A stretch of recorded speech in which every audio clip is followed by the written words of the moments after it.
What is going on, everybody? It is your boy Tim back with another live stream. Give me a minute. Let me just make sure everything's where it needs to be. Make sure everything's looking good, copacetic, get centered, lighting's right. Cool. Let's get right into it. How are y'all doing this Tuesday? Make sure my microphone's on. Make sure people can hear me. Okay. How's everybody doing this Tuesday morning? Well, actually, it's Tuesday afternoon. What am I talking about? It's Tuesday afternoon. Probably almost Tuesday evening, might even be Wednesday morning where some of y'all are at. But welcome. Today we're going to be talking about a subject that is really kind of the focus of my channel. It's about, quitting the rat race, getting sober, living your life. People already in the chat. How's it going? DB, Claire, Smiley Ginger, City Lights, Kyle. What's up, Kyle? Easton, Showtime, Mark there. A lot of people. So in the beginning, as I normally do when I have these streams that have a topic, probably going to, just talk, may not be reading the comments a lot. At the end of my spiel and throughout it, I'll be looking over at the comments, the chat. If there's something you got on your chest you really need to say at this moment, feel free to use the super chat option. I read all the super chats, so feel free to do that, or just be in the chat talking with everybody. But I wanted to do today's stream because I do talk a lot about from a very hey, Johan, already there with the super chat squad. Said we're doing great, positive vibes only. I just quit. That's awesome, Johan. We're gonna have to get into that a little later. That's awesome. Thank you for the support. Thank you. So I talk a lot from a motivational standpoint about quit your job, or live your dreams, and I share a lot of my story as well. But thank y'all. I've been getting a lot of new subscribers lately. If you're one of the new subscribers, welcome. Thank y'all. Appreciate, I can't get subscribers if y'all don't subscribe. So thank y'all. That's y'all. I make the videos, but y'all do the subscribing. So thank y'all. So for the new subscribers, because I've been getting a lot of comments, people have been wanting me to go more in detail. So I figured I would just do a stream, and instead of just kind of giving out the overview motivational stuff, I would tell what I did, how I did it, and give some useful information, some actionable information, if you will, about quitting your job, living your dreams, finding a better job thing. Well, big one. People are like, hey, how do I still pay the bills if I quit my job? So we're going to go into that. We'll talk a little bit about sobriety as well. Some of the things I did to get sober, because I do think that for me and for other people, in order to really start living and maybe doing some of the other things you want to do in life, you got to get sober. So I want to throw that in there as well. But let's get started. So first, I want to talk about some of the things I did before I kind of started on my nomadic kind of travel, live the life I wanted to live journey. And I think it's important to realize that there are things that might need to be done beforehand. Okay? Before you just jump out the window and say, I'm doing it. Now, you can just be like, hey, I'm going to quit my job, start living my dreams tomorrow. You can. Never going to stifle that enthusiasm. But there are some things you can do. One of the big things I did was I started killing my bills. You got to kill your bills. Okay, one of the main things that keeps us from being able to live the life we want to live is that we just got too many bills. And we live in a society where people say things like everybody's got bills, which is for the most part true. But just because we live in a society that has made it to where in order to live, you have to have bills you pay every month, doesn't mean you have to have a ton of bills. And I think that's where we get mixed up. Yeah, you're probably going to have bills. Okay, I don't know anybody who doesn't have any bills, but I know a ton of people, myself included, who keep their bills really low. And the thing is, a lot of times when we're living in our comfort zone and we're just living like everybody else, it gets so easy to acquire new bills. And a lot of the bills, especially the ones I'm talking about here, are those little bitty bills. The 5 or 6 streaming services, the subscription boxes, the cable that's $150 when you can get all that stuff online now. Just, it's be the little bitty bills. I guess cable, $150 isn't a little bill, but you know what I'm saying? It's those add-on bills. I'm not even really talking about rent and the mortgage and the car note and that stuff yet. It's a lot of the little add-on bills that are taking up our money. And the problem is when you have all these extra bills, that's more time you have to work, more money you have to make. That's keeping you kind of from living the life you want to live. If you can kill a lot of those bills and get the money that you have to pay out every month down, then you don't have to work as hard or you don't have to work as much. You can spend that time doing something you really want to do. but also the big bills. One of the things I did was I started renting rooms. Okay, even before I realized I wanted to live a different lifestyle, when I was moving from Lake City, Florida to Gainesville, Florida, the first time I ever rented a room, and it was because the rent was just too high and there was too much paperwork involved in renting an apartment. You know, I just wanted to move rather quickly. I was over Lake City. I was like, I want to go to Gainesville. Back then, I was like, the club scene is hot there. You know, that's where I want to be. I didn't have the time to fill out 8, 10 applications, pay all these $40, $50 non-refundable application fees. I didn't have time to do all that. So I got on Craigslist and I started looking up rooms to rent in houses. I think I just kind of stumbled across it, actually, looking up rooms to rent in houses. Hey, City Lights, thank you, thank you, thank you. Super Chat Squad, City Lights says showing some support. That's love. I appreciate that. Thank you. I appreciate the support. Thank you so much. I think I stumbled across it. Maybe I was just looking to for, anything to rent, cheap on Craigslist. And I found this rooms to rent section. And basically I just started renting rooms in houses. The first house I rented a room in, I had 2 other roommates. They both went to University of Florida. They both were like young college kids. I was like 30, I think. And I rented a room in this house. My rent, I think, was like $350, and then a third of the utilities, which was usually about, $50, $60 a month. But that was way cheaper than any apartment I could get. Now, granted, I had to share a bathroom with another grown man. There was other dudes. It was like they were in college, so they were kind of always having people in and out. But I was young enough at the time, 30, I didn't mind that. But paying $425 a month to live, as opposed to $600, $700 for an apartment, maybe, it was worth it. So, I brought down my rent cost. Okay, and this is something I think a lot of people can do if you're young and single. That is definitely an option, renting a room, or maybe even sharing an apartment with someone else. One that people talk about a lot these days. It's become kind of trendy, but I think it's move back in with your parents for a little bit. And a lot of times we say oh, if you're young enough, here's something I think people don't say enough. You can be grown. If you're 40 and your parents are still alive and they got a big house, I don't think they would mind. They might actually like it. If you're 50 and your parents are still alive, they might actually like it. Mom's a 70, 80. She'd probably like you in the house. She still got the big house. Your parents might like you coming back. You know what I mean? But the thing is, you got to get look at your bills. When it comes to killing your bills, look at your bills, write them all out, kill off the ones you can immediately. A lot of the smaller ones, if you don't need them, then look at the big ones and figure out what you can do. Car note is another big one people have. For the longest, I didn't have a car note. I bought junker beater cars. Okay? $1,000 cars. Now, a lot of people are like, yeah, but those cars break down. It's not really worth it. I don't know how to fix cars. I never did either. I do not know how to mechanic. I take it down the street. I go to the lube alley every time I need an oil change. Easiest thing to do on a car. I go down to, I pay somebody to change the oil. And I don't know how to fix on a car. What I always did, though, was that buying a junker car doesn't mean that you just buy anything. You can drive a car and kind of get a feel for how it is. I also too got a feel for the person selling me the car. If it's $1,000 car, I'm mainly buying based on the person as opposed to the car. You can drive the car and kind of get a feel, but if I get a vibe that this is a decent woman, decent man selling me this car, and they've told me everything that's wrong with it, I'll buy that car. So I had a lot of success buying beater cars. Don't look for cosmetic. The trick, one of the tricks, don't look for a cosmetically good car. I bought a car one time for $500. My best car buy ever. $500. Deer had hit the car on multiple sides. He's like, yeah, deer hit it on that side. A deer hit it on that side. The hood barely latched down. I eventually had to put a bungee strap to keep it down. Car looked bad. Hey, shout out to Guy from Kings Highway. Hey. This life thing is hard, man.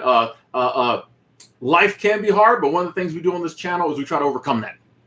Okay, we try to keep it positive. We try to overcome that. So stay tuned. We definitely try to make it so that we can endure life, maybe see it from a different perspective. So even when it's hard, because it can be. I will never say life can't be hard. I just try not to dwell on it. We try to, work on that. But I appreciate the support, the love. Thank you so much. Thank you. And we going to get it. Stay tuned to the channel. We're going to get it to a place to where maybe you won't see it that way. Okay. Thank you so much, Super Chat Squad.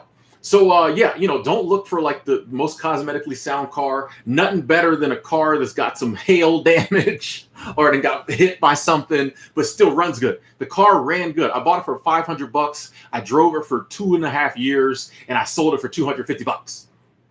Best car deal I ever had. So that's some of the ways that like I killed off some of my bigger bills. Start renting a room, wasn't paying for a whole apartment. Eventually I did find a cheap apartment.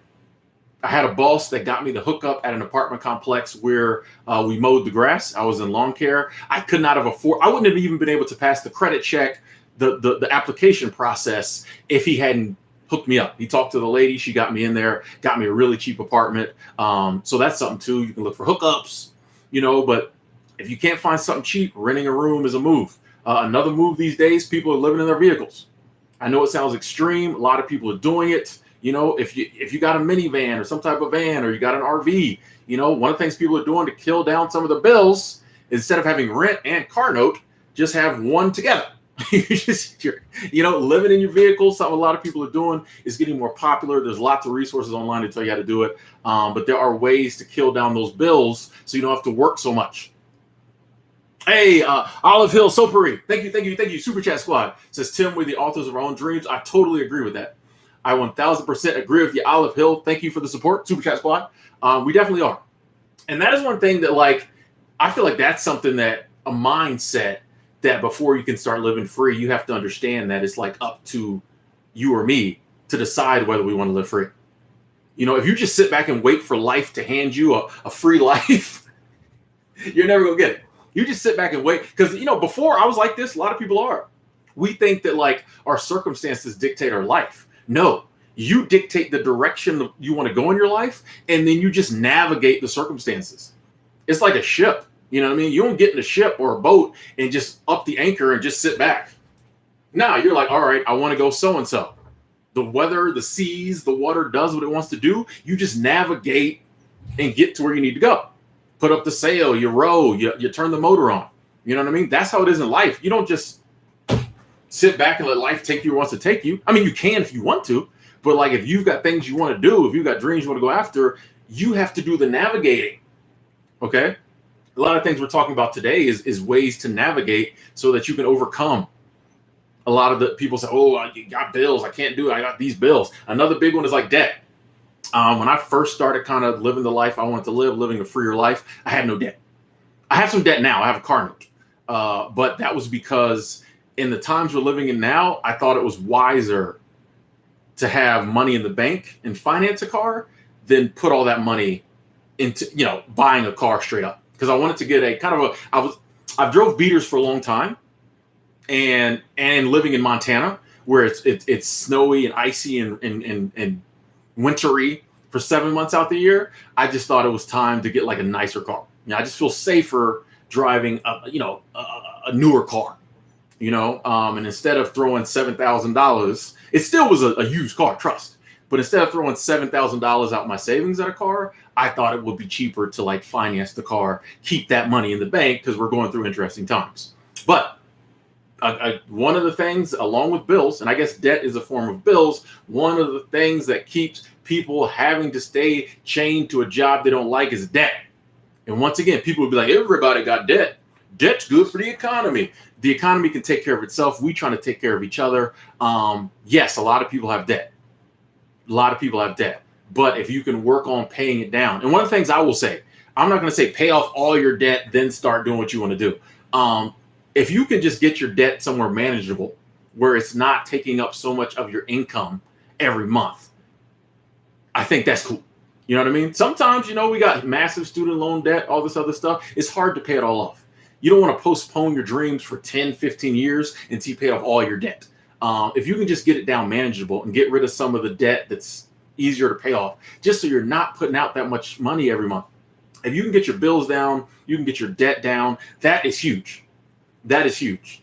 One of the things I appreciated was like when I did finally hit the road, start traveling, doing seasonal work. For a while there, all I had was my health insurance and my cell phone. So that was like I think it was like $95 a month. All I had to pay. Those are the only bills I had to pay. That even with at seasonal work where they take, money out your check for room and board and, oh, wasn't making a ton of money. That's, a percentage of one check. That's maybe a quarter, a third of one check. I pay that at the beginning of the month. The rest of the month, all the money's mine. That's an extreme case because once again, I have no kids, no responsibilities, nothing. I had no debt at the time. But like my life changed so much when like I realized most of my paycheck I get to keep. If you get your bills and your debt and other things in order and you work out a way to where you get to keep almost all of your paycheck, life changes. Because a lot of times we're making decent money to do things we want to do. We're just giving it all out. So the less of your paycheck you give out, the better. And trust me, when you start being able to keep 85% of your check, you get way more ideas going and way more options. You're like, oh, okay, okay, I can. You got more money to play with every month. It's a game changer. It is a game changer. Saving money is something a lot of times we don't talk about, but I've always kind of been a good saver. But if you're thinking about switching up, doing some things different in your life, really wanting to go after your dreams, a good way to navigate around hurdles and obstacles is to have some money saved. We live in a society where you got to have some type of money. Most of us will. I wish we didn't, but we do. Like, I hope if I die and come back as a human, I'll come back at a time period in history where they didn't have to worry about money. That's all I want. Or I want to come back as a moonbeam. But anyway, saving money. This is something we just don't talk about. But one of the things you can do when you start keeping more of your check is put money in savings. And once again, it's just that emergency fund. I like to call it like that peace of mind fund. You know what I mean? That PMF, that peace of mind fund. Just knowing like you got $1,000 in the bank and $1,000. I mean, it doesn't have to be $1,000, whatever it is. But we're just picking a number. Like if you got $1,000 in the bank, pretty much anything that can happen, that 1,000 can kind of cover it. Most things. If it's something that 1,000 don't cover, well, whatever. But you know what I mean? Just having that peace of mind, knowing, hey, if something in this new life I'm, navigating through goes wrong, I got $1,000. I got a G in the bank. I got a stack in the bank that can cover it. That's big. That's big. So, like one thing that is not talked about a lot in life is saving money. You got to save money.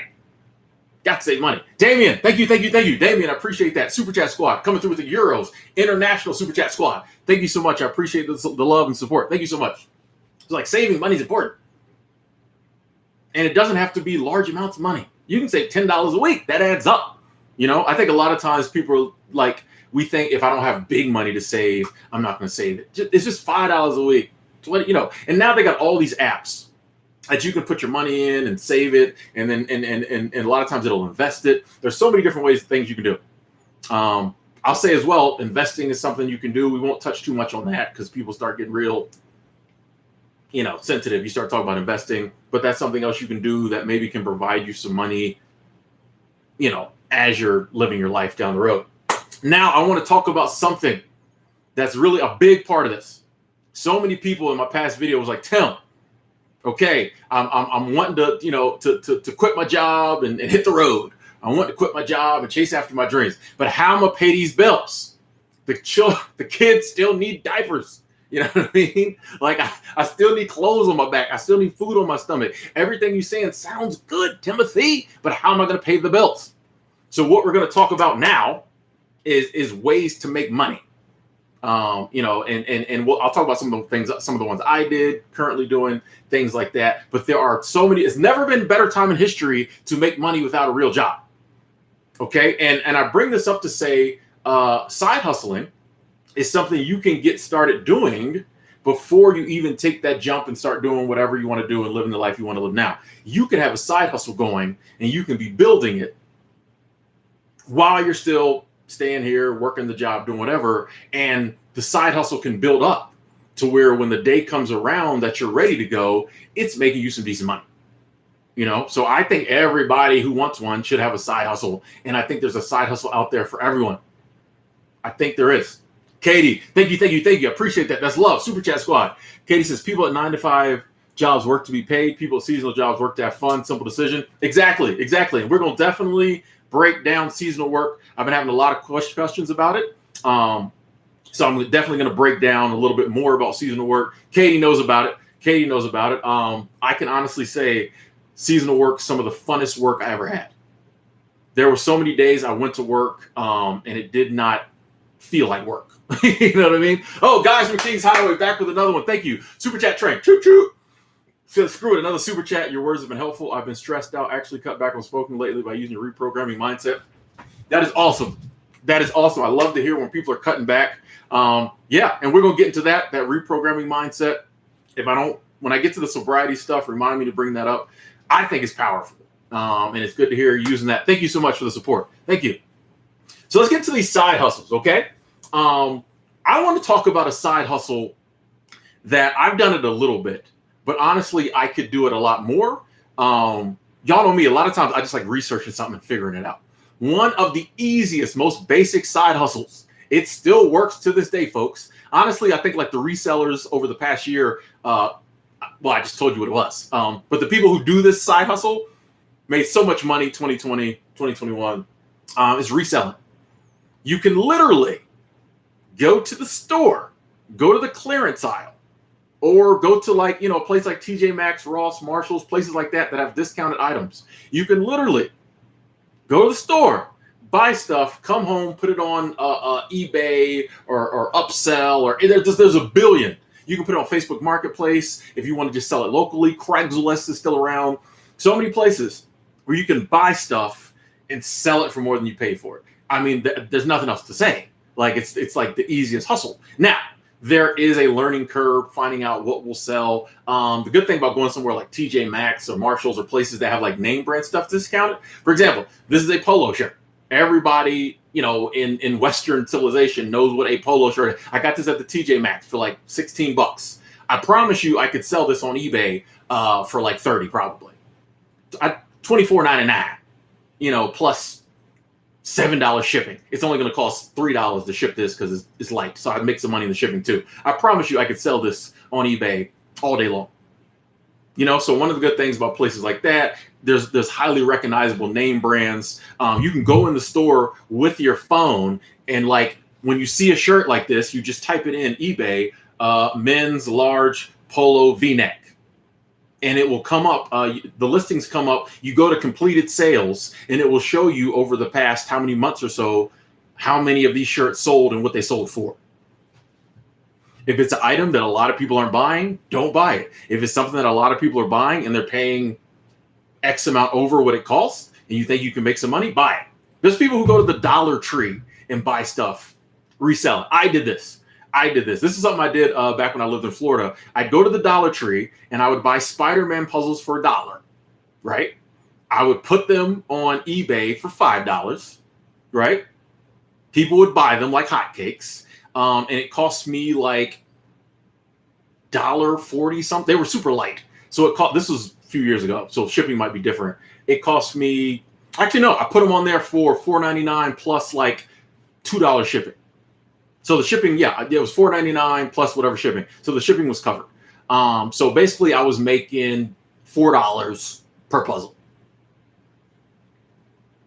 Even if I didn't cover the shipping, I still could have made $3 per puzzle or something like that. Simple. I would just go to Dollar Tree, buy 5 or 6 puzzles, list them one night. They would sell. I think those I would put for like a 7-day auction. A week later, when they all sold, because they always did, I just packaged them up. Like I would just put them in like newspaper, take them down to the post office, and like it wasn't a ton of money, but it was just like simple money. It was just simple money. It was fun to do. But like that, going to the Dollar Tree, buying something, selling it. Like I said, the learning curve is figuring out like what sells. But a lot of people who resell, the longer you do it, the longer you try it, you learn what sells. And a lot of people, my friend Hella Bella does this. She'll go to a store, spend $200 and make, $400, $500. Like this is the oldest hustle in the book, but it works. And it's something you can do while doing your regular job. And like, it's if you don't want to do it, you stop for a while. Like it's super easy and you can make some really good money. Stevie the Sweat Warrior. Thank you. I appreciate that. Stevie, I appreciate that. Says new subscriber. Thank you. You are welcome. Thank you so much. Super Chat Squad. I appreciate the support. Welcome to the channel. Now, Another side hustle I'm gonna touch on briefly because I talk about it all the time, but I have to talk about it because it's been so good to me. Is YouTube, and I can expand that to say, any type of online content creation. It's one of those things that if you have something you're passionate about and you like being on camera, or there's so many ways to make videos, make content, not be on camera. But if you're willing to put in the time and put in the work and consistently upload content, the day will come when just sitting in front of your camera talking can make you money, can be profitable. Especially if you pick something you're passionate about. I think a lot of people mess up because they try to find a topic to make videos about that they think will make them money. Find something you're passionate about that you can talk about all the time. I can talk about this motivational, live free stuff all day, every day. I have to make myself not get on the camera some days, right? But find something you're passionate about. Just start making content based around that and just keep going. The day will come when I think on YouTube it's 1,000 subscribers, 4,000 hours of watch time a month or something like that. It's a barrier, but not a big barrier. And once you get monetized, you start seeing the money come in. That really ramps up like your motivation. Even if it takes you a while to get there, it's worth it. It's definitely worth it. I tell everybody to start a YouTube channel. No one in my real life listens to me, so that's why I have to keep trying to tell y'all. People, I have met some people started YouTube channels. They're doing well. It's awesome when I see people that might have been like, "Hey Tim, you inspired me to start a channel," and I see their channel doing well. Makes me feel super good. I'm telling you, YouTube. I'm gonna keep talking about it. YouTube. I'm looking at my cheat sheet over here. Another side hustle, and this is one you can do while you still have a job, or you can turn it into full time and do it this is one that can allow you to quit your job tomorrow. This is one that can allow you to quit your job tomorrow. You can just walk in the office, put all your stuff in the box, walk out. You can wave a certain finger around at the people you don't like if you want to while you're walking out. Gig work, gig jobs. I'm telling y'all, there has never been a time in history where just on this here, that you keep with you all the time can make you a full-time living. You also need like a car or like a bike or a motorcycle or something like that. But this is the power behind it. We've had cars since 1901. Wasn't nobody really making money off of them except for like delivery, but like truck drivers and cab drivers. Now, using this and some type of vehicle, you can make a full-time income. A lot of people are making more money than they made on their last job, on their real job, just shopping for people's groceries and dropping it off at their door. Just going to the Taco Bell and other restaurants and picking up people's food, dropping it off at their door. Just picking people up from the airport and driving them home. Since we're used to it, I think we don't really realize how simple these tasks are that you're performing. Like if you told people 30 years ago that they could make the money some Uber drivers are making just driving people around, they would have jumped on it. There would have been people fighting to drive for Uber. We're kind of used to it, but you have to realize you're just picking people up, driving them home, driving them to the store, to the doctor's office. Guy from Kings Highway, another one. Appreciate that. Super Chat Squad, thank you. It says, if you can, and since it's easier than ever to get a 9-to-5 work from home job plus a side hustle, I got more money than ever without having to leave my house. We're getting to that one. We're definitely getting to work from home jobs. We're going to get to that. But thank you. Super Chat Squad, thank you for that. And thank you for sharing that you're doing it, making more money without leaving the house. It's not like, 1988 where all these scams were out there. There's still some scams, I'm sure. But those of you, in my era, we grew up being skeptical of any work from home job. It's not like that anymore. Times have changed. Lots of work from home jobs. But yeah, these gig jobs, seriously, there's an app called Steady, Steady, Steady, like steady as she goes, like steady. And all you have to do is sign up, and it just shows you all the gig work opportunities in your area. There's a lot we know about Instacart, DoorDash, Uber Eats, but there's a lot of little small ones, a lot of new ones coming up. And I personally believe that gig jobs are the future. I think we're seeing it now. We're already seeing it. I've been proved right. I was saying this before the Great Resignation, but we're seeing that people don't want to work regular jobs like they used to. Some people still do. If that's your path, cool. I'm not knocking it. But I think as more and more people are like, I don't want to work a regular job, more and more gig jobs are going to spring up, because people are going to be like, all right, people don't want to work a regular job to do this task. How do we get these tasks done? And more people, it's going to be gigs. It's going to be through your phone. You're going to wake up. You're going to log into all of the 7 gig apps you have on your phone, and you're going to take the task you want to do. Or you might be like, today I just want to do Uber. Tomorrow I just want to do, Grubhub. You'll just be able to pick, and there'll be so many different things. I envision the day where like a plumber will wake up, go on an app and see 8 or 9 plumbing jobs, pick one, go do it, come back home. It won't be your plumber. You have to work for like a plumber or plumbing company. You'll just be like, all right, I want to plumb today. Next day you might be like, yeah, I know a little bit about, painting. I'll go do one of these paint jobs today. I think that's what's going to be. But these gig jobs, I'm telling you, I've only done Instacart, full disclosure, but like my second or third week doing Instacart, only doing it after work. I do a couple batches after work, and then on my days off, my 2 days off, I made like $289. And I was like, oh, okay, like this is real money. I was thinking, you might make $50 a week or something. I'm like, oh, okay. I wasn't even working that hard. I was like, so imagine if I did it 6 days a week. I would have been making more money than I was making at my regular job.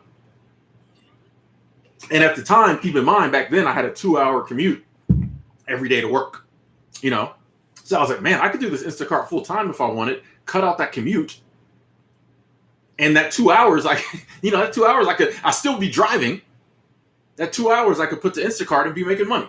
So yeah, these gig jobs, I'm telling you, just Google it. Gig jobs, gig apps, and just sign up for a few. Try them out. If you don't like it, there's no penalties. You don't have to feel bad. Like if you go to a real job and you get hired and go through all the paperwork, you don't like it and you quit, a lot of people feel bad. I never do. I'll quit a job in a minute. I'm respectful, I tell them, hey, I'm leaving. But gig jobs, you just stop doing it. Nobody cares. Somebody else is going to come along and take that gig job. So I'm telling you, if you have not tried it out, I know me personally, I was like, I could never deliver people's groceries. I actually love it. I love nothing more than having a little like 10 item batch. I go to Smith's, I take my time, I shop. One of the things I love about Instacart is like I know where everything is in the store now, A. And B, like I come across all this other stuff I never knew was in the store. I'm like, chocolate covered crickets? I didn't know we had this. You know what I mean? So like so many like benefits. My point was, you might think, oh, I would never want to do one of these gig jobs. Give it a try. You might like it. You might love doing DoorDash. You might love just driving around, picking up food, dropping it off, listening to the podcast, listening to music, talk on the phone. I don't know.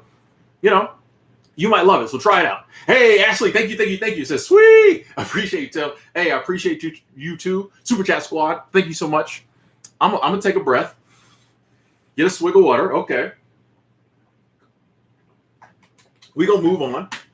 One I've been talking about lately that I think is kind of tied into the last one is tip agencies. And I've done tip agencies a lot in the past because I quit a lot of jobs. When I was in Gainesville, I had a temp agency I always went through. I'd quit a job. I'd go work through them for about a month. I'd get another job, or I'd go back to an old job. The temp agency game is changing. Now it's going through your phone. As you know, I'm telling y'all, the phone is where it's at with these gigs. I work through a temp agency now when I feel like making a little extra money. It's all on my phone. Once you do the phone interview and you go up there and do your paperwork, your W-2, the I-9 and all that stuff, you never have to go see them again. They don't call me on the phone. Every now and then they'll message me if there's some kind of situation. But if everything goes smooth, which normally it does, I log into the app. I pick the shifts and the places I want. If I don't want to take a shift or a job or whatever, I don't take any that week. If I want to take 2, I take 2. If I want to take 5, I take 5. I show up. I clock in on my phone. I clock out on my phone. I do the job. I go home. And in these days, in my experience, and this is in Bozeman, Montana, but in these days, it's so hard to find employees. There are some temp jobs on here just paying crazy money. 20, I think the lowest job I've seen on there is $16 an hour. 18 is kind of the entry level. 25 is like the next level, and I've had seen some over that. But there's a lot of like construction cleanup jobs, event setup jobs. They all pay like 25 bucks an hour. You can't beat that.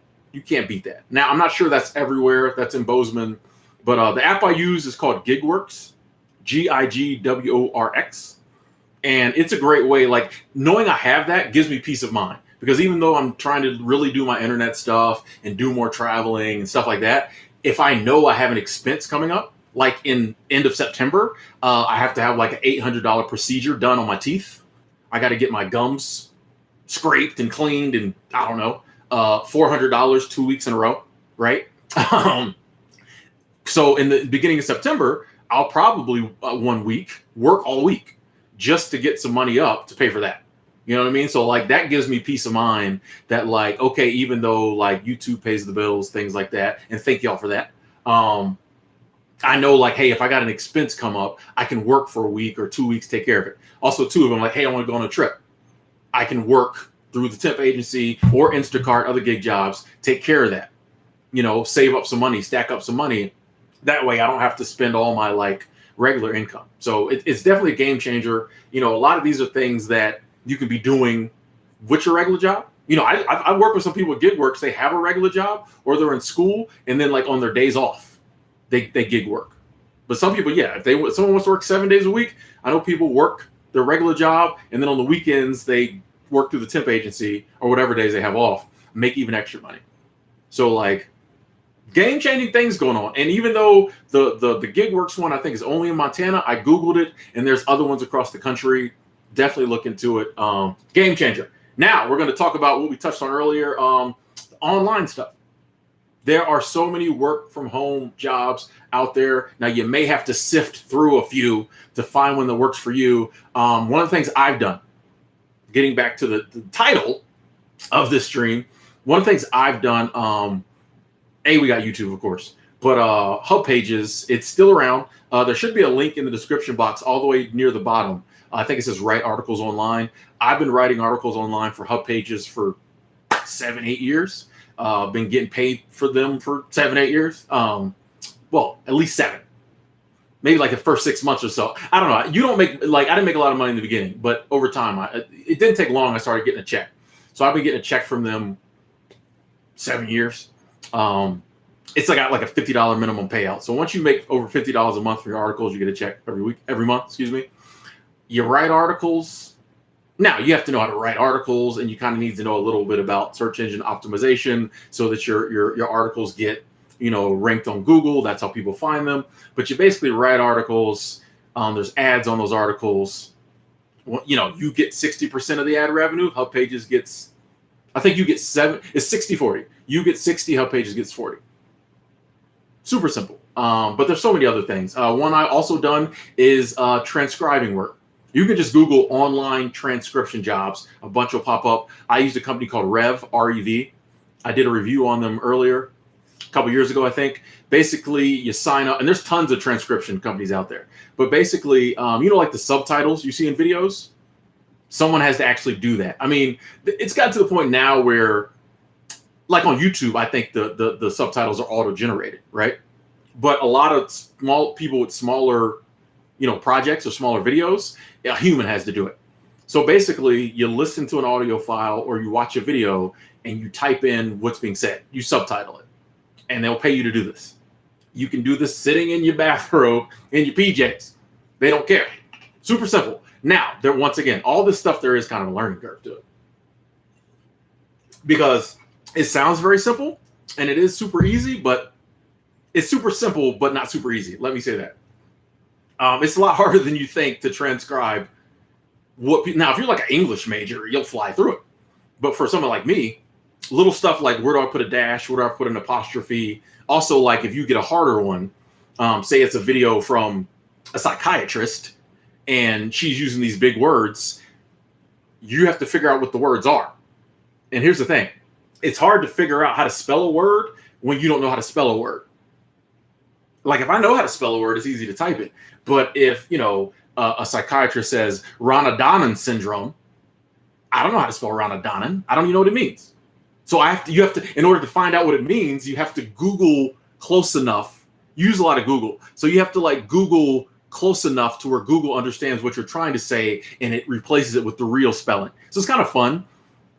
But at the end of the day, they pay you to just type stuff in. Little stuff like that. Hey, Dustin Fisher, thank you. Dustin says 285 watching, 40,000 subs. I see you, man. I quit another job yesterday, man. Just had a conversation with my ex. Want me to pay child support in crypto? Will that be like legally binding with the court stuff?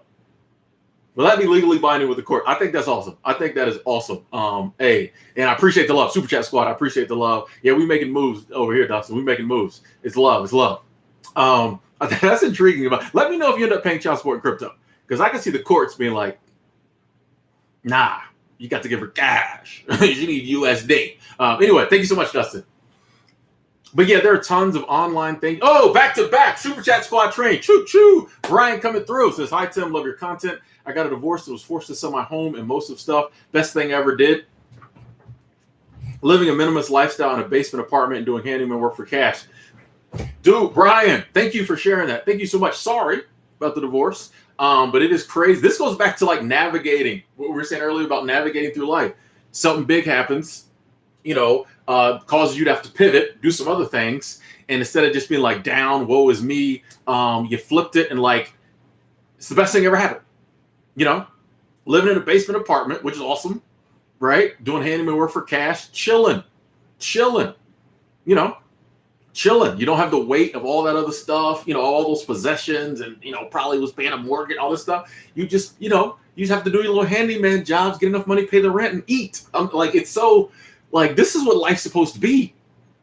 This is what life is supposed to be is not like being burdened down with bills and debt and all this other stuff and like having to worry about that before you can even get to worrying about survival. Life is supposed to be about like doing what you need to do to survive and then enjoying yourself. All this other stuff is made up, right? Anyway, that's awesome, Brian. I appreciate the love. Super Chat Squad. But there's never been an easier time, folks, to like find things to do over the internet to make money. A lot of them, pay through, PayPal. Some of them will pay, some of them will like direct deposit. Some will pay, there's so many other ways, so many ways to get paid these days too. That was a barrier before a lot of working online. Like, how would you get paid? Now there's so many ways they can send you money. It's super easy, but you can find pretty much anything you're interested in. You can find a way to like make money online doing it. Anything legal you're interested in. I have to keep saying that because some of y'all jump out the window and then when y'all get caught, when the feds show up, you're like, Tim told me to do it. Anything legal you can think of doing. Like there are, I used to be very skeptic. Like I said, if you grew up in the 80s and 90s, there were so many work from home scams. It's kind of different now. There's still scams, but the game has changed. The game has changed. Even if you want to do like a traditional 9 to 5, so many places will let you work from home. There's just something different about when you get to wake up, log into work when you want to, wear what you want to wear, have no commute. You can be like playing with your cat or your dog or your kids or your husband or your wife while you're doing the work. It's that freedom. This is all about freedom. Quitting that rat race and getting your freedom back. Okay? We were born with freedom. When you're a kid, very free. And then it's like we're free most of our childhood and teen years. And then like as soon as we hit like 17, 18, we just like jump headlong into enslavement. Right? Like immediately. That's what I'm always telling my young people. If you're watching this in your early 20s and you ain't jumped headlong already into a college or a career, take some time to enjoy the freedom. If you're going to go that route. My advice would be to never jump into that pool, into the slave pool, to the wage slavery pool. My advice would be to never jump in there. But if you're going to take that route, wait a few years. But it's like as soon as we get a certain age, society's trying to push us because like until you're into that enslavement pool, they can't make no money off of you or not as much as they normally would. So they want to push you in that direction as soon as possible so they can start making money off of the sweat of your back, you breaking your back. You don't have to do that. You don't have to do that these days. And I realize a lot of the young people are waking up. A lot of older people or middle-aged people like myself are waking up. That's why you have this great resignation and people are just like, no, I don't have to do it. I don't have to do it. I'm not. A lot of people are starting out with, I'm not going to do it. Like, I don't think I've ever seen a more like obstinate time in history where people are just like, no, no, no. Back, when I was growing up, people were like, I don't really want to, well, you got to. These kids now, people now, and I'm following the example. I got a lot of friends who are millennials, Gen Z. They inspire me so much. They inspire me because they all over Instagram and Facebook telling you what they're not going to do, right? The whole generation has turned into angry black women. You know what I mean? Angry black woman has been told you what she's not going to do. All the Gen Z kids are on that type of time. We're all angry black women now. I tell you what I'm not going to do is work for you for peanuts. I tell you what I'm not going to do. Like, I love it. I'm here for it. I'm here for it. And the thing is, you don't have to. You're seeing all these news reports of all these people like quitting their jobs. You're not seeing news reports of massive amounts of people panhandling on the side of the road because people are finding other outlets. It's not like people are just quitting and then like the line at the soup kitchen is out the window or out the door. Do they hand out soup through the door or the window? I don't know. It's like people are quitting, but like they're finding other ways to make income. And that's what we're talking about here. So those are some of the side hustles. Some I did. Oh, here's one I didn't mention: dumpster diving.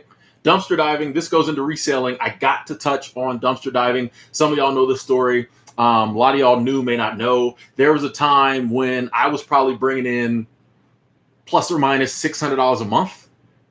$600 a month. That was my rent. Back then, my rent was $525. So I was paying my rent off of taking stuff out the dumpster, selling it on eBay, and sending it to people. Now, Cool TV, appreciate that. That's love. Thank you. Super Chat Squad. Appreciate the support. Thank you. Now, I worked at the time right across the street from the University of Florida. The company I worked for, they built like luxury apartments for college students.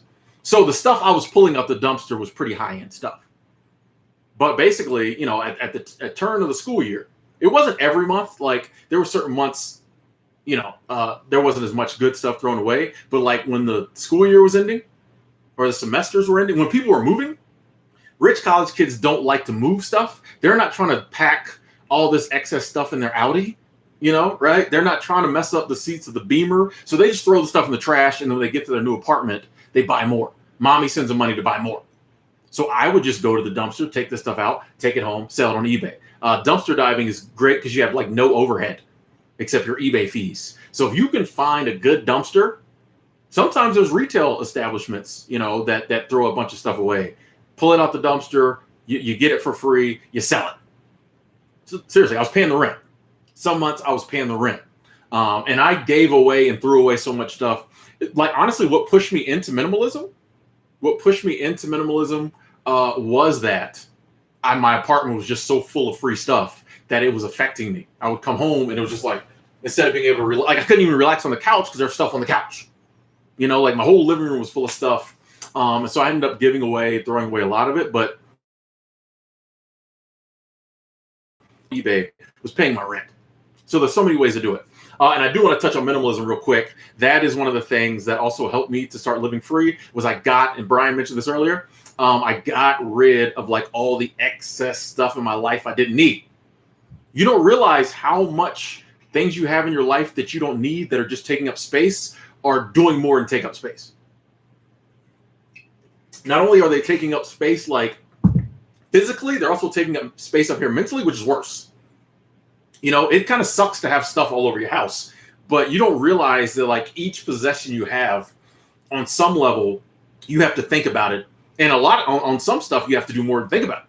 A lot of stuff we have sitting around, you think about it, it takes up a little energy. A lot of stuff we have to maintain. Nothing worse than having stuff you have to maintain that you still don't use. How many of y'all, let's be honest, how many of y'all have stuff in your garage that you have to maintain and upkeep and you never use it? I gotta, change the oil in the motorbike or motorbike. And we all have stuff that like we don't need. Get rid of that stuff.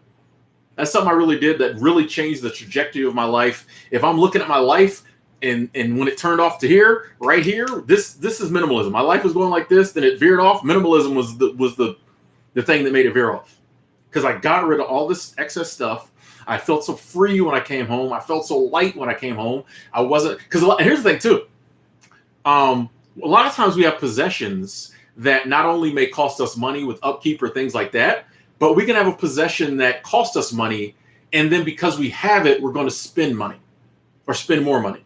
Example, I had a comic book collection. For me, it was big, 1,000+ comic books. Now, the fact that I had a big comic book collection meant I was going to keep spending money on my comic book collection. So not only had I put thousands of dollars in it, I was going to continue to put money in it because, you know, when you have a collection, you want to keep collecting. I have the collector gene. I loved collecting comic books. If I could do it now, if I allowed myself to do it now, I would still spend so much money on it. I don't allow myself to do it now. But like a lot of times we have possessions that since we have it, we have to keep spending money. If you get rid of that, like I did, I got rid of my comic book collection. Now I did it gradually. First, I got rid of the books I didn't really care about, but I knew would sell. Then I got rid of the books I kind of care about that I knew would sell. Then I like gave away all the books I didn't care about that wouldn't sell. And then at the end, I got rid of the books I really, really cared about, but I knew would sell. And the cool thing about those books was that they were the big money books. You know, those, you know, $150, $200 books were hard to get rid of, but like I got big money. Hey, let me get to these super chats. I'm sorry it took me a while. Mountain Kayaker, thank you. Says you make a lot of sense. I appreciate that. Thank you. Choo. Super chat squad, we're going. Brian coming through with another one. Thank you, Brian, for the repeat super chat, the double super chat. Super chat squad said, not chasing women, focusing on my hobbies and pursuits, worth it, and not comparing my life has been clutch. If it's sentimental, take a pic, write a story. I agree with you, Brian. That was a good one. There were some things I had that were sentimental. Took pictures of them. I had a friend. She lives in Sweden. She's married with a kid now, so shout out to her. This was years and years ago. But, you know, she'd been in America. We'd hung out, you know, really meant a lot. Like when she left, I cried. Let's just say that. When she went back home, I cried. That's how close we were. She had written me some letters, meant a lot to me. Didn't really have a place to keep them. Took pictures of them. Felt bad even saying it now. I threw them away, but I took pictures. So I have those letters and will always have those letters. But I didn't have to keep the actual thing. And that's something that happens, that you can do. Austin, thank you. So supporting the mission. Hey, Austin, I appreciate you supporting the mission. Super Chat Squad, I appreciate that, Austin. Choo. The Super Chat train still going. We got one more. Retired 2019. My man. Retired 2019 said, I'm 58 years old, retired and single with no kids. I've never owned a home. I've never been happier. Hey, that is awesome. That's awesome. And I can say, ladies and gentlemen, this man is telling the truth. I've met him. This is a happy man. So my guy, man, came through, blessed me with a lot of his knowledge. It was good to speak with someone who's older than me, and he was giving me game, giving me knowledge. Very happy man. I will even say his happiness might have rivaled mine. And I don't say that much. I'm joking. Retired 2019. Thank you. Oh, we got another one. Margaret Jackson. Thank you. Said, keep that knowledge flowing. We will, Margaret. We will. Thank you so much. Choo. Thank you so much. I appreciate that. Super Chat Squad in effect. Thank y'all. I really do appreciate the support. One thing on this channel we're never going to do is take support for granted in any nature. Definitely not a financial nature. I will always acknowledge when someone gives me money because I really do appreciate it. Thank you. Where were we? Oh, minimalism. Yes. Get rid of the stuff you have in your life you don't need. Trust me on this, folks. Now I know we're all brought up believing like the more you have, the better it is, the happier you are. This is not true for everyone. I can't say it's not true because it might be for some people, but it is not true for everyone. And you might be one of the people like myself and millions others who that's not true for. Try it. Here's the thing. If you're like, hey, I listened to this Tim guy. It seems like he knows what he's talking about on some things. Trust me enough on this one to try it. Just get rid of this weekend. Throw away, donate, get rid of some stuff you got in your life you really don't need. Let me know what happens. See what happens. See how you feel. That's all I'm going to say.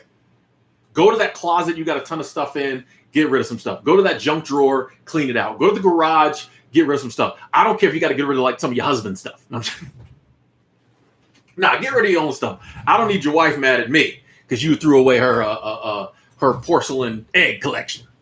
That actually sounds expensive. Don't throw that away. But yeah, throw away some stuff, get rid of some stuff, donate some stuff. Let me know how you feel. If you feel bad, then I'll be like, hey, what I'm saying does not apply to you. But if you're like most of us, you'll pull in the garage. I would forget. That I'd like downsize. So I come home from work one day and my brain would think my living room was going to be packed with stuff. I'd walk in the door and I'd be hit with that open, bright, shiny, clean living room. And it would just make me feel so good. It just kept happening. You're going to drive in the garage. You're going to be expecting to see it all cluttered up. You're going to drive in. There's going to be like nothing in that whole side you cleaned out. You're going to be like, oh, I'm telling you, you're just going to feel good. Try it out. Let me know what happened. And I want to say, folks, when you're downsizing, there's the 3 Ds to downsizing. There's dollars, dumpster, and donate. Dollars, you sell it. Dumpster, you throw it away. Donate, you take it down to the Goodwill or whatever. Do not feel bad about dumpster. I get it. Dollars, hey, we all can use a little extra money. Donate makes you feel good. I'm all about donating to charity, whether it's goods or time or money. Makes you feel good. It's one of the best things you can do in life, I believe. But don't feel bad about that dumpster either. If you've bought something and got your money's worth out of it and you really don't think or want to go through the hassle of selling it, or you don't think you can get any, throw it away. I'd much rather you throw it away and maybe some, savvy dumpster diver will come along and get it. Or yes, none of us want stuff to go to landfills. I get it. But I would rather you get it about your life any way you can than it stays sitting in your life. So yeah, try to sell it, donate it, but don't be afraid of the dumpster option, folks. It's on the list for a reason. Don't be afraid to throw stuff away. But I'm telling you, minimalism changed my life, because now when I'm in that, I'd come home and I'm in this like clean, bright, open living room. All I had in there was a couch, my computer desk, and a chair. I remember one day I was laying on the couch. It's like a Saturday. I'm laying on the couch, just chilling. And I'm like, I just felt so free because there's like nothing to do, And I was like, now that I got rid of all this excess stuff and like, I don't know, just had this moment of clarity. I'm like, I don't really have to keep working like I'm working now. I got a little money in the bank because I sold my comic book collection, all this stuff. Like, and it wasn't that like I had so much money in the bank. I was like, I ain't got to work. But it just was like, I don't have to work the way I was working. It just hit me different, A lot of times in life, we do some things and we can be in a similar situation, but one or two things we do make us look at that situation different. And that's just how it was for me. I was like, I don't have to do this. I was like, what do I want to do? If I don't have to keep doing what I'm doing now, and I really wasn't happy, like I had a good life, but I wasn't happy. I was happier now with the minimalism, but I'm like, I still wasn't happy. I said, what do I want to do? That had never hit me like that before. Before, I'd always kind of just, like I said in my video, went along with the American dream. It was like, well, if I save up more money, if I can make more money at work, then I can get a BMW or I can get that condo downtown. It was always just about like leveling up or, more of the same. Nicer condo, nicer car. It was just more of the same. It was bigger, better, faster, prettier. It never was like, what does Tim want to do? And at that moment, I was just like, what do I want to do? And it hit me that I want to travel. It's different for everyone. My dream may not be your dream. You know what your dream is. You're thinking about it right now. For me, it was travel. And I said, well, how do I travel? I had a little money in the bank. $1,000 in the bank is a good savings, for most of us. So, I had a little money in the bank. But like, I didn't have, you watch a lot of videos or articles and people are like, how to travel with no money. And they'll be like, I only had $10,000 when I started out. I only had $25,000 in my trust fund when I started out. I'm like, this ain't the video for you and me, but I did find a way. And now we're going to segue into seasonal work. I did find a way to travel that did not require me to have a lot of money. I found a way to travel throughout the United States that did not require a lot of money. In fact, all it required was like a bus ticket, a Greyhound bus ticket, which actually pretty cheap. I think $150 my first ticket might have been. I don't know. Actually, I think it was only like $99. But I discovered seasonal work, and I got a shout out. There's a channel. I keep meaning to look this guy up because I hope his channel is still going. Because I'm going to definitely, pay it forward and throw him some love on his channel. And if he's live streaming, or I might applaud on one of his videos, because literally his video changed my life as well. The guy, his name was Wayne, and the name of his channel was The Real Wayne's World, and he talked about working at national parks and ski resorts. And I watched some of his videos where he was at the national park, and then he left, went to a ski resort, and then he said in the video, it's not as hard to work at a national park as you think. You can just apply. He's like, it's not like a whole federal job process. Go to this website and apply. I went to the website. It kind of was a little janky website, but I Googled websites like, I forget the name of his, and coolworks.com popped up. And I'm gonna put it in the chat here because this website literally also changed my life. A lot of life-changing stuff happened a few years ago. I discovered a website called coolworks.com. Check them out. And basically, it's temporary seasonal jobs. And a lot of them are in places like national parks, cruise ships, restaurants, hotels, and touristy areas. Basically, any place that one time a year has a ton of people come in, but doesn't have a lot of local people to fill the jobs needed to service those people. That's the whole name of the game, seasonal work. For example, Yellowstone National Park, which was my first job. Millions of people probably in a year come through Yellowstone. No, maybe not millions, but lots of people come through Yellowstone in a year. The closest town, the closest city of any size really to Yellowstone is like a couple hours away, right? I know in Montana it's 2 hours away. It's Bozeman where I'm at. I'm not sure in Idaho and Wyoming, but the closest towns to Yellowstone are a couple hours away, hour and a half, 2 hours away. So there's really no local population to take those jobs. Not to mention people who live close to Yellowstone in a regular city probably can make more money in the regular city, or they worked at Yellowstone for a couple of seasons when they were a teenager, don't want to work there no more. So Yellowstone has to bring in people from all over the country and over the world. I didn't know that until I got there, to work in Yellowstone National Park, because there are thousands of jobs. There's hotels, there's restaurants, there's all the, not the rangers actually, but like, you can, people I think assist the ranger. There's so many jobs. There's maintenance, there's grounds, there's tour guide. There's so many jobs in Yellowstone. Hey, Greg Abernathy, thank you. Greg, I appreciate that with a hefty super chat. That's love, Greg. Super chat squad said your teachings make me appreciate what I do have and not worry about what I don't. Beautiful. Glad, the vids and the content could help you see that. Life does get so much sweeter, as I'm sure you can attest, when you focus on what you do have. Like when you can focus on the little stuff or even the big stuff you have. But a lot of stuff we have is huge, and we just get so used to it that we'll focus on what we don't have and not realize this huge thing we have. But also when you can focus on the little things. I love to drink kombucha. I was able to go to the store and buy one today. That's huge for me. When you can focus on the little stuff, and you appreciate what you have, totally game changer. Because now you have to do less. You don't have to do as much. Most people are focused on what they don't have. They're always chasing something materialistic, usually. Bigger, better, prettier. But when you're content and happy with what you do have, now all that time and energy you put towards trying to chase stuff that a lot of times you don't get because you're chasing it, you can put that towards something else because you don't care. It's like, yeah, if that happens, cool, but I'm happy now. That's big. And I appreciate that, George. Appreciate that. Thank you. So yes, Coolworks has hundreds of jobs. Go on there. You can go right now, look at it, or after the stream, and you can search by state, right? They have an option called Help Want It Now, which is full these days because regular jobs need people. Seasonal jobs definitely need people. Go on there to the Help Want It Now section or search by state you might want to go to. Can I recommend Alaska? I spent a summer in Alaska in 2016.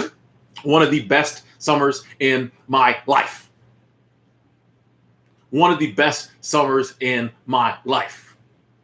Was out, the sun was up until 11 o'clock every night. I worked in a little hotel restaurant, just like in a movie, little hotel restaurant. It was 21 rooms total between the motel and the restaurant and the rooms under the restaurant. A crew of 13 people. We had housing in this little bunkhouse. I had my own room. Most people didn't. You know, there was a we had some fun times in that little bunkhouse. Let's just say that. We had some crazy times too. I got in a fight. Almost got in a fight one time. Broke my Chromebook, but it's all love now. Hey, David, thank you, David. I appreciate that. David Wade, thank you. Super Chat Squad. It's a great information. Thank you. I'm glad. You know, I never just want to throw out information for the sake of throwing it out. I hope people can benefit from it. Choo choo. We got Oliver right behind with another one. Thank you, Oliver. Thank you. I appreciate that. So, yeah, fun times. There's a little town called Seward. Was about 45 minutes down the road. Ended up making friends there. I got a friend there I still talk to. Me and her had some really good times over the years. I go back and visit. I go back and actually visit her. You know, I need to go sometime soon. But yeah, man, fun. I'm telling you, we'd work for 8 hours and then go on like a 3-hour hike. Like these crazy, like the trails I hiked on in Alaska are not maintained. So like in the beginning of the season when we got there, like the weeds would be up to here. The way like we walk like just like beautiful, like just right behind where we worked, you go on these trails and they come out of these beautiful lakes, and we would find like abandoned cabins and we'd be digging around, and like it was an amazing summer that I honestly could not believe I was living. Like I would wake up and be like, dude, I'm in Alaska. Like, are you kidding me? You know what I mean? Like, and even now, sometimes when I look back, I'm like, bro, like you actually lived it. Like you lived that. So I recommend Alaska. Montana's a cool state. Going cool work, search by state. A lot of cool jobs. Bradley Starks, thank you. I love that. Hey, got a little cheerleader. How you doing? Thank you, Bradley. I appreciate that. That's love. Thank you. But yeah, seasonal work enabled me. Oh, here's some of the big benefits. Super Chat Squad, if I didn't say that, Bradley. Most seasonal jobs will get, since they know you're coming from out of state, will give you room and board. So a place to stay, and a lot of them will provide meals. Now, say for instance, the job in Alaska did not provide meals, but since there was a restaurant, we got like, I think it was 50% off at the restaurant. And I had a friend who had a car. Every now and then, like he would drive to Seward, the closest town. We'd buy groceries. And so the bunkhouse we stayed in had a full kitchen. So you could buy food, cook it.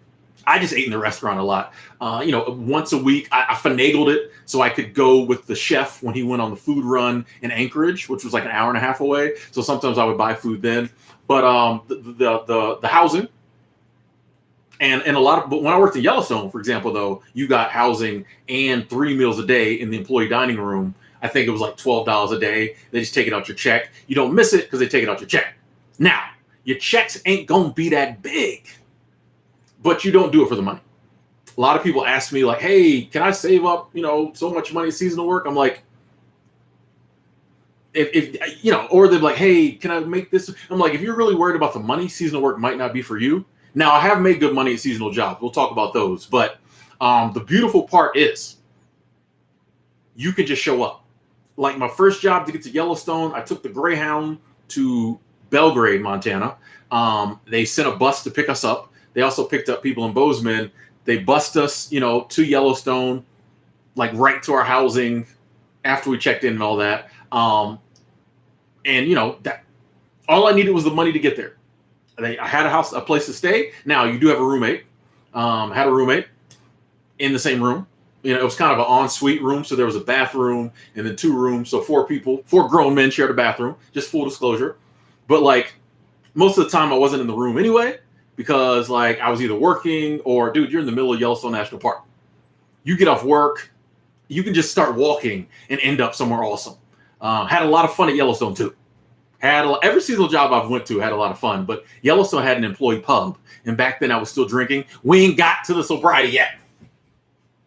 Back then I was still drinking, so it wasn't a lot of hiking back then for me. It was get off work, go to the pub, but that was tons of fun. But yeah, and then the EDR, 3 meals a day, breakfast, lunch, and dinner. They had certain times, so that was one of the things. You just had to make sure you went at the right time or you wouldn't get no food. But there was a little general store there. You could go buy food if you wanted. Very high price food. But yeah, you go in there, you get breakfast. You go in there, you get lunch. You go in there, you get dinner. And it's super cool to like not have to like until you've not had to worry about food, you don't realize how much money you spend on food. This is why a lot of people are able to save money at seasonal jobs, because when you don't have to pay for food every single day, to this day, when I go to the store to buy food, I'm like, ugh. Like, because I don't like to buy groceries in bulk. I just get my groceries every day. And I remember seasonal work to where I didn't have to worry about food. I would just go in the EDR and they'd hand me my food. Yeah. And I know some of y'all are going to wonder, oh, the food's okay. I'm not going to sit here and say it's the best food ever. I'm not going to say it's gourmet meals. It's okay. It's okay. Once again, if you want to eat top of the line and you need to make big money, seasonal work might not be for you. But if you can eat, average, it's like Cisco food. If those of you know what that means, it's like Cisco food. They have a meat, they have a couple, vegetables, mashed potato, macaroni and cheese. Like, it's just an entree and then some sides. And a lot of times they would have like, as much salad as you want, free juice and sodas, and you'll be fed. But when you don't have to worry about spending money on food every day, that's a game changer too. Raz, thank you. Raz says, thank you, Tim. I feel so free without stuff. I don't need it, don't want it. Just freedom and no kids. Awesome. And Super Chat Squad, thank you for the continued support. That's what it's about. Like, there is a freedom from coming with not having excess stuff. That's why I always talk about it, because I want everyone to feel that. So yeah, and my first seasonal job, people want to know about the jobs. There's so many different jobs. I was a hotel housekeeper. It introduced me to a new line of work that I've been doing since then. So I think that was super cool. I applied for like grounds because I'd been in lawn care for like 15 years. They was like, no, you can't have that job, but you want to be a hotel housekeeper. At seasonal work, like, housekeeping is the dump for all the people who want jobs that they're not going to give the other jobs. I say that kind of bitterly, because as being a housekeeper and as being, a supervisor and a manager in housekeeping, I realize that's what they do. If you apply at a seasonal job, if you don't get the job you want, you'll probably be in housekeeping. But it's not as bad as it sounds. I was super scared. I remember telling my ex-girlfriend, I was like, I don't know how to make a bed. She was like, they'll teach you how to make a bed, Tim. Calm down. Very smart woman. And she was right. Day 2, I knew how to make a bed. I'm like the world's best bed maker. I'll put good English money on that. I can make a mean bed, buddy, because I done made thousands by now. But I was a hotel housekeeper. They made me like an inspector the second week. I don't want to do it. They was like, you're going to do it. So I went from like cleaning the rooms to checking after people who clean the rooms. I think I was making like $9.90 or something like that. Not a lot of money. But honestly, I was able to save a ton of money because like I didn't spend any money. The only money I spent was $20 a night at the pub, maybe, like $10 a night at the pub, $20 on my days off, So like, I just woke up. I'm in Yellowstone National Park I worked at the Old Faithful Inn. So Old Faithful, the geyser was right. I've seen it go off so many times. I've heard it go off. And I say that because every time it goes off, even if you're not looking at it, you hear everybody go, oh, so Old Faithful went off.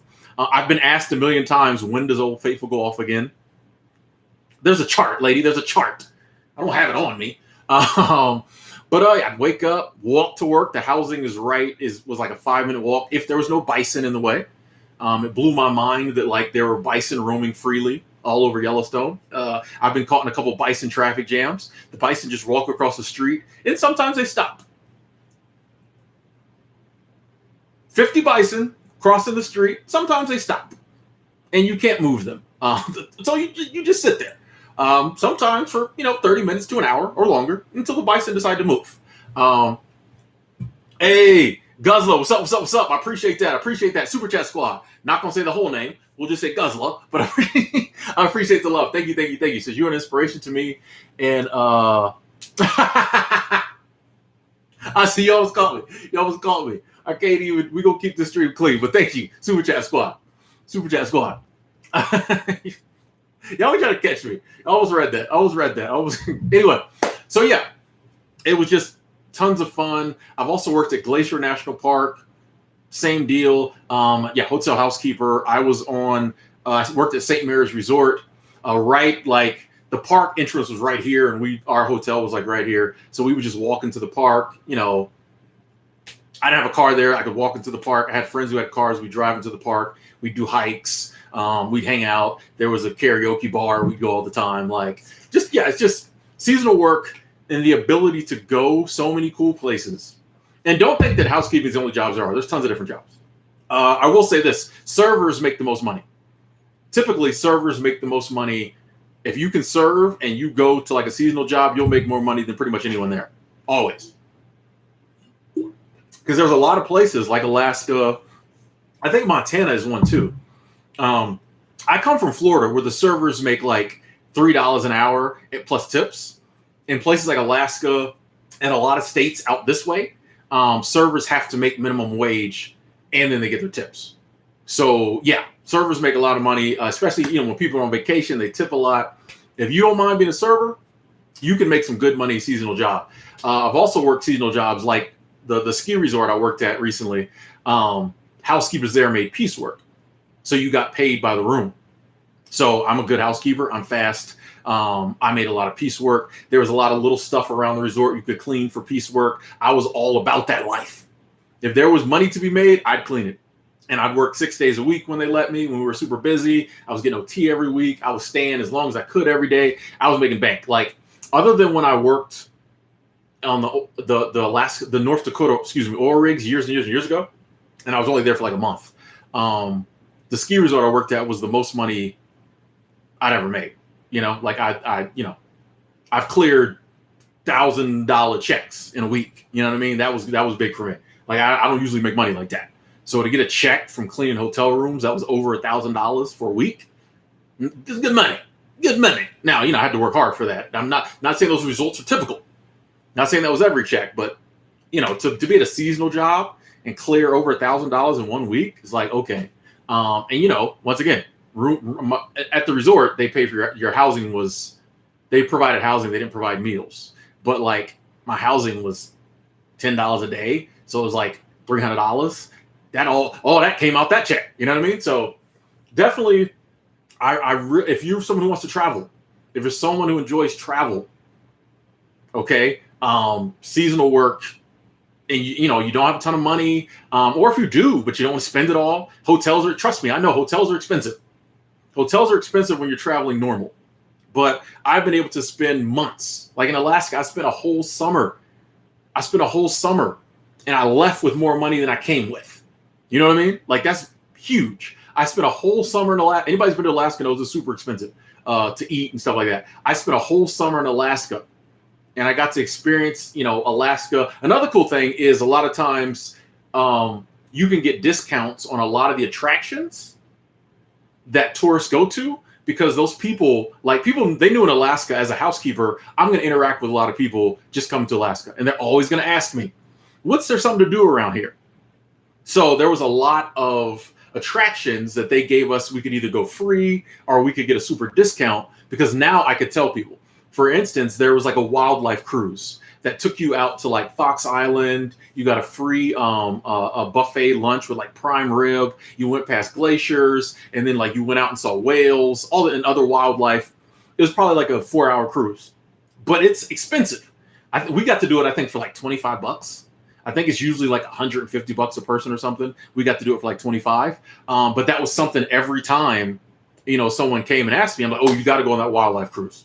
Right. So I got to spend a summer in Alaska, do a lot of stuff that people go there to do. Like, we got to see the salmon running, which is awesome. You know what I mean? Like, when you can literally there was a creek we would walk to, and there would be salmon like just laying. We try to catch them, which you're not supposed to do. But we all, like my buddy, shout out to D-Walk, he would get drunk and try to catch them. Just stuff like that. But like, I got to do all the stuff everybody came to Alaska to do. A lot of the stuff people came to Alaska to do for a whole summer. And like, I left with more money than I came with. So like, that's just one of the things I love about seasonal work. And one of the big benefits, just the people you meet as well. Like, I have so many people I know through seasonal work, all over the country. And this was something I didn't know. All over the world. I remember at Yellowstone, one day everybody was just like, oh, the Eastern European bus is pulling up. I'm like, excuse me, is that the name of the bus company? They're like, no, the bus with the people from Eastern Europe is pulling up. I said, what does that mean? There's people from all over the world who work here. they come a little after the Americans came, right? So yeah, I remember going down there and like I instantly saw why everybody was so happy that the Eastern Europeans were coming. Because there was a lot of attractive people on that bus. Okay, it was. Let's just be real. I was checking the guys out too. I'm joking. No, I'm joking. I was like, damn. Honestly, we were we were checking the guys out because we were like, dang, that guy's gonna get all the girls, right? We was checking the guys out too. Like, dang, that guy's gonna get all the girls. Damn it. But and then a week later or so, the bus with the people from Asia pulled up. Craziness. That blew my mind. I'm like, I just being able to talk and work with and hang out with people from all over the world. Romania, Turkey, Bulgaria, Russia, China, I forget places. Thailand, it was great. You know what I mean? I didn't know any people from China before. I didn't know any people from China, which is a good thing because if you just watch the news, you start to think people from certain parts of the world are evil. And then when you meet some of them and you know them, you're like, Not saying certain governments don't do certain things, but one of the things that helps me to never get all wrapped up in hating China or hating Russia is I know people from them countries and they're awesome people. They're awesome people. I got a friend in China who's oddly enough, super rich. I think she's 1% rich just from looking at her Instagram. I'm like, how you was at the pyramids yesterday and now you in Singapore? In a luxury, she's rich. Not the best worker. Not the best worker. But I realize now why she's not. If I was a millionaire, I wouldn't be cleaning rooms. But shout out to her for even attempting it. But yeah, I always think about her when people say stuff about China. I'm like, dude, so-and-so's from China. She's awesome. Stop. Anyway, yeah. Hold on.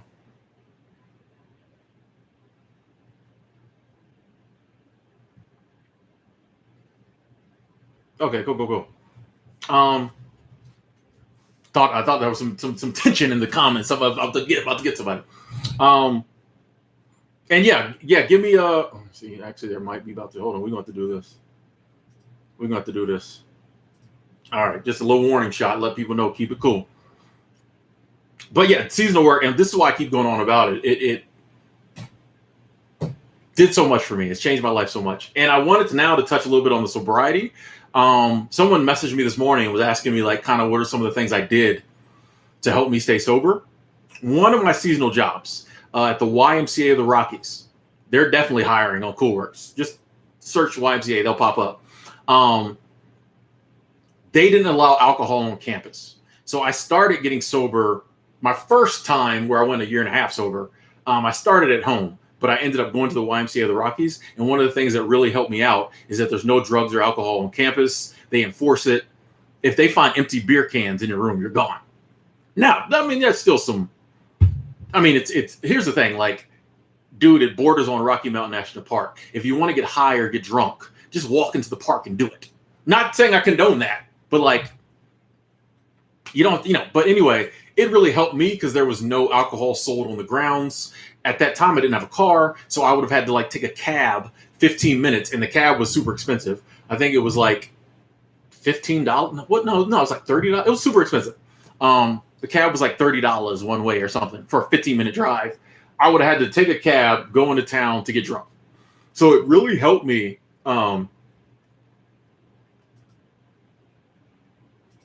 It really helped me to stay sober by just not having access to alcohol, and the fact that it was frowned on. So I knew I would get in trouble. That really helped me. Not to mention it was in a beautiful place. I was sober then, so I did a lot more hiking and just hanging out. We played volleyball. There was a full basketball court. So many different things to do. There was elk to avoid, deer to avoid. Dude, the YMCA of the Rockies, one of the coolest things is the deer and the elk walk around freely. Herds of them just walk around freely. At certain times of the year, there's elk everywhere. like the deer, like they would all, and during the mating season, you have to kind of look out for like the male elk. Just don't get too close. Those deer would always get me because it'd be like at night, and I'd be walking to go do laundry because it was on the other side of the complex, the grounds, and all I would see would be like antlers move, and I'd be like, "It's an elk," and it'd be like a deer. I'm like, "Yeah." But yeah, super cool, super cool, super cool. So seasonal work. Check out coolworks.com. There's other seasonal websites, but none of them I think are as big as Coolworks. Full disclosure, I do know some of the people at Coolworks. They send me merch and stuff every now and then, but this video is definitely not endorsed by them. I wish it was. It's not sponsored by them. I wish it was, but check that website out. If travel is your thing and you thought you couldn't afford to travel, trust me. Trust me. If you got and now since people are so desperate, I think the YMCA of the Rockies is doing like reimbursement or maybe paying for your travel. Okay, a lot of times people are like, man, I ain't even got the $100 to get there. These days, people are so desperate. I think the YMCA is like paying for your travel. Don't quote me on that, but check it out. Check it out. Hey, Lilo, what's up? What's up? What's up? How's it going? Thank you, thank you, thank you. Super Chat Squad. Since I just turned 20 today, what advice can you give me about life? This is my standard advice for all young people. I kind of said it earlier. We will touch on it again. Let me get a little water before I go.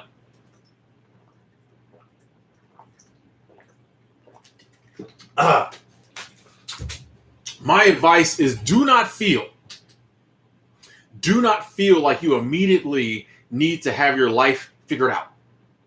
Do not feel like you immediately have to take actions like going into college or getting a job or getting a career. Please know that you are still at the starting line in life. And I don't say that to like down you, but just know you have so many years ahead of you. People are living to be 80, 90, 100 years. You got another 60, 80 years ahead of you. Don't feel like you need to have it figured out now. There's a reason why the universe, God, the source, made it so that at this age, you're in your best physical condition, you look the best you're probably going to look, you feel the best you're probably going to feel. It's because these are the times when you need to be using all that to enjoy your life. I know so many people who immediately jumped into the real world once they turn 18, 19, 20, and then they get my age, 41, and they look back. This is when they have a midlife crisis, if that's even a thing. But they start acting a little weird because they look back and they're like, where did the time go? For 20 years, I've been living life a certain way. I jumped into the real world, real life, as people like to call it, right after high school. And I've been following that, that lane, that playbook for 20 years, and they look around, they're not happy. So, but I also know a lot of people. Now that I've been doing seasonal work, things like that.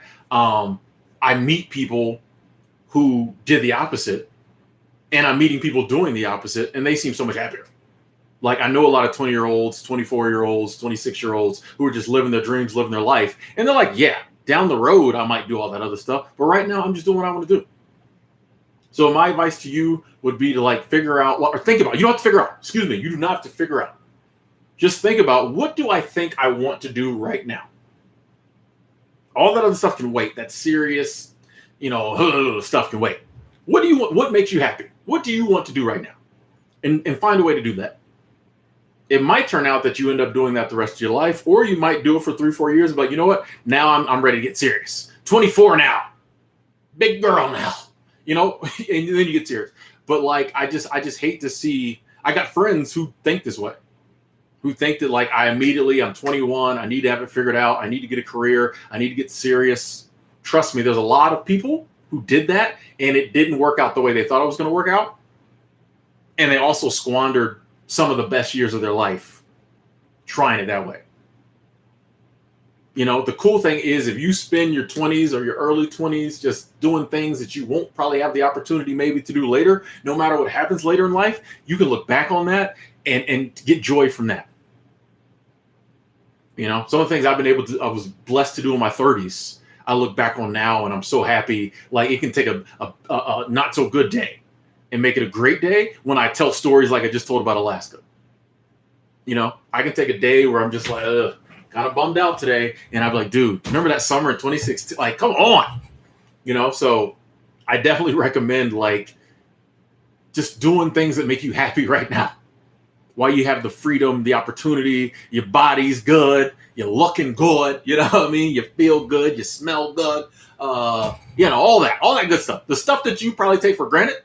When we're young, we take this stuff for granted. That's why I keep saying, and not to, scare you about getting older, but, a lot of the things you can do now and you take for granted being able to do, and, the day comes when your body don't feel the same. It ain't as easy to get up out of bed. The people who look at you and check you out stop looking at you and checking you out. They're looking at somebody younger than you. Take advantage of your youth, is what I'm saying. Not that I'm bitter about the not getting checked out like I used to. But there's not a memo or an email. It just starts happening. But yeah, live your life.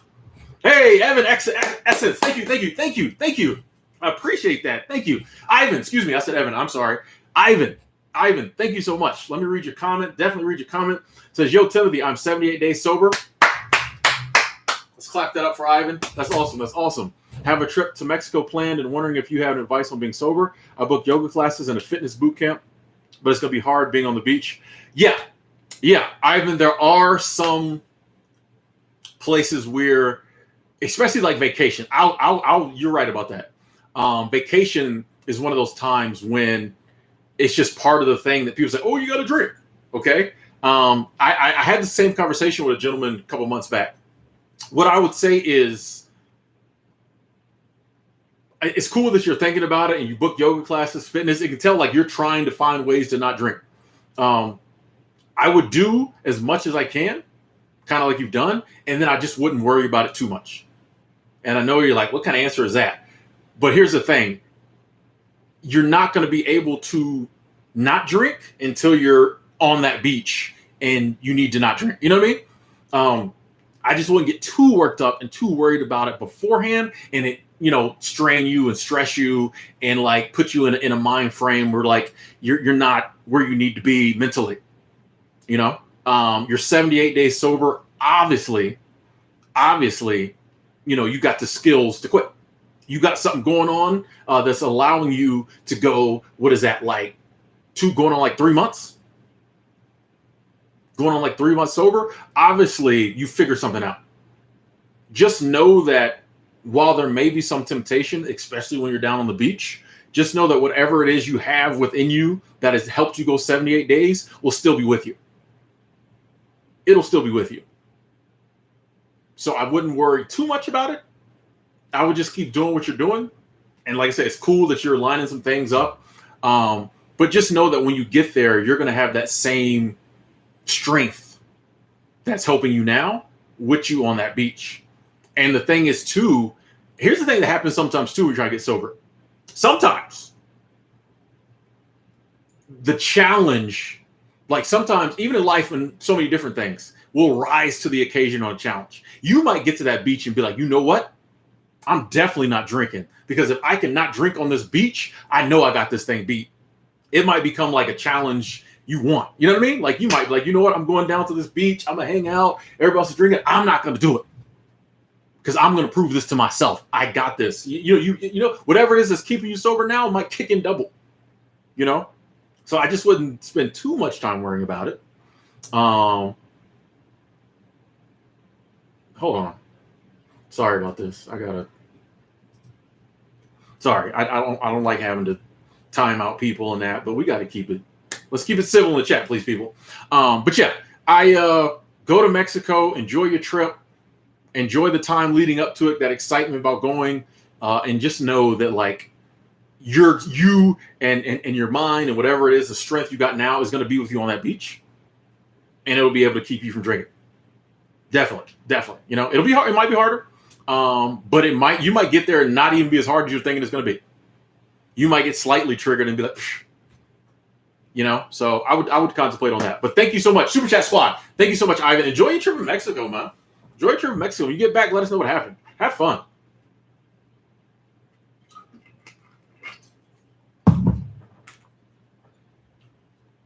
Oh yeah, since we were mentioning sobriety, yeah, and I talked about the YMCA really helped me out with that, because I do think, and I do think sometimes a change of environment can help. My buddy Mike, I got a video with him on this channel. He got off heroin and all kind of other stuff, pills, changing his environment. And it's ironic, like, well, we met at a seasonal job, so I guess it's not ironic, but he went to a seasonal job as well. He went and worked out at Big Sky Resort here in Montana.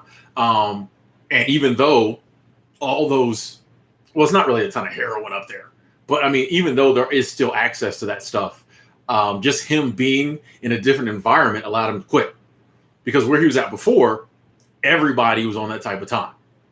Came out here, yeah, people still drink and they party and they smoke and whatever, but it wasn't that level. You know what I mean? And so since he's a really cool guy, he made a lot of friends very quickly. That'll make you have to switch up some of your behaviors. Everybody else is partying down here. You're trying to take it up here. They like, what? You know, so he was able to get clean from a serious some serious habits by changing his environment. And now, you know, like he's very openly says he still smokes a little weed, you know, just because it helps him out, you know, emotionally, you know, maybe has a drink every now and then. But to go from where he was at to like, most of the time he doesn't, you know, he might smoke, you know, a little weed and that's it for months. That's crazy. And it just came from changing his environment. Environment is huge, you know? So yeah, I went to the YMCA. That really helped me out. The YMCA was where I got to the point where I didn't even think about it because it just wasn't around me. Like I never saw alcohol unless like I went into town, went out with some of my friends. And even then, like everybody knew I didn't drink. So it would have been like if I'm like, I'm drinking tonight, everybody would have tried to stop me. And I like that. Like my group of friends there were just very like, they weren't heavy drinkers. You know, if I'd been like, I'm drinking, they'd be like, whoa, whoa, whoa, whoa, whoa. And I'd have been like, nah, you know, so like that was where I got to the place where like it didn't even, I really stopped thinking about it. It just wasn't around me. It wasn't something I did. And there was so much other stuff to do. I could literally walk into Rocky Mountain National Park every day after work if I wanted to. I could go to the gym, play volleyball. I could go to the chapel and they had church. You know, I don't know. There were so many things to do. So yes, it's sometimes changing environment. I'm a big proponent of seasonal work. So, hey, if you I think seasonal work is a good way to start over. It's a good way to start over sometimes in life or reboot. Even if you end up going back to where you were going before, you know, just getting away from your little small town or the city you're from for like 4 months and just being around different people and different scenery. Like, I think that really can help just to like reboot your brain.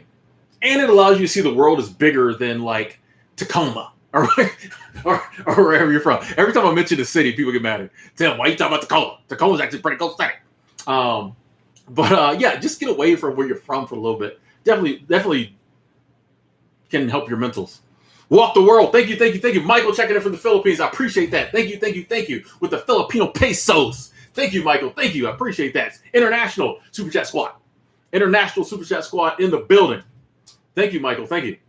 So, ladies and gentlemen, that concludes my spiel. We're still going. We're still streaming. Let's go. But that concludes my kind of spiel, the things I had written down to talk about. So now we'll go into the Q&A. We'll go into the Q&A. I will start reading the comments. Again, I got some strawberries here. Got to keep the energy up. I'm going to go to the comment section now. I warn you, anybody who's been saying some craziness and getting away with it, I'm here now. Finger on the block button. Let's go. I only do that to somebody who's really trolling or being crazy. But yeah, I'm here now. Katie, thank you. Katie, Super Chat Squad, thank you. Katie says, do you think it's worth giving seasonal work another try? Tried a national park, quit after a few days wasn't my thing. I think I prefer a beach. I'm going to help you out, Katie. Ocean Reef Club. That's a beach. It's a seasonal job on a beach. I'm sure they're hiring. You've probably looked into them before.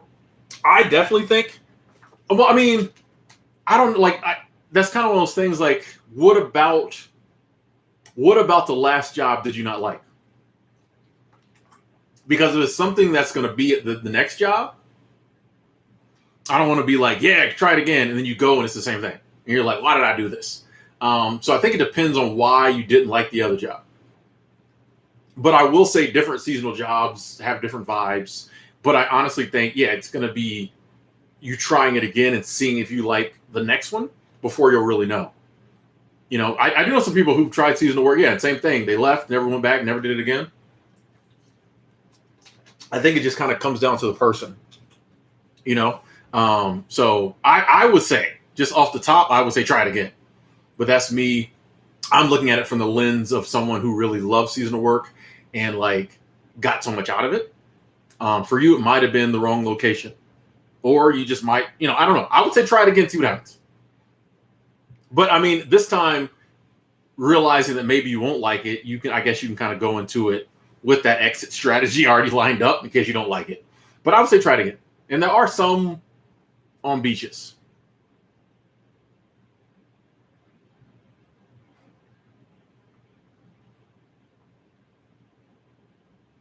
Jessica J, I think you have to keep in mind what's going on in the world whenever you embark on any adventure, or any venture, I should say.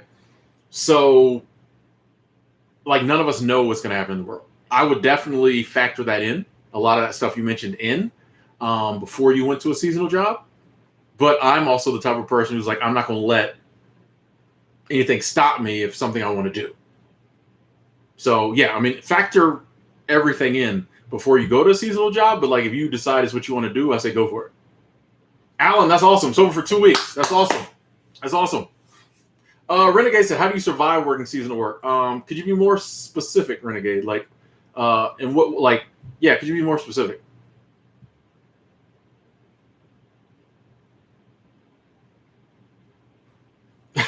Twist on 43 says seasonal work creates such energy with people doing different jobs, partying, outdoor activities 7 days a week. You're totally right. You're totally right. That is one of the things I miss about seasonal work is when I'm at a seasonal job and I'm on location and I'm living on the grounds, there's always something going on. There's always something going on. Now that I just like live in Montana, Bozeman, in a room I rent, like very little goes, like that is one of the reasons people keep going back to seasonal work, because you get used to that 24/7, almost 7 day a week, something going on. And then when you go back home, it's just like, yeah. So I'm with you on that. I'm with you on that.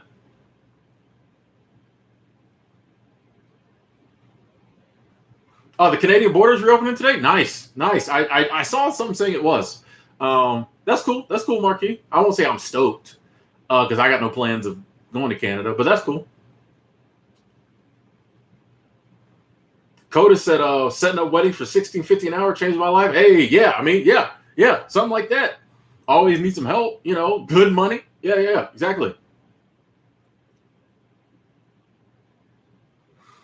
Oh, Katie, you didn't like the remote area and the lack of internet cell service? You can find seasonal jobs that aren't as remote that have better cell service. But there are a lot that, those are, if that's something you can't deal with, always ask you about that in the interview. Be like, be honest with me. What's the cell service like?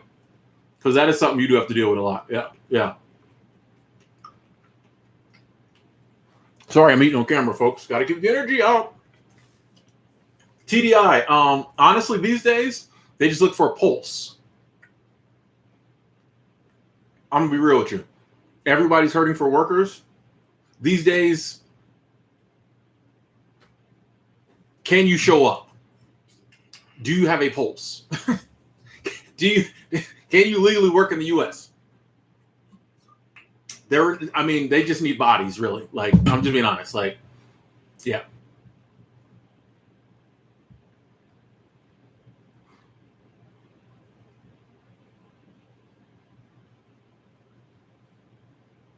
Fire into Zero Gravity Records. The gym, they don't have like a weights gym, but they have like a basketball gym. It's on the grounds.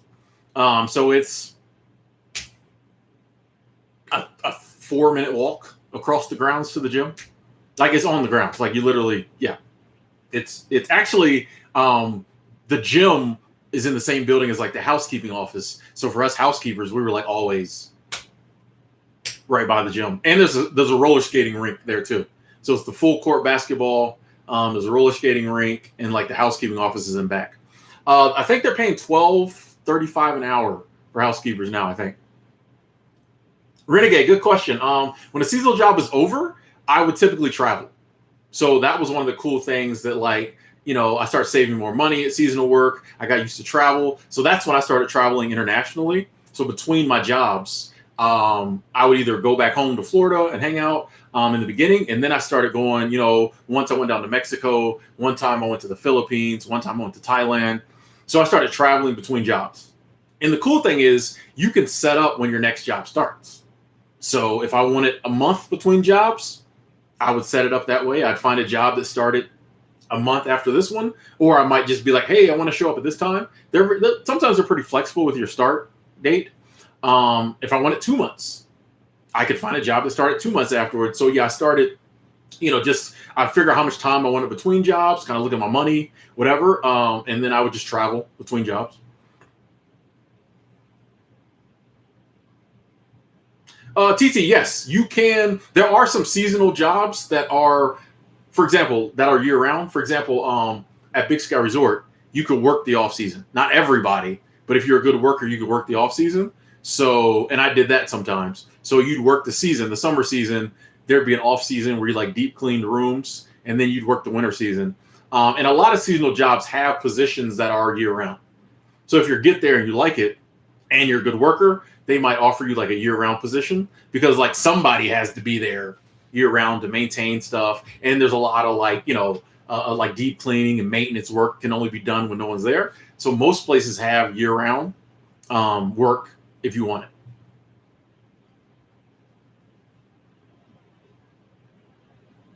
it. Silver King, good question. My answer to the question, how do you retire if you quit the rat race? The way I'm going to do it, I'm trying to do it, is build up, get my side hustles going enough to where like I'm making passive or semi-passive income on the internet. So I want to continue to grow the YouTube channel, get some other stuff going on online. And so that money will pay my bills, and like that money hopefully will keep coming in even when I'm older. So like I'll still have a steady income coming in. That's the way I'm trying to do it. That is a good question, but here's the thing. A lot of the stuff we talked about earlier, these side hustles like reselling, the internet stuff, the online stuff, the gig jobs, a lot of these jobs you can make just as much money as you make at your regular job. I think that's something that like people still don't kind of get, is that you can make just as much money as you do at your regular job now. And then if you want to like retire at 65 or whatever, you just have to do what you're doing now, which is a lot of people have 401ks.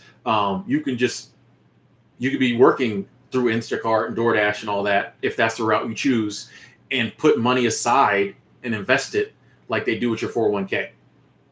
I mean, you won't have the price match, which very few employees do that anymore anyway. Employers do that anyway. But you can just save your money and invest it over the years like you would normally.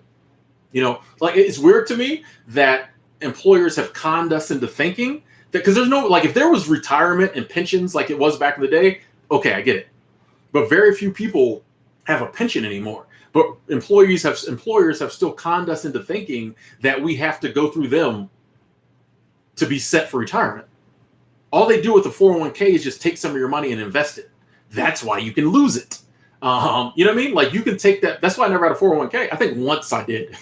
And I was young and I just like, okay, everybody else was doing it.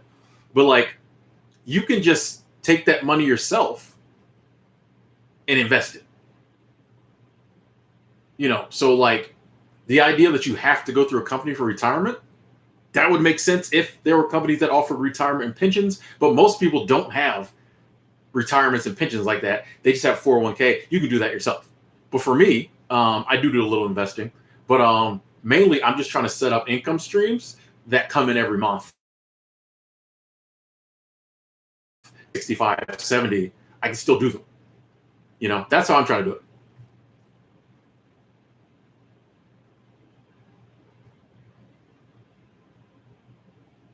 Oh, wait, I'm behind in these comments. Hold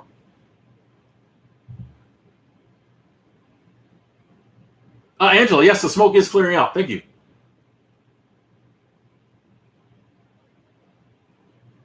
When you're stuck in a hotel in the middle of nowhere, can you get reasonably priced food? Is that just a broad question, or are you talking about like at a seasonal hotel? That's why a lot of the seasonal jobs provide housing, because, yeah, most food in touristy areas is going to be pretty steep. Yeah. If you're trying to buy your own food, It's going to be pretty steep. Thanks, Riley. Renegade, I personally don't know of any data entry stuff that I've done, but I know there is tons of data entry. If you Google it, I mean, you have to sift through a lot of stuff, but I feel like you can find some genuine data entry remote opportunities.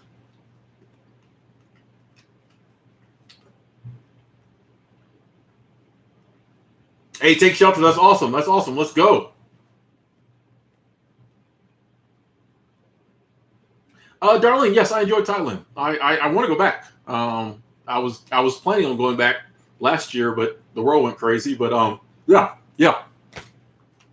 I enjoyed Thailand very much. Had a good time. Didn't do none of the crazy stuff. Stayed sober. Didn't do none of the crazy stuff. I was proud of myself. But yeah, Thailand was cool. I just like the vibe. I love the vibe in Thailand. Lauren says, I work for a research company that lets me make my own schedule online. It's temporary. I personally don't know of any other jobs like that, but I'm sure if you, especially since you already kind of like know about a company like that, I'm sure if you Googled and looked, you could find some. If you know, if there's one, there's 10. That's the thing about the internet these days. If there's one, there's 10. Okay, so I'm sure there's other ones out there like that. I don't know about them personally though. Hey, Renegade, sorry you had to leave your job because being stressed out. One of the cool things about seasonal work is it did cut down on my stress because, like I said, my housing and my meals were taken care of. I don't have to worry about that. That's two big stresses. Even if I blew all my paycheck, I still got a place to stay. I still got food to eat. It takes a lot of stress off of you.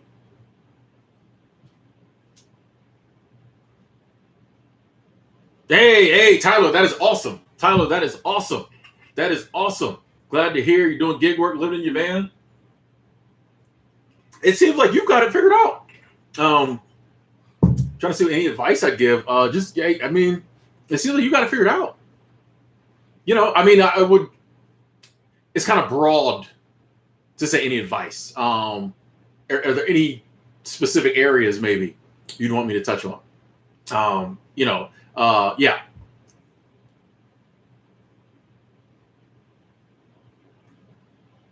Did a lot of people get fired? Not some people did, but not really. You have to get fired. Okay. One of the things, like when I was doing my research, because I worked for Xanterra and Yellowstone, people were like, "Oh, you'll get fired." And full disclosure, I did get fired, but that's because I was in the employee pub acting crazy, and they tried everything they could not to fire me, but like they had to. I won't go into the story. Also, too, I got lied on a little bit, but you had to really do something. It had to like really get to HR, and they would go and like they'll fire you if they got to, but it's not like people. You're not going to show up to a seasonal job and they just fire you on a whim because they need the help. So anytime like a seasonal job fires someone, they have to find somebody else, and it's a hassle, you know. So yeah, there's not really getting fired like you might think. Yeah, Jason, man, blessed. Supernatural Black Life, how's it going? Sean says, how about age? Could you be more specific? What do you mean? Fluffy, hey, you're welcome. 5 days sober, that's awesome. Welcome, Marcus. Thank you, free agent. Renegade, I'm not like setting myself up to rely on Social Security because I honestly don't think it'll be there. So I'm not planning on, if it's there, cool, but I'm not planning on it being there. Hey, Winter, thank you. Welcome to the channel. Welcome. Fire, thank you. I appreciate that. Super Chat Squad. Thank you. With the continued support, I appreciate that.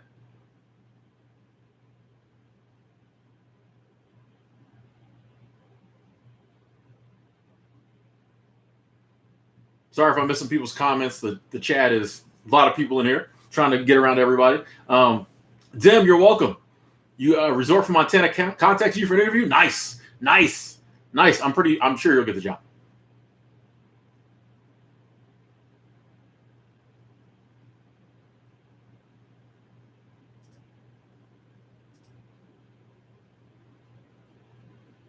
South London checking in from London.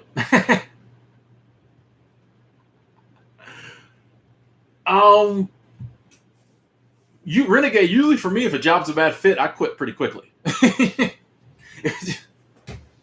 Usually for me, if a job's a bad fit, I quit pretty quickly. So I don't know if I've ever had to like really start over. But I mean, in the past, I quit a lot of jobs after I'd been there a year or so. But I'm so used to quitting jobs, I don't even like my life is just continuous, and the jobs go in and out. You know what I mean? Because I don't like equate my jobs with my life. So like, anytime I started over in life, it was other stuff.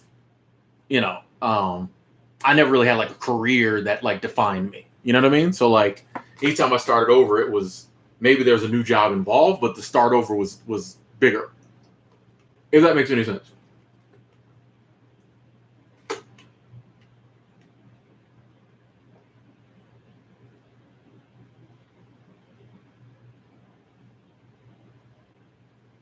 Yeah, walk the road. We was a little wilder in our drinking days. Totally different person. Like after about 8 or 9 beers in us, we're a totally different person. Totally different person. Yeah. So I'm glad that's not my life. Here's your boy Twan. I love social media. Like I'm a YouTuber, so like I love social media from the standpoint of a content creator. You know, I will never like you'll never hear me demonizing social media. If I ever talk negatively about anything related to social media, it's our behavior. Okay? Like I like my car. I think it's cool if people have cars. If someone was driving their car into crowds of people, that'd be a problem.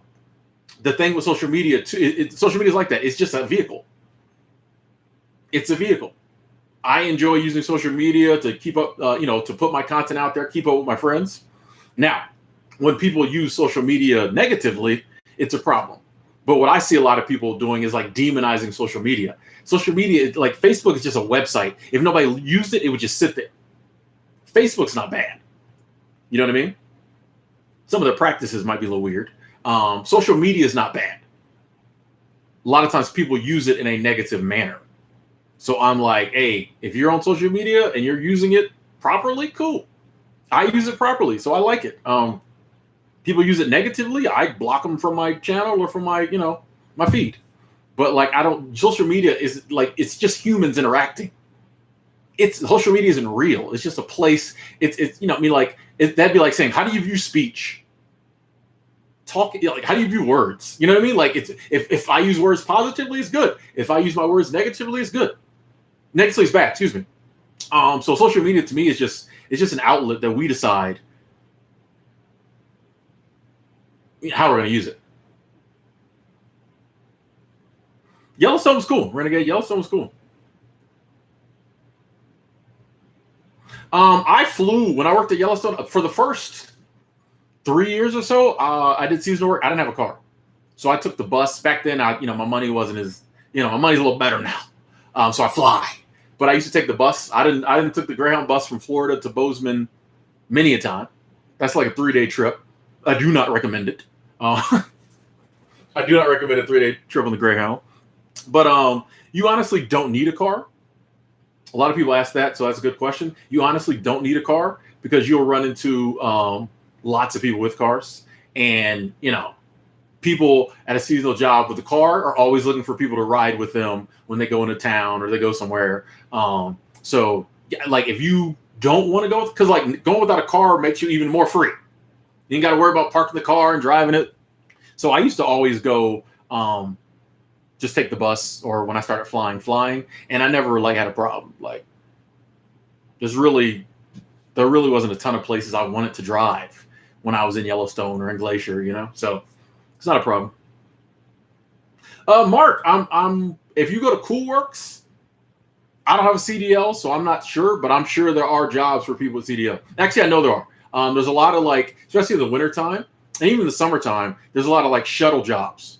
Like people driving the shuttles and like places like Park City and places like that. I see a lot. They're looking for bus drivers. I know here in Bozeman, there's a company's always looking for bus drivers, especially in the wintertime.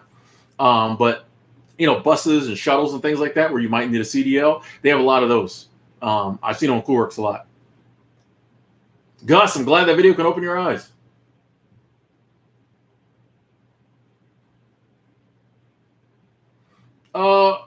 Sunrise. I'd say I've been living my best life for started in like 2015. So about 6 years now. It doesn't seem like it's been that long. Time flies when you're having fun. We have lots of fun. Yeah, it's been like 6 years now, which is hard to believe, but would not change any of it, even the mistakes I made along the way. Life's all about growth. A lot of times you got to make mistakes to grow. A lot of things I know now, I learned them the hard way. We were just talking about me getting fired from Yellowstone. I had to learn. That helped me. That helped me with the drinking as well, because I realized, some stuff you take with you. Even though change of environment definitely helps, you still gotta handle the problem. So yeah. Mike, I definitely think Big Sky is going to be another Aspen. Yeah. Big Sky. The first time I was in Big Sky was in 2015. It has totally changed. When I was there before, there was very little construction. It still felt like a small, mountain town. It's totally different now. Yeah, I think it's going to keep growing. It's going to be the next Aspen. Yeah. Oh, Sean. Age, they're not real. I know people in their 60s at seasonal jobs. So if you can do the work, they'll hire you. And they do have a lot of, the older you get, maybe you don't want to do as much physical work. There's a lot of, like retail, gift shop jobs, little stuff like that. Just other, maybe some cafeteria positions where you just kind of clean the tables all. They do have jobs for people who are older who don't want to work as hard. They do have a lot of those jobs. But I think as long as you can do the work, you'll get hired. Now there's not going to be as many people your age. Even at I started when I was 35. There weren't a lot of 35-year-olds. But places like the YMCA, there's actually more people in their 50s than people in the 30, 40 age, because a lot of volunteers, retired people go there. But yeah, most of the people are going to be early 20s. But I know for me, even going at 35 up until 40s, I never felt like out of place.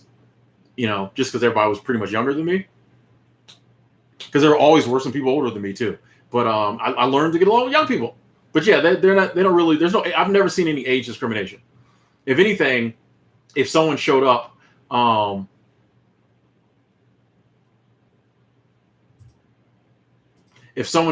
and maybe because of their age or whatever, they couldn't do the job, they always tried to find them something else to do.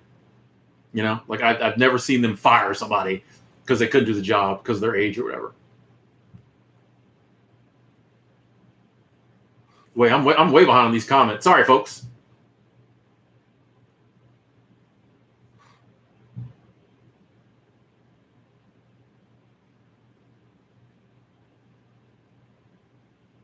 D, I'm with you. Yeah, I used to stay quitting jobs too. Yeah, your interview skills are really good. Exactly. I'm the same.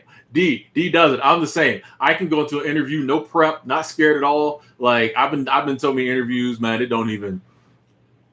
Yeah, quitting a lot of jobs and getting a lot of new ones. Yeah, you learn to not even be worried about it.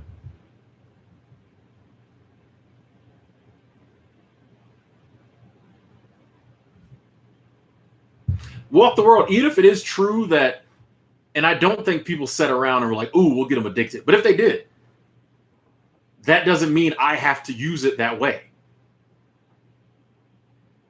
There's certain foods at the grocery store that they're probably like, "Hey, they'll eat this and get addicted." I might have a Twinkie once a year. They ain't gonna get me. You know what I mean? So I just personally don't demonize social media. I just think use it responsibly. That's the way I kind of look at it.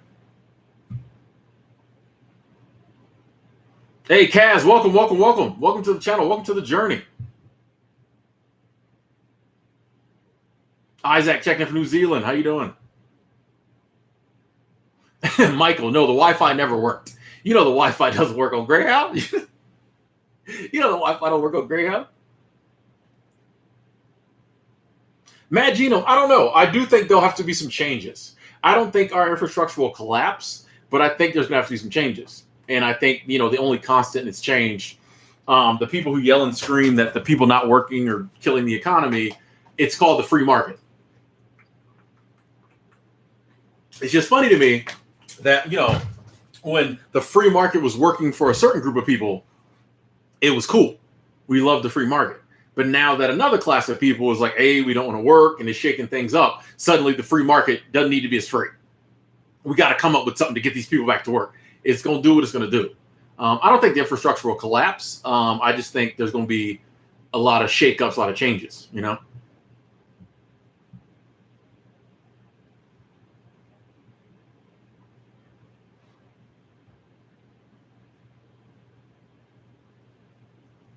City lights. Yes, I definitely was nervous when I first started living this life. Doing stuff like seasonal work. Definitely was nervous. Definitely, like it's pit in the stomach, butterflies in the stomach. Many a nights asking myself, what was I doing? But one of the things for me was that my old life just wasn't fulfilling enough, and so I kept telling myself, even if this doesn't work out, at least I'm doing something. You know what I mean? If it hadn't worked out, at least it would have been an adventure. At least I would have had, the adventure of, going back home and having to figure out what I was going to do next. It was something. I was just so bored with just like my old life. Even though it was a good life, I was just so bored. You know what I mean? I just have been doing the same thing so long. You know what I mean? I was like, I just need something different. Even if it doesn't work out, I'll be happier than just doing the same thing.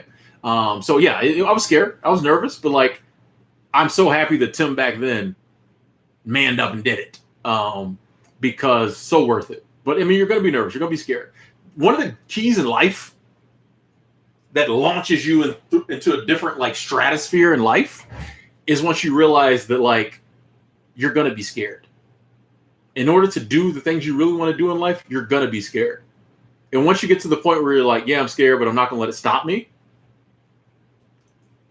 Your life the world, opportunities just open up. And the more you do it, the easier it becomes.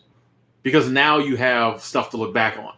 Like I would have never traveled to Mexico by myself if I hadn't, traveled to Wyoming by myself to go to Yellowstone or other places. Never. In Mexico, everybody said, don't go. You're going to get... People say there's so much crazy stuff about Mexico that is not the slightest bit true. It's funny / sad. But, I was scared. But I could look back on it and be like, hey, you went all these other places alone. It was fine. Let's go to Mexico. So the more you just like fear this is my analogy for fear. Some of y'all heard this again. Some of y'all haven't. Fear is like an advisor. Okay. Say you're a king or a queen. Like if you watch the old movies, kings and queens always had like viceroys or advisors. They always had that one guy or girl who like stood beside them. And like whenever they were going to rule on something, would kind of weigh in on it. Hey, Your Majesty, I personally think maybe we shouldn't, or I think we should. Always had that one person or like that council of people that they ran stuff by. Like I view it as like my life is a kingdom. I'm the king. I'm the head honcho, el jefes, if you will, right? I'm Your Majesty, right? But fear, along with some of my other emotions, but fear is just one of my advisors. So at the end of the day, I make the decision. But fear's job is if I'm going to do something that might potentially harm me, fear's job is to be like, hey, this ain't what we normally do. This could happen. This could happen. Just want to let you know. That's what fear is. Fear is the just want to let you know guy. Hey, just want to let you know that if you do that, this could happen. What happens, though, is a lot of times in life, we get so used to giving in and not doing something every time fear like says something. We just live a fearful life. Anything outside our comfort zone, any hesitation, we don't do it. We're so scared. We're so worried. But and if you continue the analogy of like a king or a queen, we've all seen movies where there was like a very weak king or queen and like the viceroy, or someone else was really running the kingdom. Like there was a king, but the person whispering in their ear really made the decisions.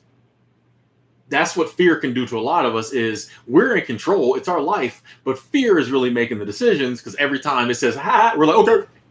But if you can get to the point where you're like, hey, fear, I appreciate that. I appreciate you looking out, but I'm going to do it anyway. I'm gonna take what you said. I'm gonna make sure, I look into that, protect myself, but we're doing it anyway. Um, that's when you build a strong kingdom with you at the helm, because like fear has to really come forward and say something crazy for you to be like, all right, maybe we'll hold off. Other than that, you're just like, yeah, okay, gotcha. I'm doing it anyway. So yeah, I was nervous, but did it anyway. Once again, folks, sorry for missing anybody's comments. Hey, Derek P, I appreciate that. So my man, you speak the truth so hard it hurts sometimes. I appreciate that. That's my goal. That's the goal, is to make it hurt. Thanks, Derek.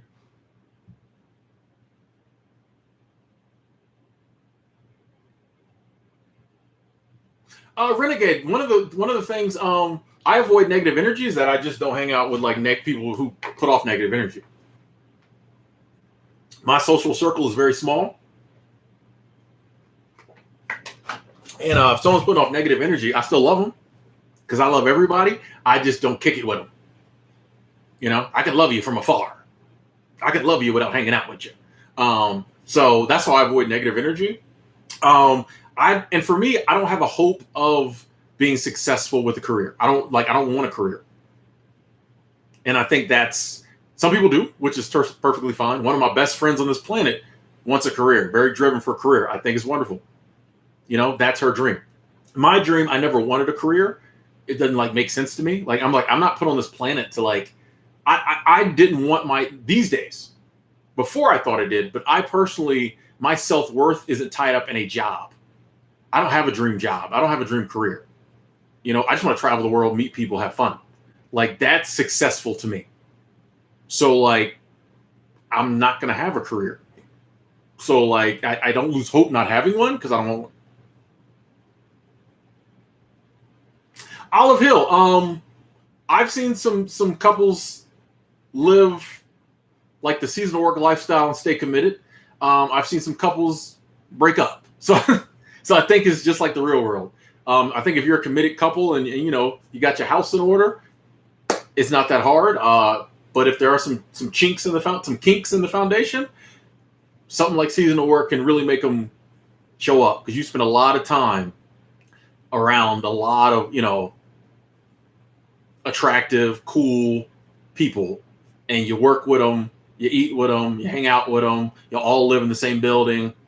I've seen a lot of relationships go left. I've seen a lot of heartbreak at seasonal work. I'm talking a lot. Okay. And it's worse than, I just gotta be real, it's worse than normal life, because some go down in your relationship normal life, unless you put it on social media like some people do. Maybe 3 or 4 people will know. You know what I mean? A few people will know about it. Seasonal work, when your relationship goes wrong, everybody knows about it. And they're probably going to be if it went wrong or went left with a cheating situation, they're probably going to be cheating with someone at the job. So everybody's going to know everything about it. I didn't see a lot of, embarrassment and sadness. That's one of the things. Yeah. If you come to a seasonal job with somebody, you better make sure they in their corner and you're in theirs, because I didn't see a lot of corner switching, and everybody know about it. So yeah, I've been to certain seasonal jobs where they told me day one, you don't lose your girl, you lose your turn. So don't and that applies the other way too. You don't lose your guy, you lose your turn. So they they was like, hey, don't. But I've also seen other couples have no problem. So I think it depends on the couple.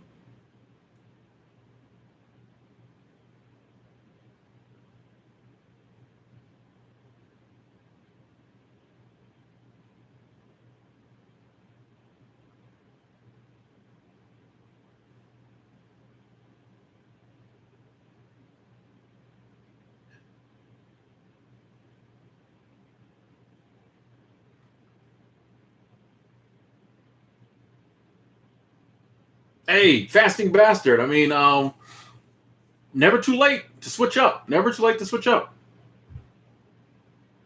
Yeah, Jessica, there's definitely nothing wrong with you for not having a dream job. That's, once again, that's programming. If you think about it, if you've never been taught about career or anything like that, dream job, you as a kid, the only reason as a kid you thought about that is because they asked you, what do you want to be when you grow up? If no one ever asked you that, you would just want to keep doing what you was doing. You just want to live. You just want to have fun. It would never occur to you to be like, let me find a place I can go work for 60 years. Like, it's crazy. It's crazy. Maybe some people, but like most people, you wouldn't even think that. Like, I don't have a dream job.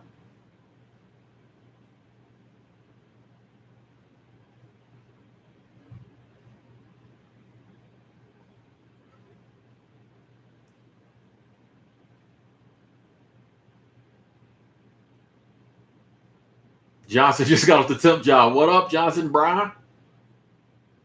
Lee said in seasonal work, even the dishwasher knows your love life. It's usually the dishwasher that's up in the mix in your love life. It'd be the dishwasher who took your girl. Lee knows about that seasonal work life. Me and Lee have worked together before. I mean, he was in F&B. I was in housekeeping. We never actually worked together. I was in a real department. He just made food. But I'm messing with you, Lee. Love you, Lee.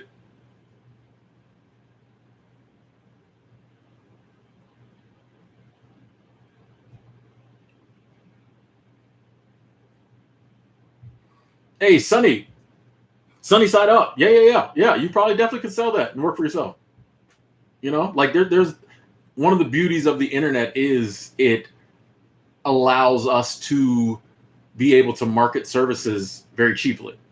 You know what I mean? You could just set up a website and put some ads up and be in business. You know, you might even have to do ads. You could just get on social media and talk about it. You know what I mean? Like you could start a YouTube channel about a digital strategist, being a digital strategies. You know what I mean? Like there's never been a time in history where or a medium, a vehicle in history where you could just get started and just talk about something and make money off of it. So I say go for it.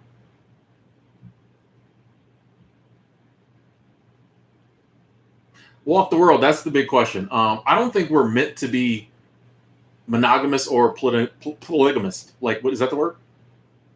I don't think we're meant to do either one. I don't think when the universe or the source put us here, it was like, you best be monogamous. I just think it's whatever works for you. Some people like monogamy, some people don't. You know, I think the problem happens when you enter a relationship and you're one way and the person's the other way, and y'all never talk about it, or one of y'all lies about it, and then 2 years later, it comes up. So I don't think it's we're meant to be either way. I just think it's what do you and your partner want to do? Abby Harris, the glacier's understaffed. I can imagine that. Yeah, I think a lot of places are like that, and sadly, yeah, I think the people there, as you can, I'm sure, attest, get overworked. I think that's happening a lot.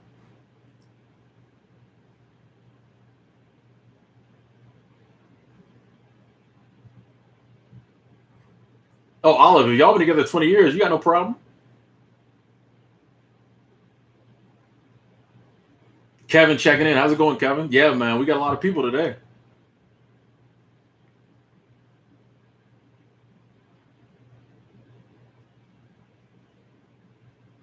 Uh, a sonnets? Am I pronouncing that right? Um, hey, if that's something that's gonna work for you, go for it. Everybody knows me knows I personally don't want a house, but yeah, if you can find a little cheap house, pay it off quick, and then go after your dreams, you know what I mean? Go for it. That way, you got a place to stay. You know, you're never gonna be worried about that. Like, yeah, I say go for it. Emphasis on the cheap house, though.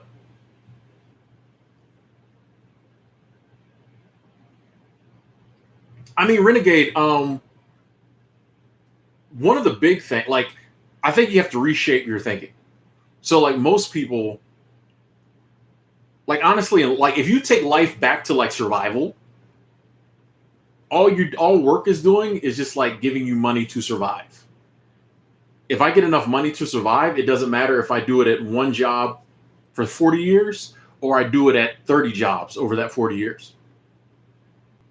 You know what I mean? As long as I got money to pay the rent and buy groceries and live, it doesn't matter how I get that money.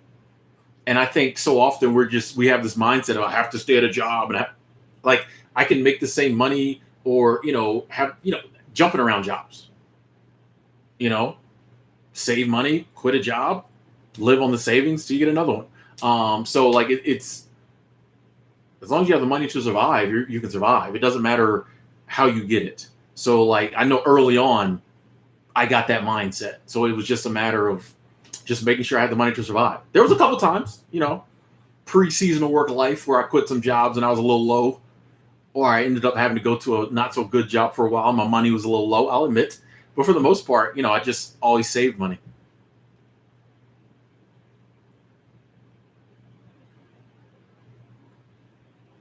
Stuart, you're welcome. You're welcome. What time is it where you're at? JM a third. I agree. We're not here put here to slave at work. I agree. I agree.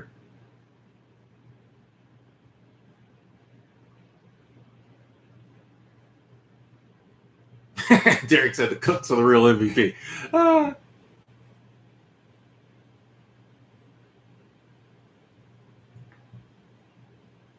they can see I'll be going along good through the chat, and then YouTube will just zing it up. TDI said, I'm definitely going to seasonal work. I'm taking all those turns. Trust me, man. I know some guys and some girls who done went to seasonal jobs and cleaned up. I know some people who done put in some work, buddy. When it comes to that stuff, I know some people who put some numbers up. I like to think when I was a younger man, I put up some decent numbers in that area. Some of these people, man, they be cleaning up. Hey, Lee, you only lasted 1 hour in housekeeping. I can believe that. I've seen you work. I can believe that.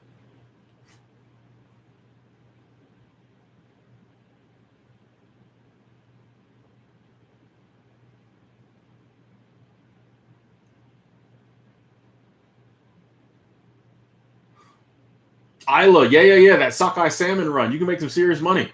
2 weeks, pocket of cash, zero sleep. That's why I never did it. Like them 16-hour days or more.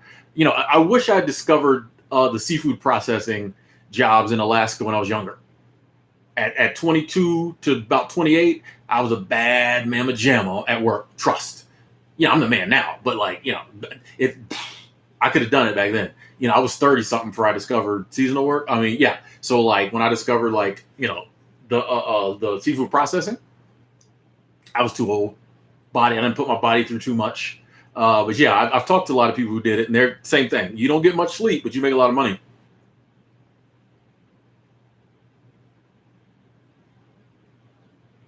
Slacker. I know some people who worked on a cruise ship and they liked it. I've never done it because me and water don't really mix like that. I'm like oil. Me and water don't mix like that. But I know some people who've done it and liked it and made a lot of bank, made really good money.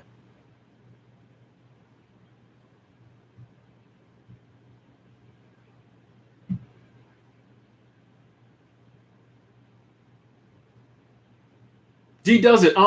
Some days I miss eBay reselling. I miss them good dumpster dive finds I used to find. And I could get back into it. I just all the time when I'm at the TJ Maxx, I'm like, ooh, I could flip this. I don't know. Maybe I'll get back into it. I don't know.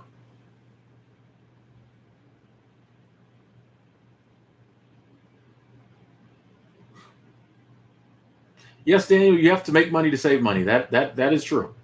That is true.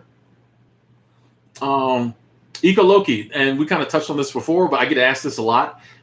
For me, do like this whole honestly, the average person who's working a steady job or trying to go that route is not going to have no retirement anyway. This is and we don't want to admit this, but if you watch the documentaries I watch, you know that retirement is going out the window. Almost nobody has a pension. People have 401ks, which is just your money invested. That money could disappear. Remember Enron? Okay. Remember 2008? So it's just working the same job doesn't guarantee you're going to be taken care of when you're 65. Social Security might not be here. So and here's the thing too. I can work multiple jobs and the whole time be investing the money. I'm 42. If I wanted to just keep investing money until I'm 65, I'm sure I'd be okay. You know what I mean? You don't have to. Once again, we are programmed to believe you have to stay at a job in order to do certain things. You can do them on your own. If a company's going to take my 401k money and invest it, why can't I? You literally can invest better than whoever decides what to invest in at your job over your phone. Get a Webull, get Robinhood, get, or if you want to go with the fancy ones, or Coinbase. Link in description below. You literally can invest. Like, I just don't need a job to do it for me. I make money, I save it, I invest it. I'm coming up with passive income streams that are going to make me money every month. I just don't have this outlook of like, I'm gonna work till I'm 65 and then never work again. I'm trying to find work I can do online that I can do until the day I die. Be that 45, 65, 85. That's the model I'm working towards. And I think that work at a job till you're 65 and then hopefully you got enough money to live went out with like my dad's generation. You know what I mean? Like I don't see why anyone, I do know, I get why people subscribe to that because we're still preach that. But I think most people who really look at it can understand like that's out the window. You know, I'm smart enough. Like it's on me. It is on me. If I end up 68 living under a bridge, A, I'll be happy I made it 68. B, I'll be happy there's a bridge there that no one else is under. But C, like it's on me. I'll just be like, well, hey, I didn't put in the right work to be taken care of. Like, I'm not going to be like, man, I wish I had slaved for the man and he was taking care of me right now. Like, I just don't, it's on me. I think there are enough ways to make money out here now that I can figure out how to make money without a job. That's just me.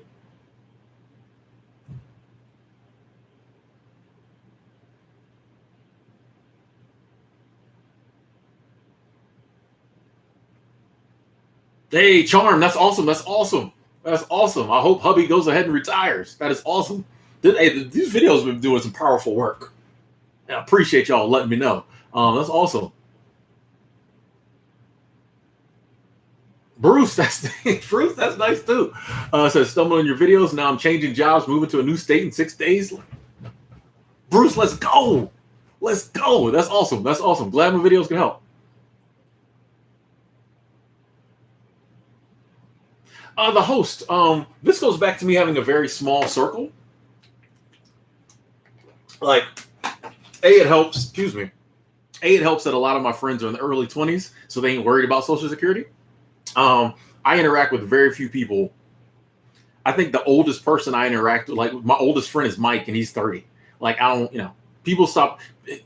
Most people, you get bored. You run into like the boring Social Security people once you hit like 40.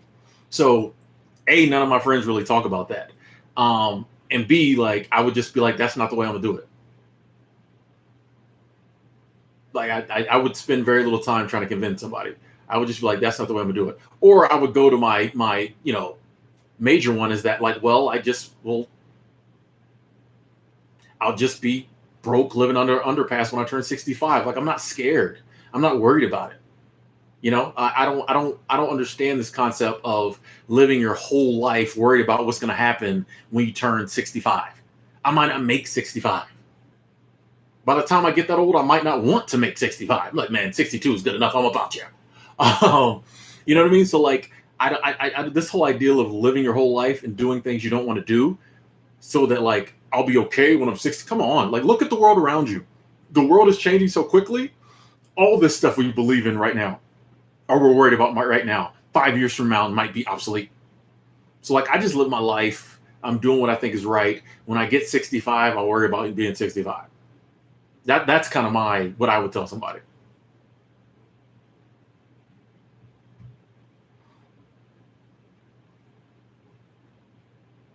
Stephen, hey, welcome.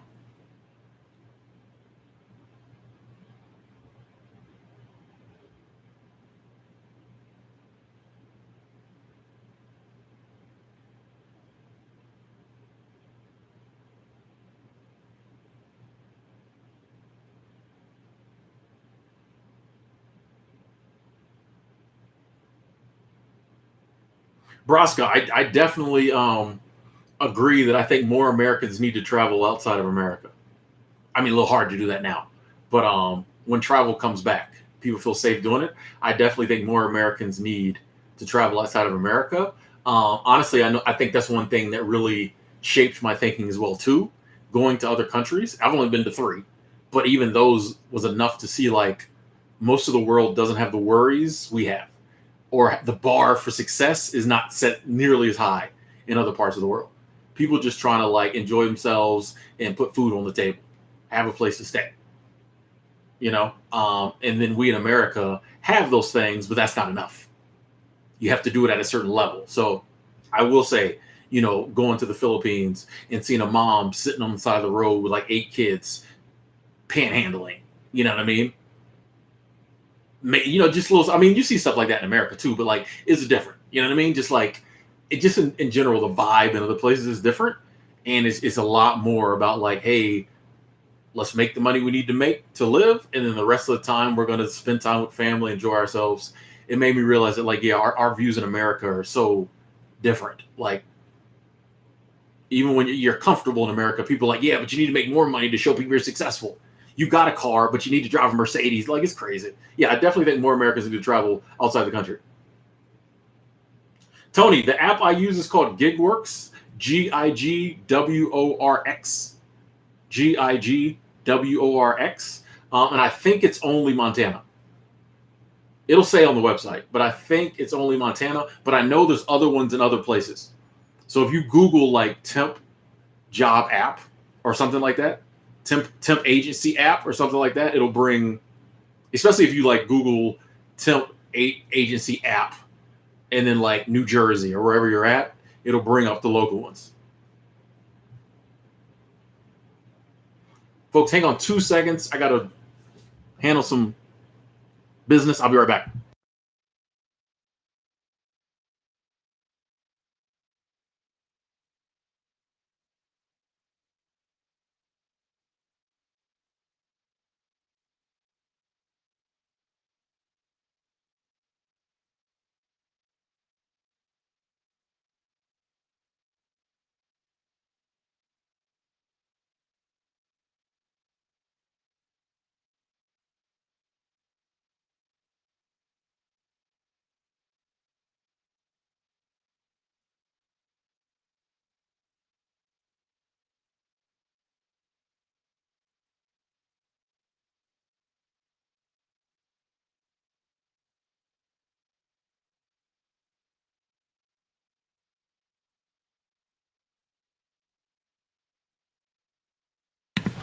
We back. Sorry about that, folks. You have to take a little bathroom break.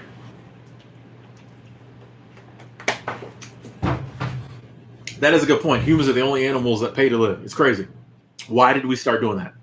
We didn't always do that. Humans didn't always do that. There was a time when like everything, some of our early ancestors, everything they needed, they just went out and got. You were hungry, you went fishing, you hunted, you gathered. You needed a house, you built it from the trees. There was a time when everything on the planet belonged to everybody. Now, there might have been different regions where different people were at, different tribes might have had different territory, but within that tribal territory, everyone had access to everything. You didn't have to pay somebody for it. Then we came up with this concept of like ownership, and suddenly it was like, oh yeah, you need this stuff, but I own this land, you can't have it.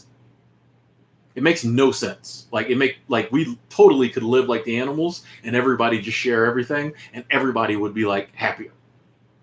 But no, we decide to do this ownership and it's crazy. It's crazy. It's crazy. I'm telling y'all, if I come back as a human, I want to come back early. I'm trying to do this no more.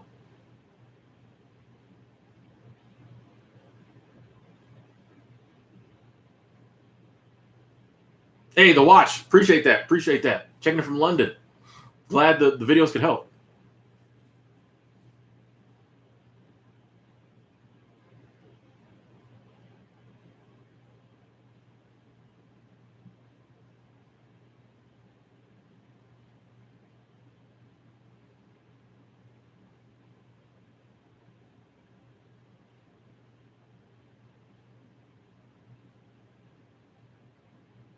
Lee, yeah, hopefully I get to do a walk and talk sometime soon. Yeah.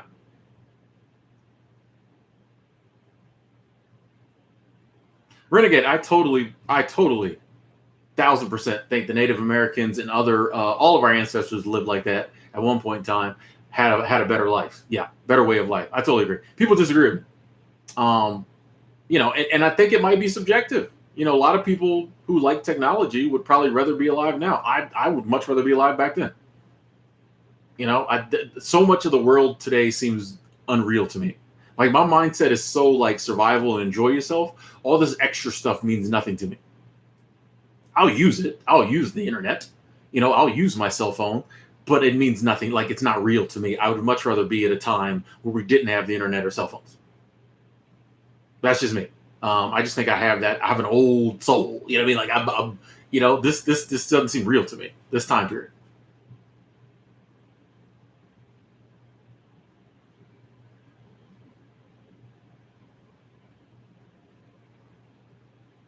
Judy, you're surfing in Missoula. Nice. Walk the world. Yeah, yeah. I'm telling you, when all this pandemic stuff goes away, y'all ain't gonna see me in the U.S. but maybe a third of the year. I'm telling y'all ain't gonna see me. A couple years, you ain't gonna see me in the U.S. It's just, why? I'm not downing America. I'm so happy I was born an American, but I'm ready to spend some time some other places.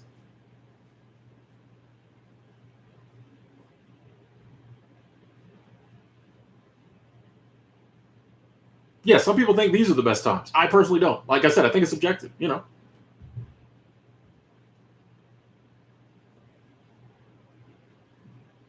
Yeah, but JR, we have those same issues now. We got war, we have droughts. They didn't have to have jobs though. You know what I mean? Like, and once again, two people can look at a situation like, "Oh, I'd rather that than that," and the other person might be like, "I'd rather that than that." I would rather deal with all that stuff than the stuff we have to deal with now. Like I said, the world just doesn't seem real to me. Like, that seems like real life to me. This doesn't. For other people, it'd be different. You know what I mean? So, like, I get that some people prefer it now. People are always like, "Oh, but they lived shorter lifespans back then." That's fine with me. I'd much rather live free for 50 years than deal with this for 80. Like, you know what I mean? Like, but y'all know me. My thoughts on life and death a little different than most people's.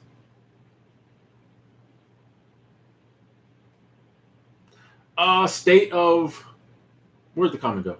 State of mind. I don't really have a backup plan if serious health issues pop up. I'll probably just die. You know what I mean? I'll be honest. I'm not as married to this life as a lot of people are. If a serious health issue pops up, I'll take advantage of the services of hospitals and doctors until I run out of money. Then I'll probably die. It don't like that. That don't worry me. Well, at the time, I'll probably, man, this sucks. But like, once again, I don't. I do the things I want to do, and I try to plan ahead for the future best I can. If in the future some things pop up that are outside like my control, and I don't have the money to handle them, I just, okay, like, you know what I mean. Like, I just don't. It'll just be what it is. So like, in that instance, I really don't have a backup plan. I don't even have health insurance now.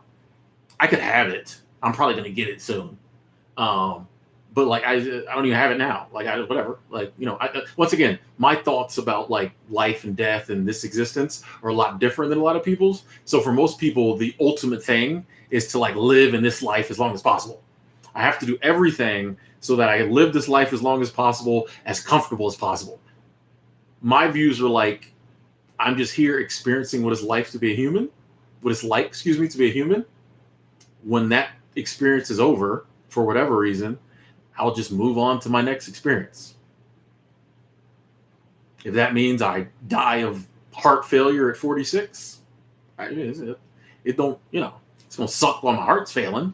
But in the grand scheme of things, well, I'll just, if there's nothing after this life, well, then I'll just not exist. If there's something after this life, I'll wake up being whatever that is. Like, I just don't have this ideal of I have to do all these things to make sure I'm okay and this life goes on. But like I said, a lot of people don't get to that level. I'm there.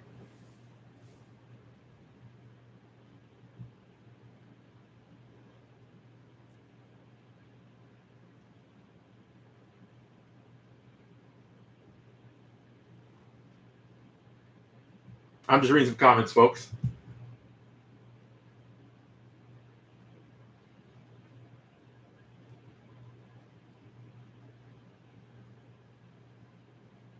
Hey, Jessica J, they say Ghana's a good country to move to in Africa. Ghana.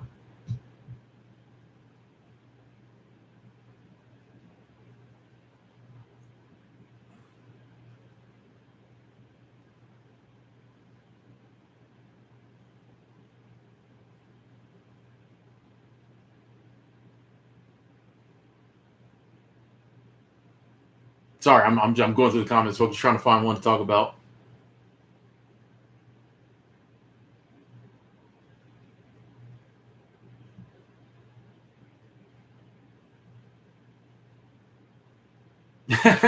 Jim said, I'm in the process of minimalizing right now. Can't believe how hard it is. Every time I get rid of one thing, it seems like three other things pop up. That, I mean, that's the life we've been programmed to live. It's just like buy, consume, consume, consume. And I think that, you know what, honestly, I think that those, a lot of us who talk about minimalism don't talk about that aspect of it enough. I know I don't. Is it's not only getting rid of stuff, it's also not bringing in more stuff.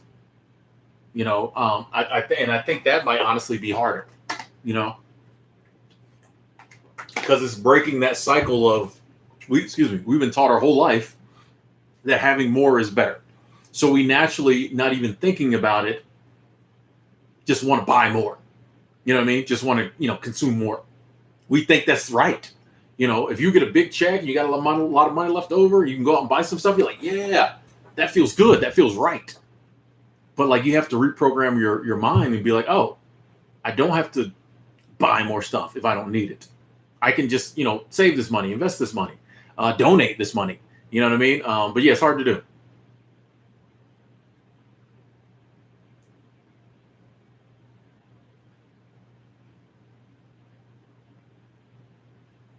Lauren, the ideal, and maybe you asked this before I touched on it, but no, the ideal of death doesn't scare me. If it's a painful death, yeah, I'm not looking forward to that. But the ideal of death itself doesn't. It used to, but I'm getting to the point where but I don't believe in like non-existence. Honestly, we have no data to say death is going to be bad. I don't know why religion, other than like a lot of the fears we have around death, religion taught us, especially like Christianity.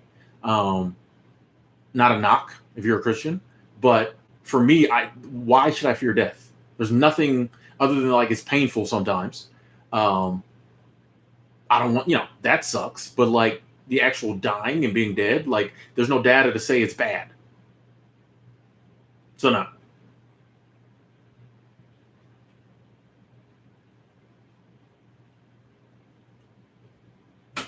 Talk. I have a video that says it's better to be poor than middle class. Yeah, you get way better healthcare at a cheaper price when you're poor. It's true. It's true. Mr. M said Uganda is a great country in Africa. Good vibe, great nature. You're spending $3 a day and living good. Okay. I like that. I like that.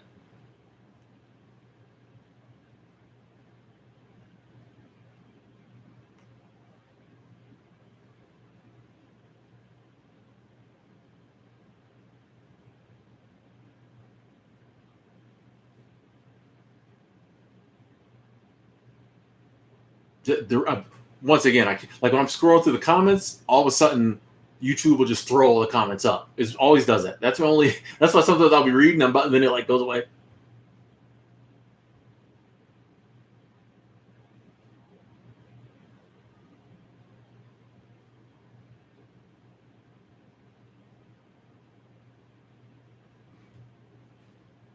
Somebody asked about Obamacare. I had Obamacare for years and it was great until they raised the rates this year and I canceled it. But yeah, I had it for 3-4 years and it was only like $50 a month. It was great. Used it all over the country. But then they raised it to like $280 something. That's probably what I'm gonna end up paying. Is like $250 or something for healthcare. If I get it, it's a racket. But yeah.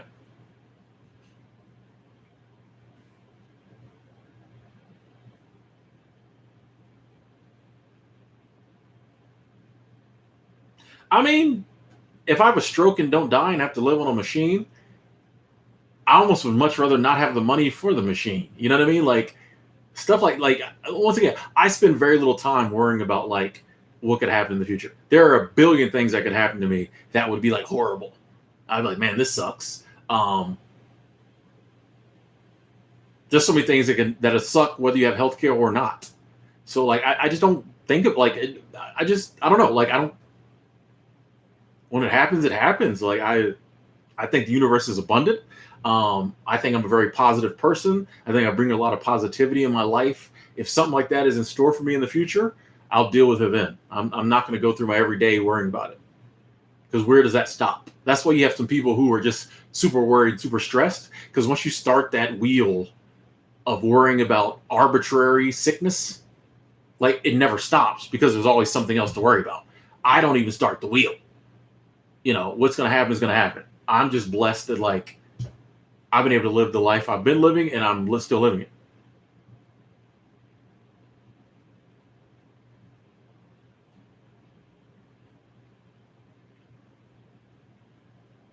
Sean, I'm in Bozeman, Montana right now.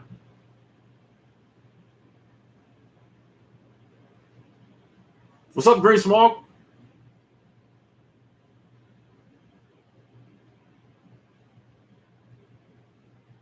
Silver King, yeah, things like HOAs and all this other rules and regulations. Yeah, man. Mm-hmm. I definitely, Lauren, believe in manifestation of the law of attraction. I believe in 100%, 1,000%. Yeah, totally believe in it. I think that's just the way the universe is set up. I don't think it's crazy hippie talk. I think it's real.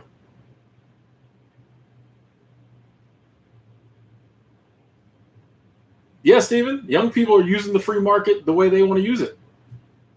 And if it's working out for them, I don't understand what people are mad at.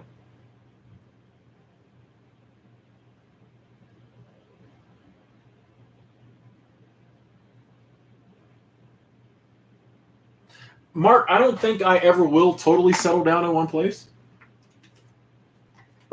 Um, just because that's just not like until the day I have to settle in one place. Like that's just, I have a nomad soul, a nomadic soul. So like you know, it just doesn't appeal to me. So different home bases throughout the years, I'm sure, but I don't like until the day I have to like settle down. I don't think I will.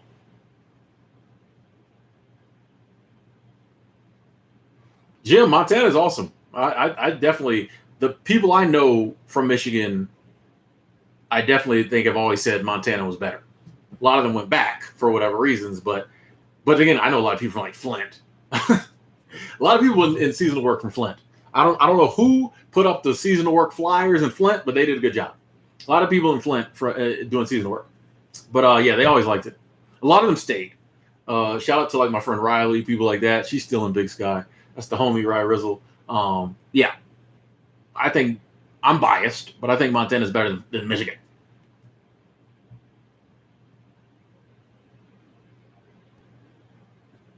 Lender to fears sickness and death because I have much more life to live, impact on friends and family, pain and trauma. Here's the thing, Lender to. I totally agree that those are things that like those things make sense. You know what I mean? Like, yeah, you want to live longer. You die, it's going to impact friends and family. It might be painful. Like that doesn't mean you have to fear sickness and death. I'll give you like those are valid points. It doesn't mean you have to fear them. If somebody walked up and shot me in the face, it would suck. I don't have to spend all my time worrying about it though. I don't have to fear it. If it happens, it happens. So it's like, yeah, I realize that when I die, it might hurt some people. It might hurt me as I'm dying. I definitely have things I want to do, but I don't fear death because I don't fear those things happening. I just realize there are things that could happen. I don't have to worry about them. I don't have to be scared of them. Like it just, like who says you have to worry about something?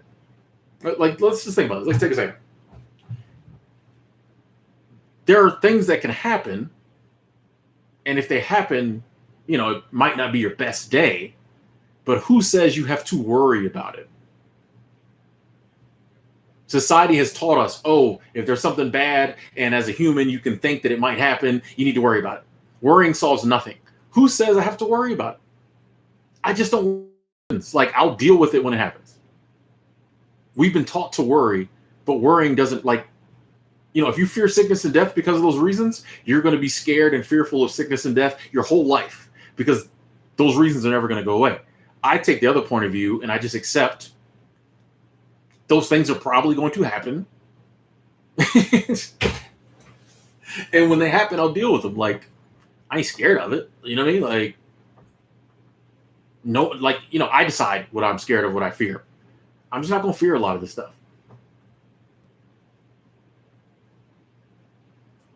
Hey, won't get fit. Glad you liked the video. Glad you liked the video. And yeah, I mean, I totally know where you're coming from. Um, but that, as the sobriety progresses, that kind of goes away. You know, like I said, you just gotta get out your head. And the thing is, like, when you've been doing certain things and enhancing them with weed and booze, your body expects that. So you have to not enhance those things with weed and booze for a while for your body to be like, oh, sometimes we do this stuff without enhancing it. But yeah, initially it's going to be very hard because you're used to that. It just comes down to like reprogramming your body and your mind to get used to doing certain things without the drugs and the alcohol.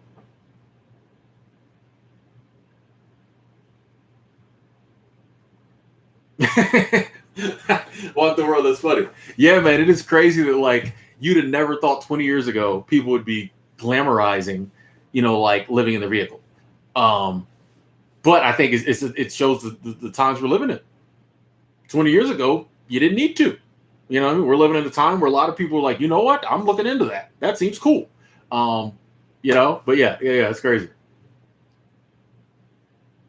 Gem H, Philippines was cool. I spent 2 weeks in Manila. It was cool. Not sure I'll go back. Just didn't speak to me like a place like Thailand did. But it was cool. I'm glad I went.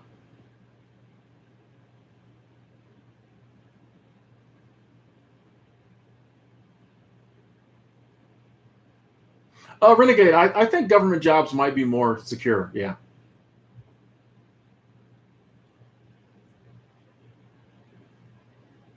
So Nani said, I'm getting triggered by how not scared you are. That's what's crazy. That's a great comment because like it does bother us when people are like carefree. Sometimes. Some people will get bothered that you're so carefree. I've had people tell me that in real life, man, that I'm kind of scared that you're not scared.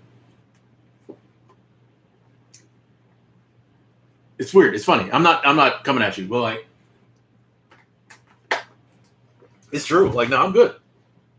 I think a lot of times we think that like bad things are going to happen because we say we're not scared of bad things are going to happen.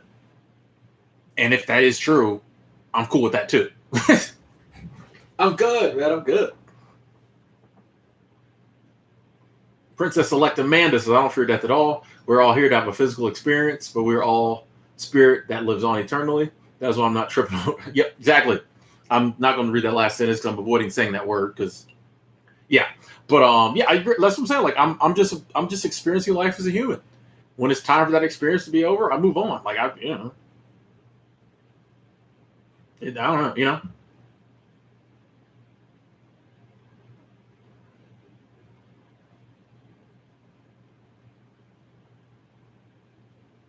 Renegade. The cool thing is like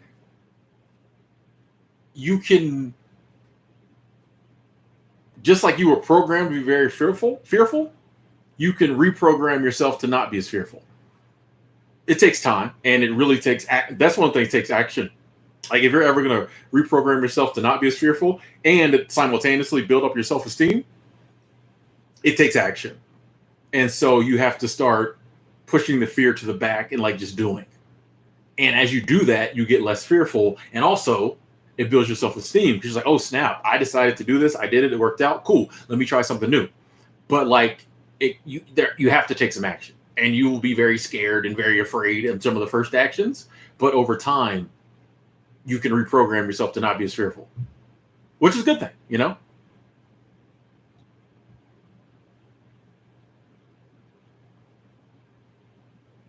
Hey, Catherine, that's awesome. Catherine. I'll be reading these names. Sorry, Catherine. That is awesome. Been clean in Alaska for 29 years now. Nice. In Trapper Creek, Alaska. Nice. Yeah, I mean, it's good to hear someone who like went through something, changed their life, did something different. You know what I mean? And that's the thing too. Like, that's also too why bad things that might happen, I feel like we don't have to fear them, because I think that like someone like Catherine will tell you, I'm sure prison was horrible, but changed her life.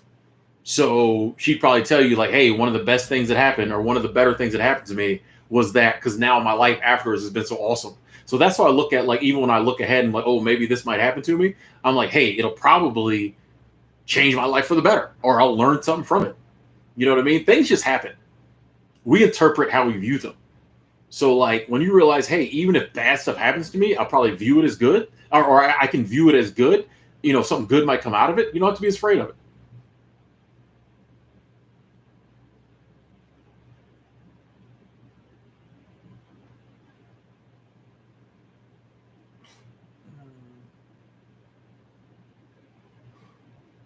Avic's got an e-bike. Nice. I used to have a scooter, like a little moped. Yeah, no insurance on that thing. $10 to fill it up, no insurance. Yeah, man. John, yeah, I'm in Montana right now. Ooh, Caesar, you saw me on Quora? Quora, Quora? Yeah, yeah. Here's a little tidbit, a little truth nugget, a little hack I don't usually share. And it's funny, Caesar, that you mentioned that. Quora is like a answer forum. A big part of my YouTube success, if you will, especially on like my travel channel, is that website. Like I don't drop that gem much because like I didn't want a lot of people to copy that.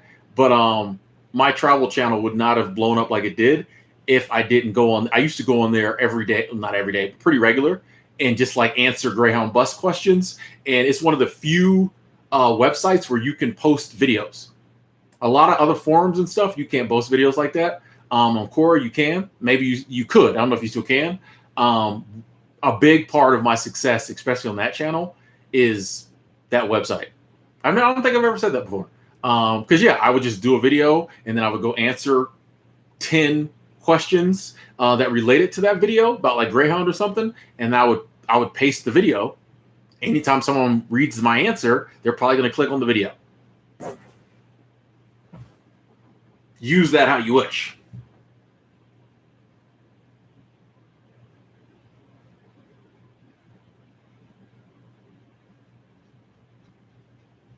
Hey, Redwoods, thank you. I appreciate that. Super Chat Squad, still in the building. Redwoods, I appreciate that. Appreciate the love. Appreciate the support. Thank you.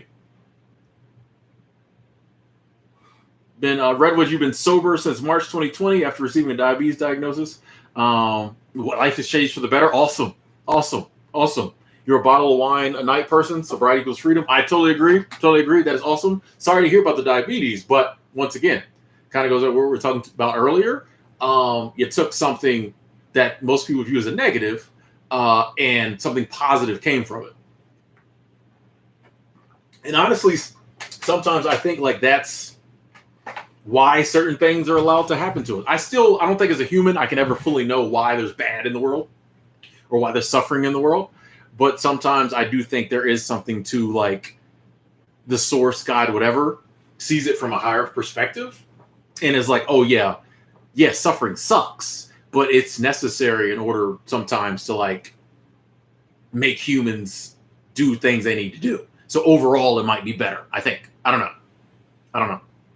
Demon Slayer, yeah, I definitely want to get some traveling in this fall. Yeah, I mean, part of it we'll have to see like what this whole pandemic thing does. Because like I'm not big on traveling when things aren't open and I can't experience them fully. It's kind of a waste of my money.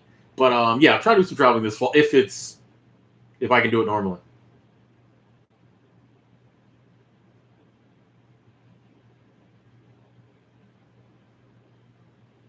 Hey, Doolittle Ranch, welcome to the channel. Welcome to the journey. Yeah, man, live stream king. We try.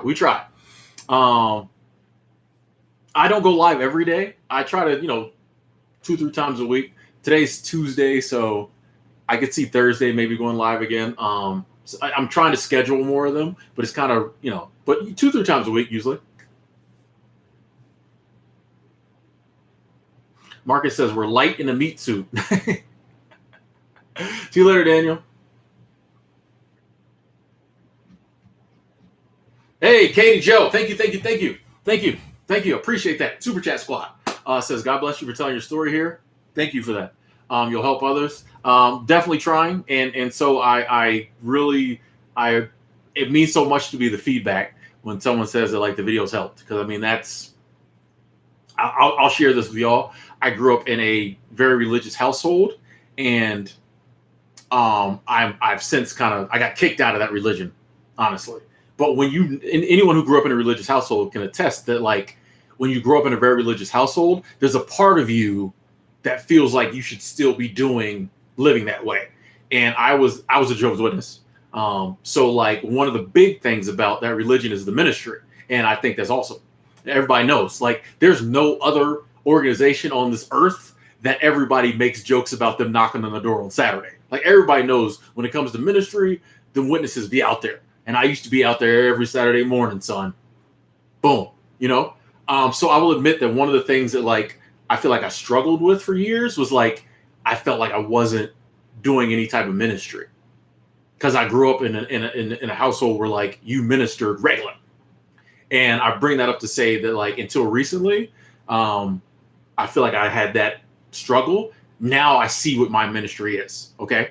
And so the feedback I get from you and other people like that always helps me because it's like, okay, like I'm doing it. You know what I mean? This is okay. You know, I may not be doing it that way, but you know, I'm doing it my way and it's reaping results. You know what I mean?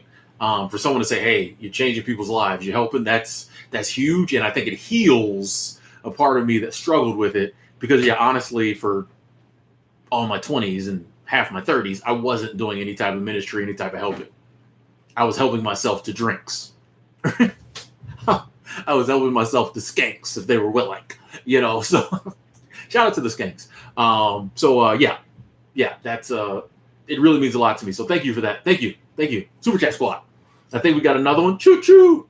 Valley Girl. Thank you. I appreciate the love. Said who needs Maya Angelou when we have Tim? Hey, that's a big statement. I ain't gonna incur the wrath of the Maya Angelou fan club. But I appreciate you saying that. Super Chat Squad. Thank you. I appreciate the support. We trying. We trying to get a little poetic. Crypto Trader, that's awesome. Glad to hear your booze free. That's awesome. Demon Slayer, I am definitely, you know, I'm very, I try to live life in the moment, carefree. I have some goals, but if I don't get to achieve whatever, one goal I really want to achieve is that 100K silver plaque. You know, I got 10 years in this YouTube game. I'm always seeing these people come around in 1 year, they got crazy subscribe. You know what I mean? Like, I just want that 100K plaque. That is one thing that the day I get that will be a very special day. Y'all know I'm gonna shoot a video. I'm gonna share it with y'all because it's y'all who's gonna get it for me. You know, everybody who's sharing the video, everybody who's subscribed, everybody who shares the video, talks about me to their friends. It's gonna be y'all who gets it for me. So yeah, but that's gonna be a special day. Like when I get that, you know, yeah, man. Yeah. Walk the world. I don't think JW's is a cult. No, someone who was one, and y'all know me, I'm a very honest person. If I felt it was, I just want to answer that question, or I would say it was, but I don't. Like it's any religion like any other. I feel like they have some things they do differently that makes people think they're a cult. But trust me, like I would tell you, like I didn't leave because I thought it was a cult or anything like that. I'll be honest, I left because I wanted to have sex before I was married. And well, actually, they kicked me out because they was like, somebody told on me. Some girl like not pressured me, but she was coming on to me. We ended up having sex, and then she went and told, and they was like, "You can't do that no more. Are you going to keep having sex?" And I said, "Yeah." And they said, "We got to kick you out." And I was like, "Cool. You know, if you're going to be in an organization, you have to follow their rules." Tim don't do well with rules, especially when it comes to me. So I'm not one anymore, but I don't think they're cool. And, you know, I have lots of family and friends that are still JW. So, like, I'm going to see it different, you know? Yeah, Amanda, we making moves, man. We making moves. We was at 10K not that long ago. So, yeah, man. We was at 30K not a little over a month ago, man. We making moves now.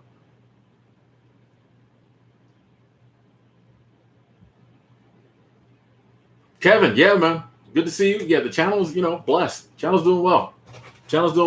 Rico checking in. What's up, Livestream King? I mean, DoorDash King.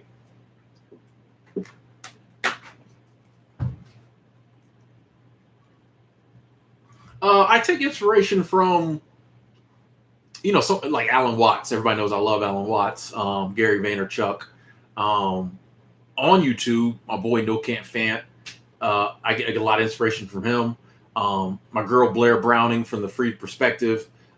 She's very inspiring. Like that's, you know, she's, if you go to my channel page, these people are in my recommended channels. Check them out. My girl Michelle from Minimally Michelle, she has thought processes that just always, she always says something that like makes me think differently. Like those, you know, those are the people I kind of like tap into to like get some views.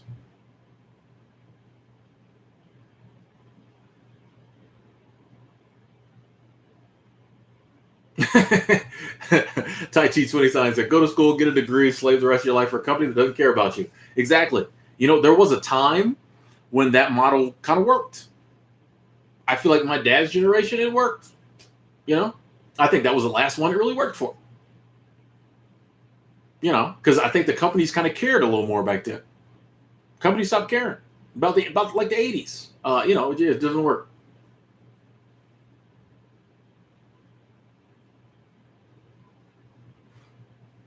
State of mind. I always travel alone. I can't never find nobody who wants to travel with me or has the time and the opportunity. So, yeah, I always travel alone. Richard said, I live by 2 rules. 1, don't worry. 2, be happy. I think that's a song.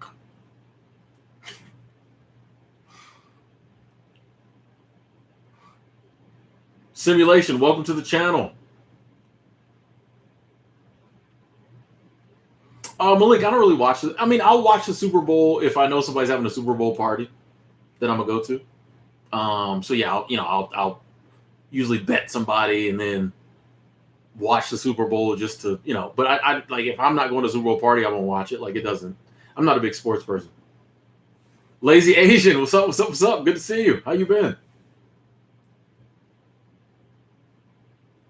Hey, Jimmy. Hey, you're welcome. You're welcome. And yeah, I mean, you know, it takes time. It's a process. But the good thing is every time you try, I think puts you further along in that process. So if you keep trying, especially at a young age like yours, you know, you can master it and then have the whole rest of your life ahead of you sober, you know? So yeah. Kevin, no, I don't play any instruments. I never was musically inclined. Redwoods, I think I know Jim Rohn said that in one of his speeches. Be a student, not a follower. Yeah.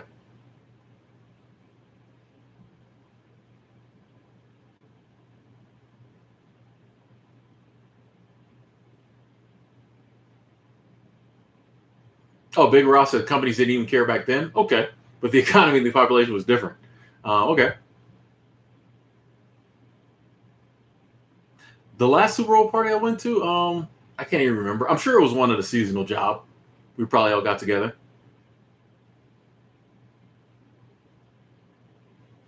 Lazy Asian, I'll let you know. I'll let you know. Next time I know I'm traveling somewhere, I'll let you know. We supposed to get up before, remember? Okay.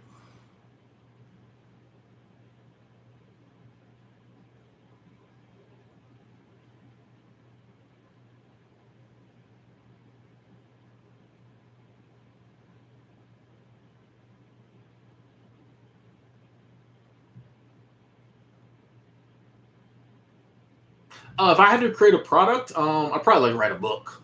Like, I don't think I would want to create a product. Like, that's just not me. I'm all about information motivating. So if I was to create a product, I feel like it would have to be something motivational, like a book. Mark, no, I'm not vegan. Each passing day, I think more and more about like going vegetarian though, or cutting back on meat. Yeah. Avec, I definitely think inflation. I think from what I learned in the little research I've done in economics, the very little about economics they teach you in school, you can't inflate the money supply the way they have, and there not be inflation. Now, maybe they can pull some tricks and like keep it from happening for a while or being as bad as it. Like if we were to get the amount of inflation that should come from the amount that they've inflated the money supply recently, we'd all be broke. The 1%ers would even be like, $8 for bread. Like, you know what I mean? Like if we actually get the inflation that should from economic principle hit us, That's why I don't worry about it too much because I'm like, if it really comes, if hyperinflation comes, we all broke. You know what I mean? I think it'll be fun to be down at the soup kitchen with everybody else.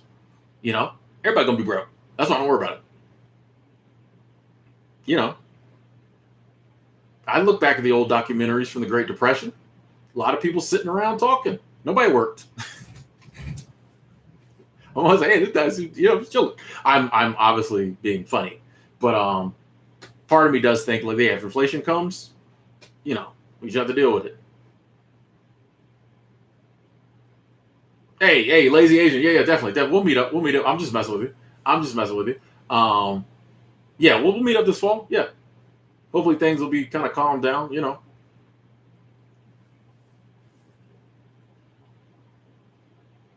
Lee, you've been watching SVU. I keep telling you, Criminal Intent is the best Law and Order. Detective Eames.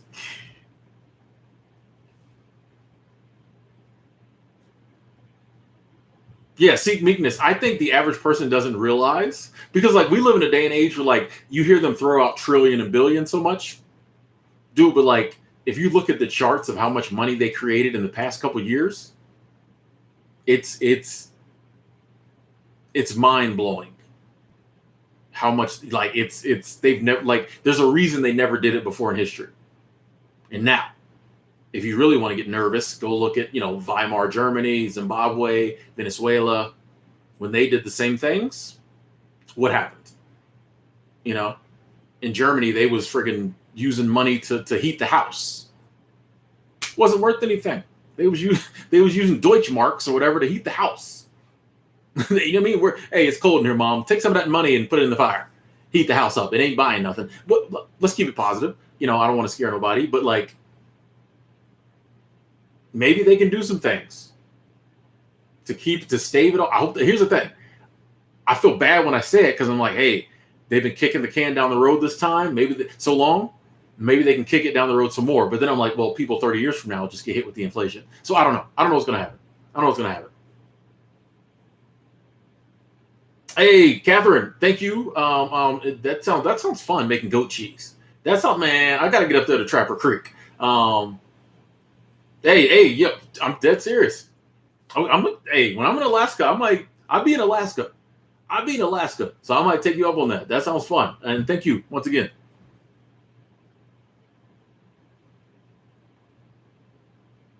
Lee Cyan is good. I actually got to call him today. I was going to try to get up there and visit, but I don't know if I'm going to be able to now.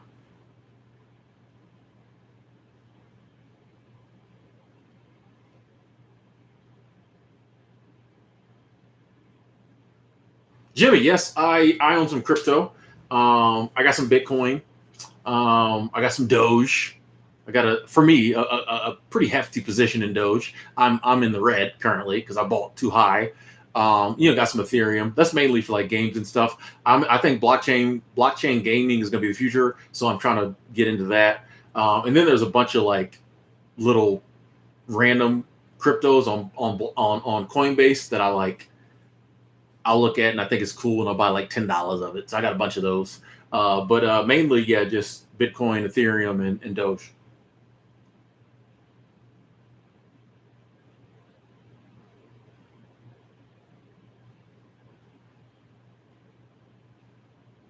Mr. M says, as long as you have bread to eat, poverty is liberating. I told y'all, I did a video a while back. Why it's better to be poor than middle class.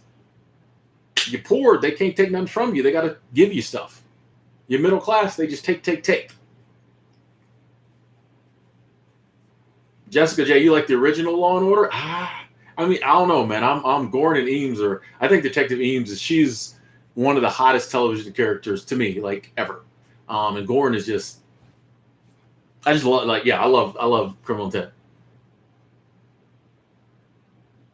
JR, exactly. Every time they did currency debasement, like there was never a time they could do it on the scale. It took digital currency before you can do it on the scale. Like, honestly, we just had solely paper money. There ain't enough paper to debase the currency like they did now. Money printer would be going brr 24/7. But yeah, it's happened before, but like they could never do it on this scale. But you're right. When it happened, it came at the end of the civilization. So that's all I'm saying. Lathan, I will, and then once again, this is not to be doom and gloom, anything scary like that. If you look back through history, there were always people who were just like, I didn't know anything was wrong. And there was people in ancient Rome who were like, things seem cool to me. Like it always happens that way. Things seem okay, and then like they just like, yep, okay, okay. Marcus, I watched Loki. I loved Loki. Today I watched the Honest trailer video about Loki. I'm ready for season 2 of Loki. Like, yes, I bought Disney Plus just to watch Loki. I got rid of it now because Loki's gone. Kill your bills. We talked about it earlier. But yeah, I love the show Loki.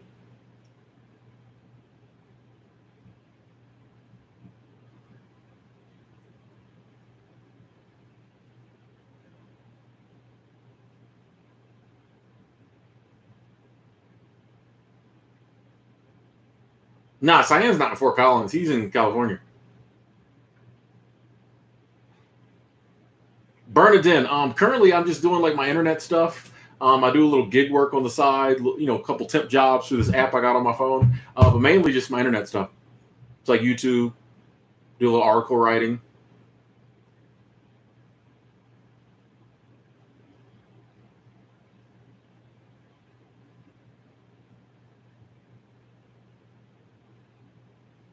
Uh, REC. I mean, I would say that if you feel like college is a waste of time and money, if you identify that something is a waste of time and money, I would say if you really feel that way, change it. You know, if you really think it's a waste of time and money, like why are you doing it?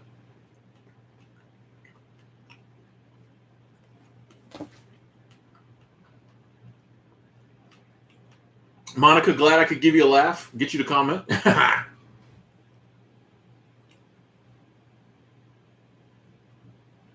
I'm behind these comments. I'm gonna have to skip some, folks. Sorry.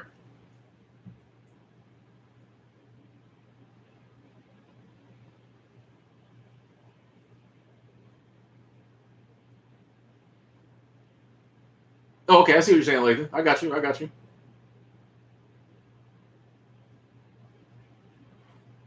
Cash, what's up? What's up? What's up? Whisper Love. I gotta write the book. I gotta write it. Then it'll come out. And it's crazy. Like I feel like the way things are changing right now, you could write a book and it'd be obsolete 2 months from now. It wouldn't be the information people needed. So I don't know.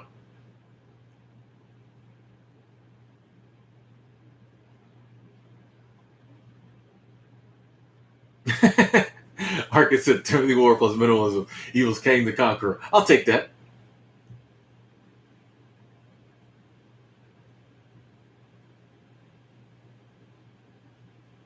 REC. I mean, what do you want to do? I honestly think you have to like sometimes like I think in life sometimes we just think like life is going to figure stuff out for us. Like you have to figure out what you want to do. So I would take that semester you have off and like sit and contemplate what do I really want to do and then do that. I mean, there's got to be something you want to do. Now, a lot of times we know what we want to do, but we think it's like crazy and well, I can never do that. That's the stuff you need to tap into. What do you want to do? How do you want to live your life? If you don't know, sit around and like figure it out. Even if you don't have to you don't have to figure out like life. It could be something like, hey, I've always wanted to go to the beach. Spend some time at the beach. Like, you know what I mean? Like it could be little stuff like that. You don't have to have your whole life figured out. Because honestly, none of us do. But like identify what are some things you currently want to spend some time doing and do them. Oh, Sharky Brain. Yeah, the YouTube income takes care of me now.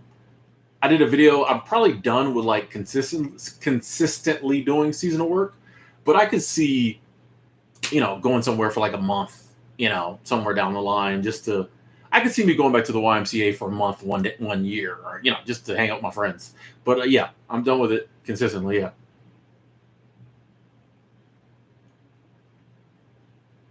John D. In 1 year, I hope I'm doing about the same. Making YouTube videos, traveling when I can. Like, that's the beauty of like my life now is like there's really no like pressure to like accomplish my like my goals, my dreams are pretty. I just like doing YouTube. I want to travel more. I got some ideals of expand. Maybe write a book. Like my goals is it's just more of the same. So that makes life kind of easy for me because like I just have to keep doing what I'm doing. Excess. I take no political stances. I do not care in the slightest bit about politics. Nope. If politicians cared about the people, I might care about them. Like if you notice any of the big issues that like got resolved in this country, I'm in America. We'll talk about America. I don't know other people's politics. Any of the big issues that got resolved were the people coming together and saying you're going to resolve this, and then they got resolved. Politicians just signed the paper. So like I don't get all worked up, but like you not I'm a grown man. You're not gonna tell me that in a country of how many 100 million people, there's only two major political parties. I'm a grown up. Like I went to high school. I'm I might have went to DeKalb County High School, but I'm smart enough to know. I may not have a college education, but I'm smart enough to know that in a country of hundreds of millions of people, there should be more than two political parties that make it to the end every year. Now, you can do what you want to do. These are my thoughts. Maybe you know something I don't know. But you got to wake up pretty early to convince me of something like that. You got to have a silver tongue to convince me of something like that. Like, you know what I mean? I don't know. So yeah, I don't get involved in politics at all.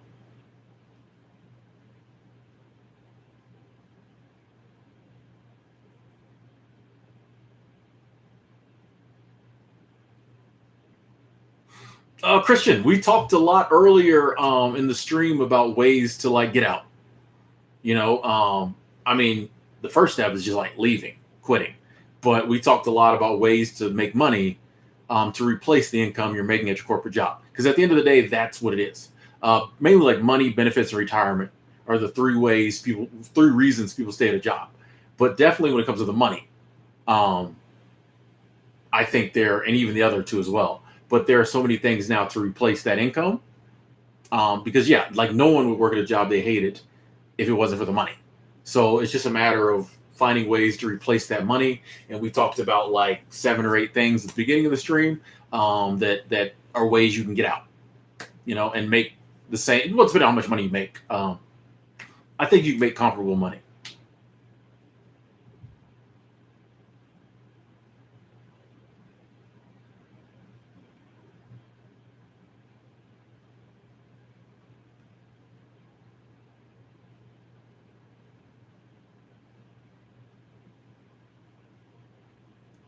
Excess. I never cared about American politics. I've never voted in my life. Like bruh. Like it just never. As soon as they said electoral college, I was like, I'm out. That was like seventh grade.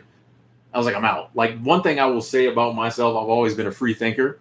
So if you tell me something that doesn't make sense, I don't. Everybody's like, you got to vote. No, you don't. Like nah, you're not getting me. Not getting me. Casper's Ways, good question. I don't care in the slightest bit about legacy. I've said many times, if the day I died, if everything that ever showed I was here disappeared with me, I would not care in the slightest bit. Okay, I just view this as I'm experiencing what it's like to be human. When I'm gone, I'm gone. Okay, there are trillions of people who lived on this planet who nobody remembers now. History remembers at the most 1,000 people. Well, I'm not going to live my life like trying to like. You can't leave nothing behind. At the end of the day, when all the people who like know you or knew of you are dead, you're forgotten. So like to me, this is just my opinion. Hope I don't offend anyone, but legacy means nothing to me. That's why I don't have any kids. I don't care. You know, I do things to help people now because I'm alive now. What happens when I'm gone? Couldn't care about. I'm gonna be a moonbeam over the planet Zarthon. I could care less. So like for me, yeah, I don't care about legacy because like it's not real to me. Like it's something we think about to make ourselves feel better. Oh, I'm gonna live on, but you're not. So I think honestly, for me, to worry about legacy would be like trying to cheat death. I've embraced death. Let's go.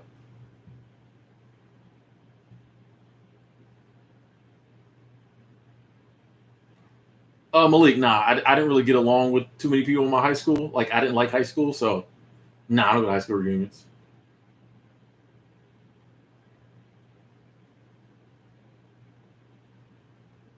Nah, Leela, I don't have any pets. I don't have the pet gene. I don't understand why you would want to have a pet. Like I tell you, I'm very. I just it's like kids. People haven't been able to convince me of a good reason to spend my money on pets or kids. There's another one, David. We didn't cover OnlyFans. Good way to make money.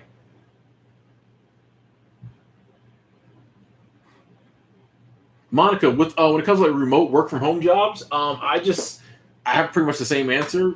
Google it, do the research. Like I think we're living in a time. I remember back in the day, a lot of those jobs were scammy, but like I feel like we're living in a time where um, if you sit down and Google's a beautiful thing. Bing, if you prefer, um, and you just type in, remote work from home jobs. You can even put in their budget finance purchasing, and you just go through. I think eventually you could find something. I personally don't know anything along those lines, but I know there's some websites. There's one called like workersonboard.com, I think, that I look at a lot, and she has some really good work from home opportunities. I do think it takes some time to sift through a lot of the opportunities to find the one that's right for you, but I know there's a lot out there.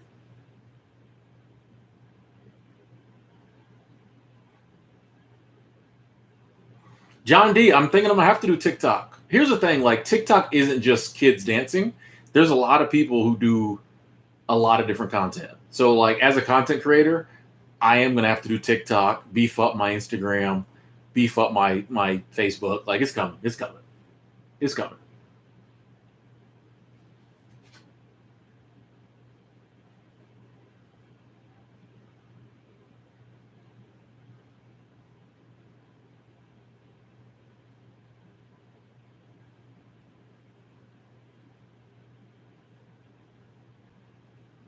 No, Malik, I don't have an OnlyFans. No, I don't. I was just saying it's an option. It's an option. Yes, Jabari, some people like animals, some people like, people, some people like neither. I just don't have the pet gene. Like I'm not knocking people with pets. I just don't understand it. Like it just never occurred to me to care. Like, you know what I mean? I just don't.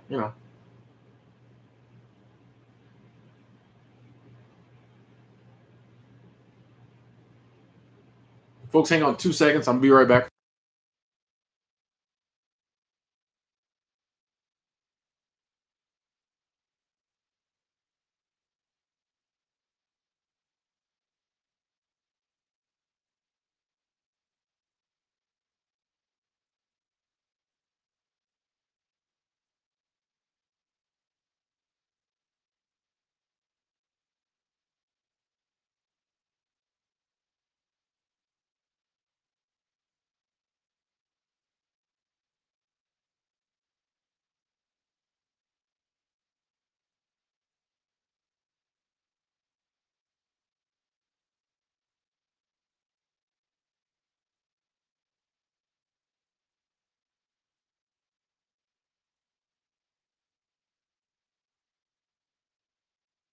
All right, we're back. Whew.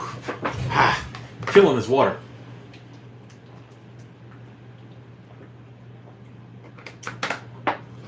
Ah. Yeah, Justin, I'm 6'4".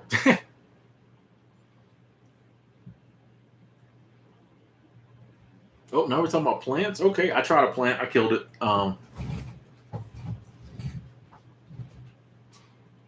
Yeah, I don't like. I just don't do very well with responsibility. That's something you have to learn yourself. You have to know yourself. I know that I just don't do well with responsibility. Like it bothers me. So pets, plants, kids, it's not me. I spend too much time laying in bed pondering existence to like have time for a pet. Like, I'm always like, what's the point? I ask that a lot in life. What's the point? The tattoo on my arm says truth. I don't know the best angle. TR2TH. Yeah. It's time to get one over here.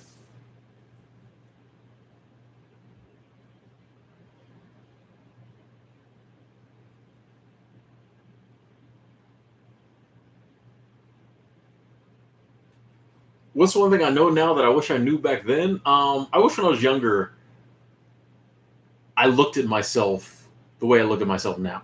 And I still struggle with insecurity. I did a video about it. It's getting way better, but I just wish that like I could have got to where I'm at now at an earlier age, because could have had a lot more fun. We still had a lot of fun. I could have had a lot more fun. But yeah, that's probably one of the few things I really like. You know, I wish I knew or had the same mindset or view back then. And also, I wish I could have learned earlier, like, this whole American dream isn't for you. Go live your life the way you want to. It would have been nice to like know that at like 21. If I could have been like doing seasonal work at like 21, bruh. But you know, it is what it is. John, I usually go to bed. I really don't know, because I think you when you have to be up in the morning, you worry a lot about when you go to bed. I just go to bed when I fall asleep. So someday, last night I went to bed pretty early. I went for a hike yesterday. I did Sipes Canyon, probably about a 3-hour hike round trip. A lot of in the beginning, a lot of up. So I was kind of wore out. So I went to bed probably like 9 something. But some days it's 11. Some nights it's 1 in the morning. Like I always get up around 7 though, typically. But yeah, unless I'm, working a shift on through the temp thing the next day, I usually don't pay any attention. Doesn't matter to me when I go, So yeah, I just go to bed when I go to bed, Jeff's checking in. How's it going?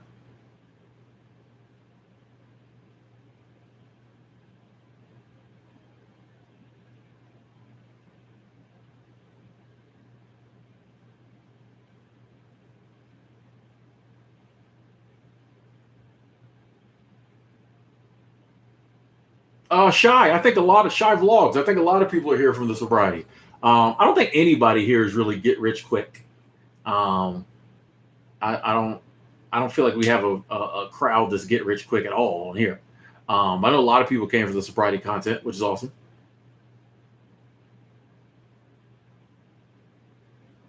I think we have, quite a few people, like the discussion says, are trying to figure out ways to, make money to survive so they can live their dream. I think that's totally opposite from get rich quick. Um, yeah, you're right, Mark. And that's why when I was younger, I was a worrier. Oh, my mom used to call me a negatron, worry, like in a positive way, but I was super negative. I worried a lot. Like I've changed so much. So yeah, a lot of that insecurity came from I was so worried. These days I'm like, whatever, you know, even if I am whatever I'm thinking I am, who cares? This was just the body I was put into for this go around. Like the character traits I have were what were given to me. Yeah, like who cares? AF, I'm not sure at what point I stopped missing the drinking and the partying. I kind of worked through the partying already because I was, on this go around, I was what, 37, 38. So I was kind of done with the partying. But yeah, you miss the drinking for a while, and then it kind of, for me, I've heard other people say that they still have cravings years in, but for me, it's just you don't think about it; it just happens. So it's hard to pinpoint how long it took.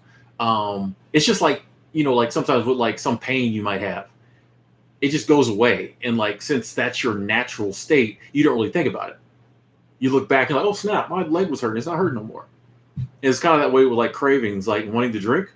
Just one day it kind of went away, and like that's normal. Like you're not supposed to live life craving alcohol. So I don't know. I would say 3 months or somewhere around there for me when I kind of just like whatever. But I'm not sure.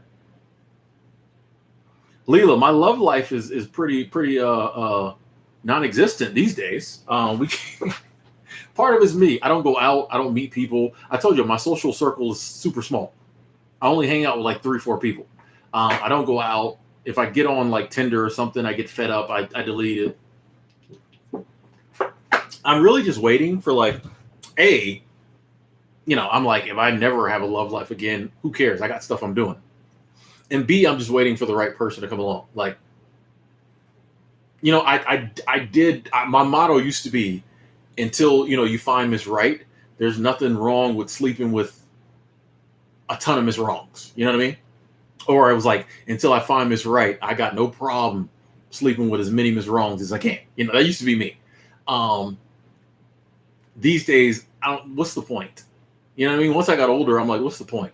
So like, I don't really be out there too much. Like looking, I'm like, when if the universe, the source, God wants someone to be in my life, they will find me, or it will happen organically when I'm traveling one day or something. So I mean, every now and then I'll reach out to like somebody on YouTube, you know, and maybe we'll, you know, I've got female friends from YouTube is awesome, and that I honestly feel like that probably will be how it happens. But like, yeah, love life's kind of non-existent now, you know. I did have a wait a second. I was trying to be nice to this person, and now I got to block them.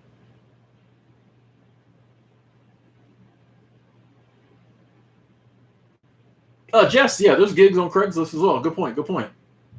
Yeah, you can find work on Craigslist.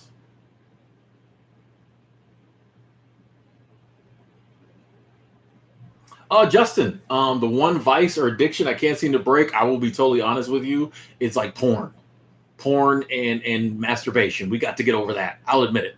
You will hear very few people admit that over over the internets.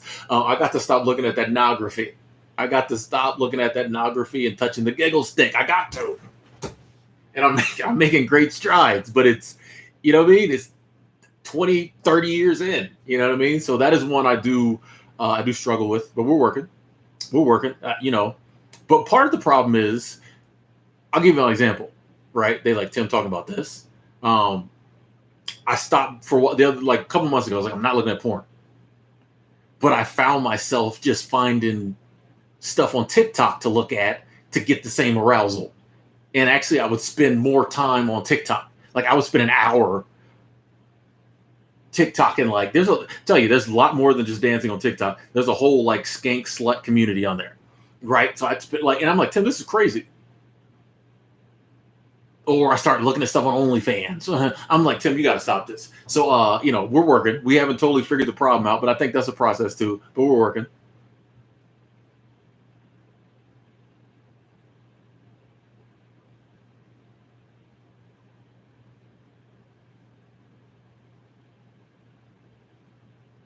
Daniel, excuse me. Y'all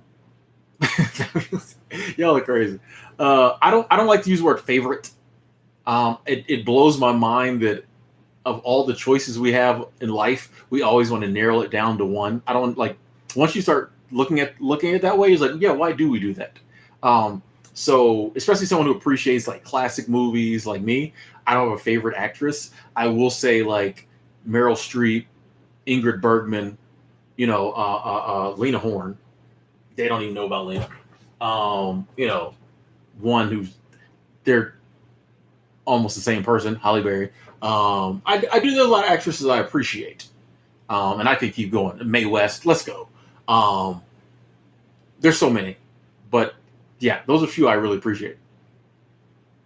Angela Lansbury. Do y'all know Angela Lansbury when she was younger, like in the 40s, was I think she was hot. Like she was a femme fatale in the movies. Always played like the bad, the evil sister or something. But Angela Lansbury was hot back in the day.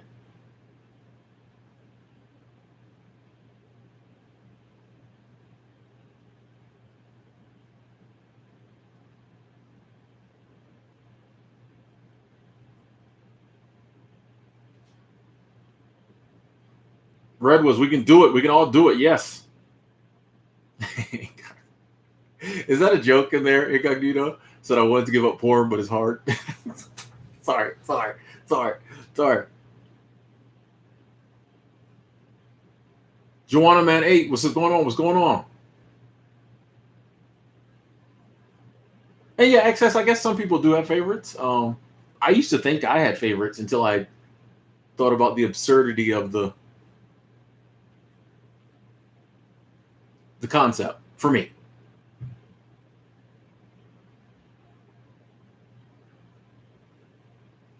Vanessa Williams was is another hot. She's still hot.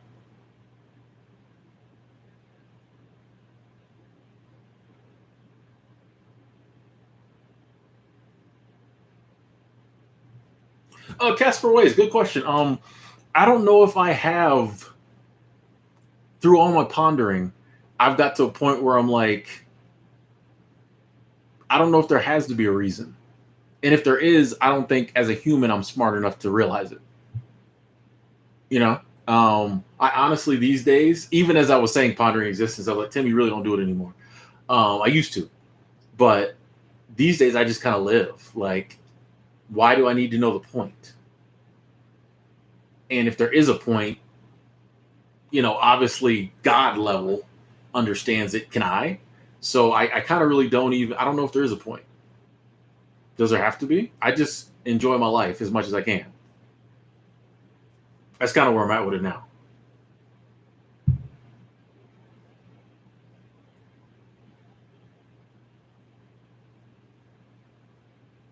Yeah, REC, don't even get involved with it. It's hard to. It's, Coda said I pick up the dumbbells instead of my cell phone. Hey, that's smart. Transmuting that energy.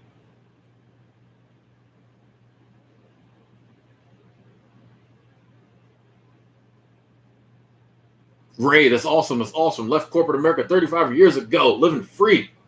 Yeah, it's funny that people think that's crazy. People look at you and see that you're happier than you ever been, probably, and they'll still be like, something wrong with him. It's crazy. It's crazy. The world is crazy.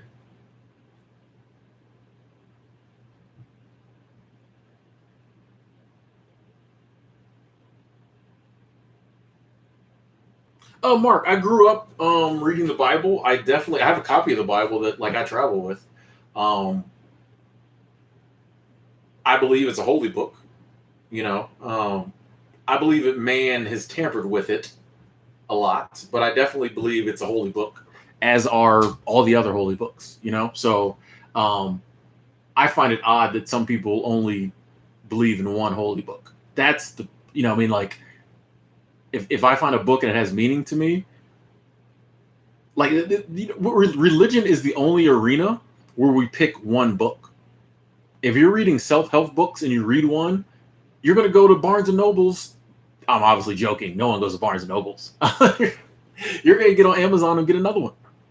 If you read a philosophy book, you like philosophy, you'll read another one. Religion is the only area where you will find one holy book and people will stick with that one. Oh, this is the only one. This is the only one. I was watching Jay Shetty had Will Smith on his podcast the other day, and Will Smith was saying that like him and Jada study a different religion or philosophy, whatever, every year. And I thought that was awesome because like that keeps them from being like tied to one. There's good stuff in all of them, I think. So I think there's good stuff in all the holy books. I think the Bible is a holy book, but I don't think it's the only holy book.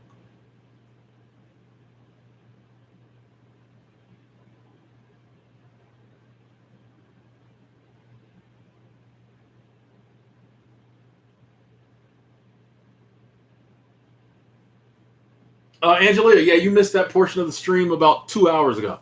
Uh, about 2 hours ago. You can watch it back. But yeah, we went into all that. Casper Ways, I definitely want to live in another country one day. Yeah, definitely, definitely. Tristan, I never did seasonal work in Canada. I've only done it in the U.S.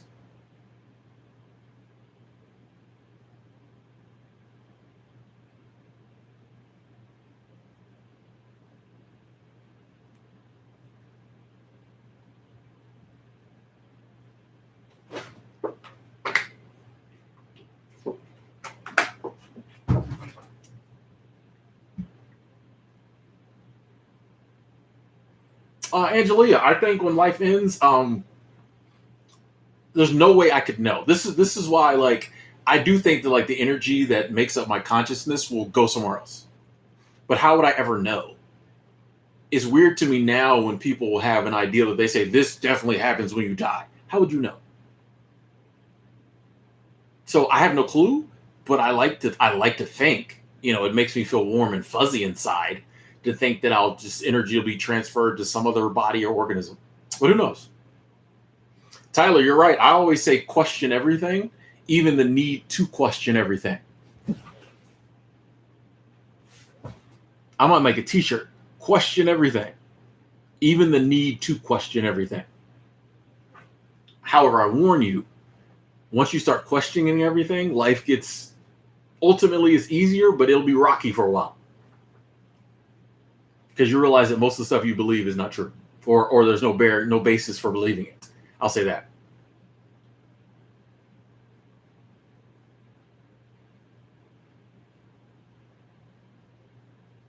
Obviously, my number one money creator now is YouTube. Yeah, totally, by far, by far.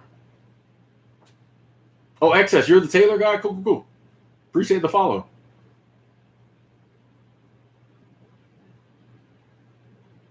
Yeah, Leela, it's crazy when you see like the healthcare they get in Switzerland or Norway. Now, every time you mention healthcare in those countries, they're already typing it now. They're already typing it now. Someone's gonna be like, yeah, but they pay 50% of their income in taxes. I would gladly pay half my income to be guaranteed the quality of life and healthcare they have. That's just me, though. Someone's calling me a socialist right now. I know.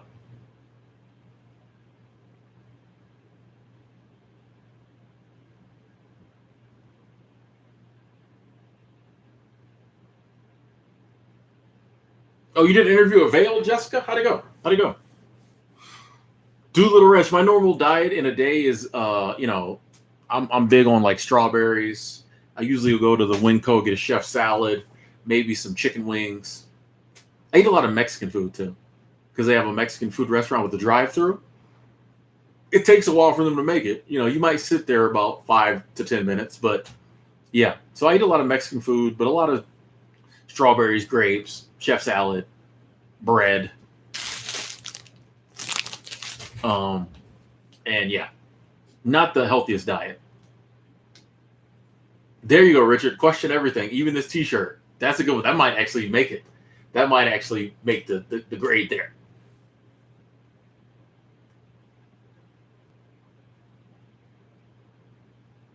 Afro AI, good question.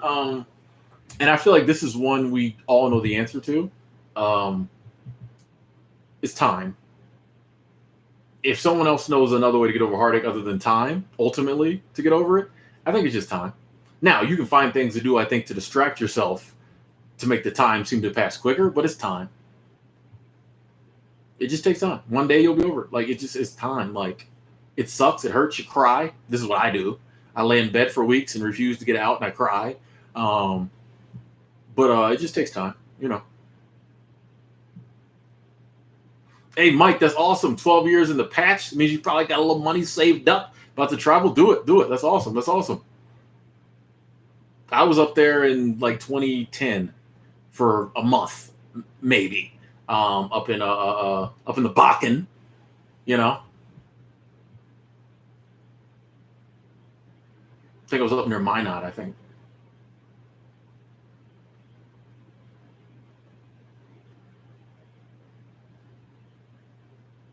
Hey, Sheila, thank you, Sheila. PayPal squad. Sheila, I appreciate that. If you're still in the chat, thank you.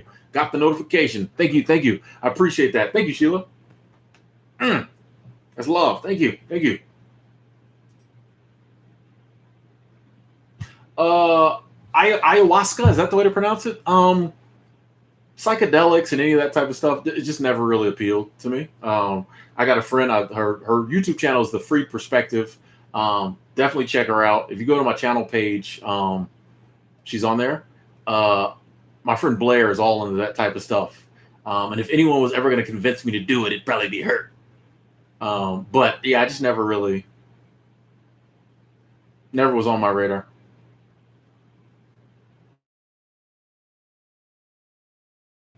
I'm also doing like Instacart a little bit. I'm doing temp gigs through this temp agency, but YouTube is the main one. Hey, stay safe, Codis. Got a little storm going on. Okay.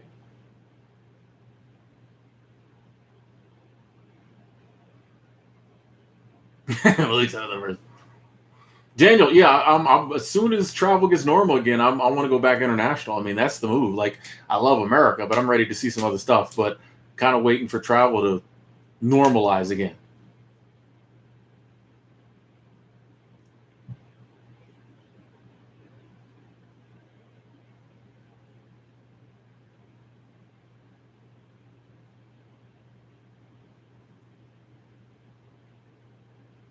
Um, Lab Dad 4. I don't know. What's the modern nomadic lifestyle? For me, for years, I was doing kind of seasonal work, moving place to place. Now I've kind of, I got my home base here in Montana. So I'm kind of just going on trips. I always come back here, hang out for a little bit, go on another trip. So I'm not really doing the in a vehicle moving around, and I'm not even moving from place to place as much as I used to. Um, my monthly expenses aren't that bad. They're still pretty, I got my rent and I got my car note, which is super cheap. And then like phone, so pretty cheap, pretty cheap.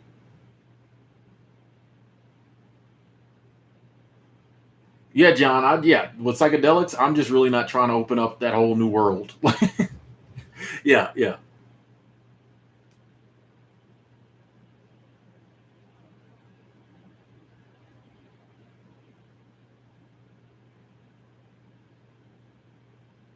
Uh, is it Nazi Williams? I kind of agree with you. I kind of agree with you. That's why I never beg for anything. You know what I mean? I agree with you. I see some YouTubers begging and pressuring people to like, you know what I mean? You will hear me say thank you when people donate, but you'll never hear me ask about it. Trust. There's people who've been following my channel for years. They'll tell you, you never hear me ask. Like, I don't beg. The universe is abundant. I don't need to beg. Just like panhandlers, some of them just stand there. They don't ever beg. No, yeah, yeah. I agree with you. I agree with you. You'll never see me begging.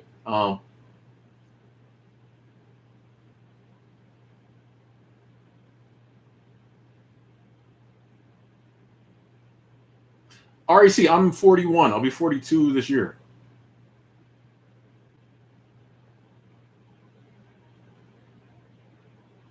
Shy vlogs. No, I've never done a meet and greet. I'm not saying I won't one day, but like I'm like an extreme introvert. It doesn't seem that way over this medium, but like it's very hard for me to like meet people like in person. So yeah, yeah.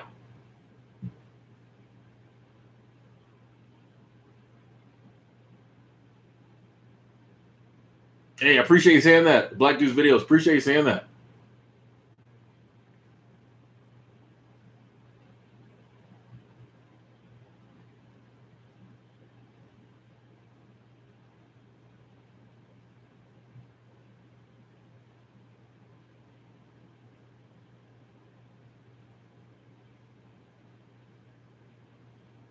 Oh, real? Okay, I'll check you out on Facebook. I need to get on Facebook and read. I've been getting a lot of Facebook messages, and I'm like never on Facebook, so I need to get on there. So, real, yeah, I'll check you out. Check you out.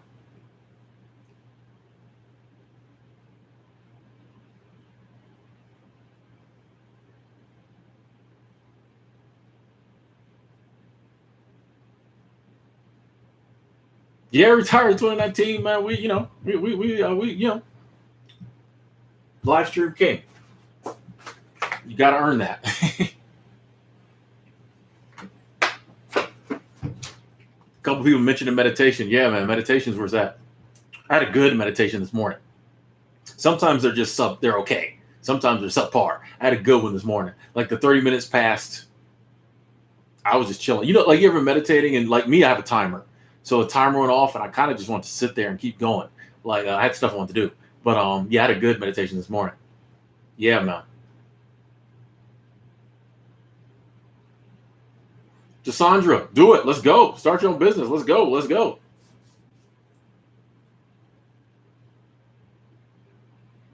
Hey, Eric, it's all good, man.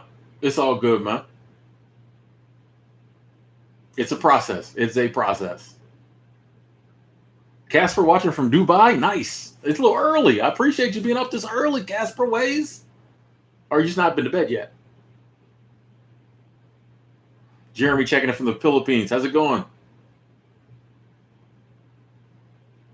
Oh yeah, Daniel, I read books. Yeah. I haven't been reading as much lately, but I read books. Yes, Ibar, with the numbers looking good on the stream. Yeah, I used to be begging to get to 100. We're at 477. That's crazy. That's crazy. Hey, Arbiter 569. That's awesome. That's awesome. That's awesome. Congrats on the 2 months sober. That's awesome. Glad the channel could be of assistance. That makes my day. You saying that. Thank you. Alex S. Yeah, you got to keep it positive. What else is there? When you really think about it, negativity never helps. Just like, you know. No, I don't lucid dream. Yeah, I've never had any lucid dreams.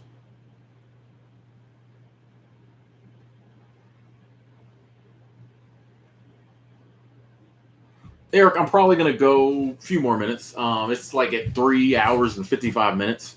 I'll probably go like 5 more minutes. Wrap it up at like 4 hours.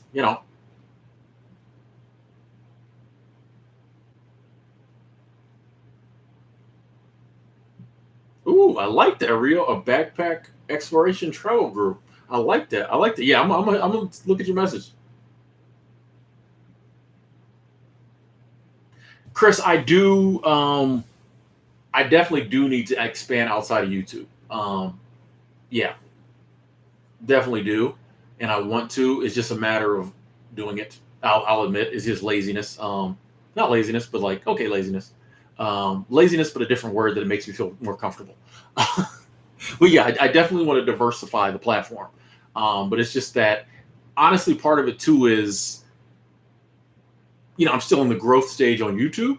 So sometimes I'm like, do I want to take away time from YouTube to go over here? You know what I mean? So I do feel like when I hit certain levels on YouTube, I'll feel more comfortable spending the amount of more time on like Twitch or something, growing it. But right now, like it still feels like I'm in the growth stage, and I'm like I don't want to take too much time away from growing somewhere else. You know what I mean? So that's part of it, but some of it is laziness too. I just haven't done it.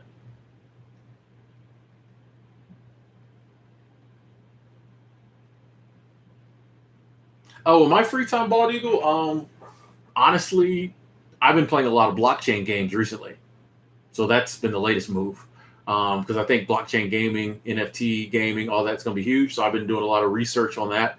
Uh, I go on hikes. I lay in bed and watch TV. Not TV, but like movies and stuff.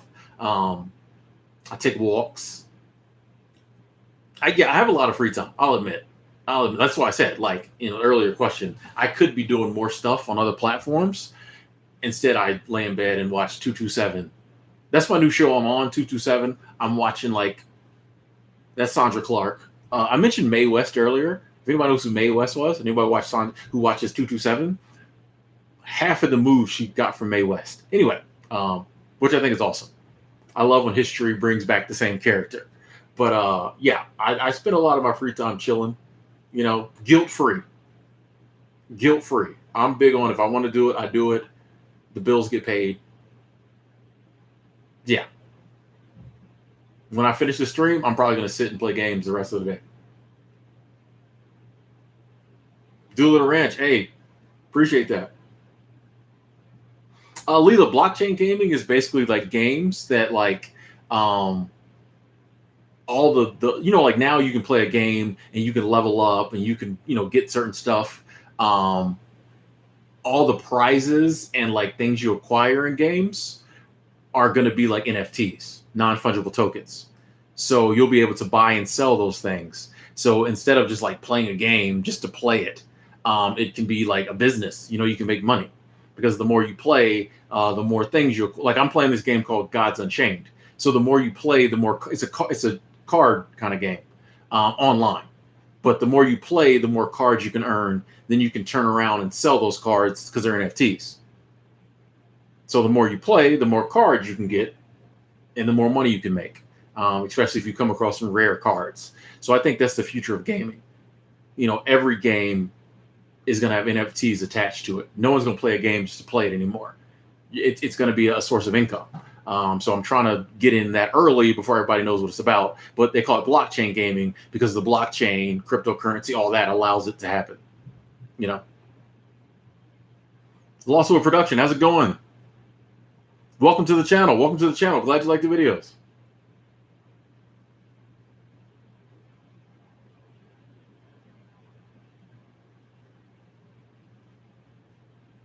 Oh yeah, I'm definitely a minimalist. Yeah, that's at the core.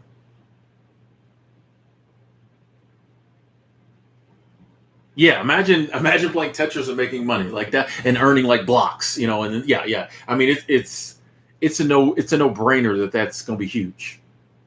Gaming itself is already billion some dollar industry. When you link it with NFTs, no brainer. Anyway, ladies and gentlemen, we just hit 4 hours, so I think I'm going to wrap it up. Thank y'all so much for tuning in. If you came in a little later, and you're interested about what the title talked about, I think for the first hour and a half, we talked about that. It's crazy that we went 2.5 hours after that. But check that out. Appreciate everybody being here. Hope you have a great evening, great morning, great night, wherever you're at. Get some sleep. If you're like Casper Wade, you still up. Thank y'all for coming through. I appreciate the love like so much. I'm always saying I get so much love from these streams. Y'all don't even know. I appreciate the love. Special shout out to the Super Chat squad coming through with the love of a financial nature. I appreciate that. I appreciate that. And I appreciate I don't have to do like other YouTubers and beg and cajole. Y'all are just free with the money because you're doing it from your heart. I appreciate that. I love that. I love each and every one of y'all. Shout out to my thumbs downers and my lurkers.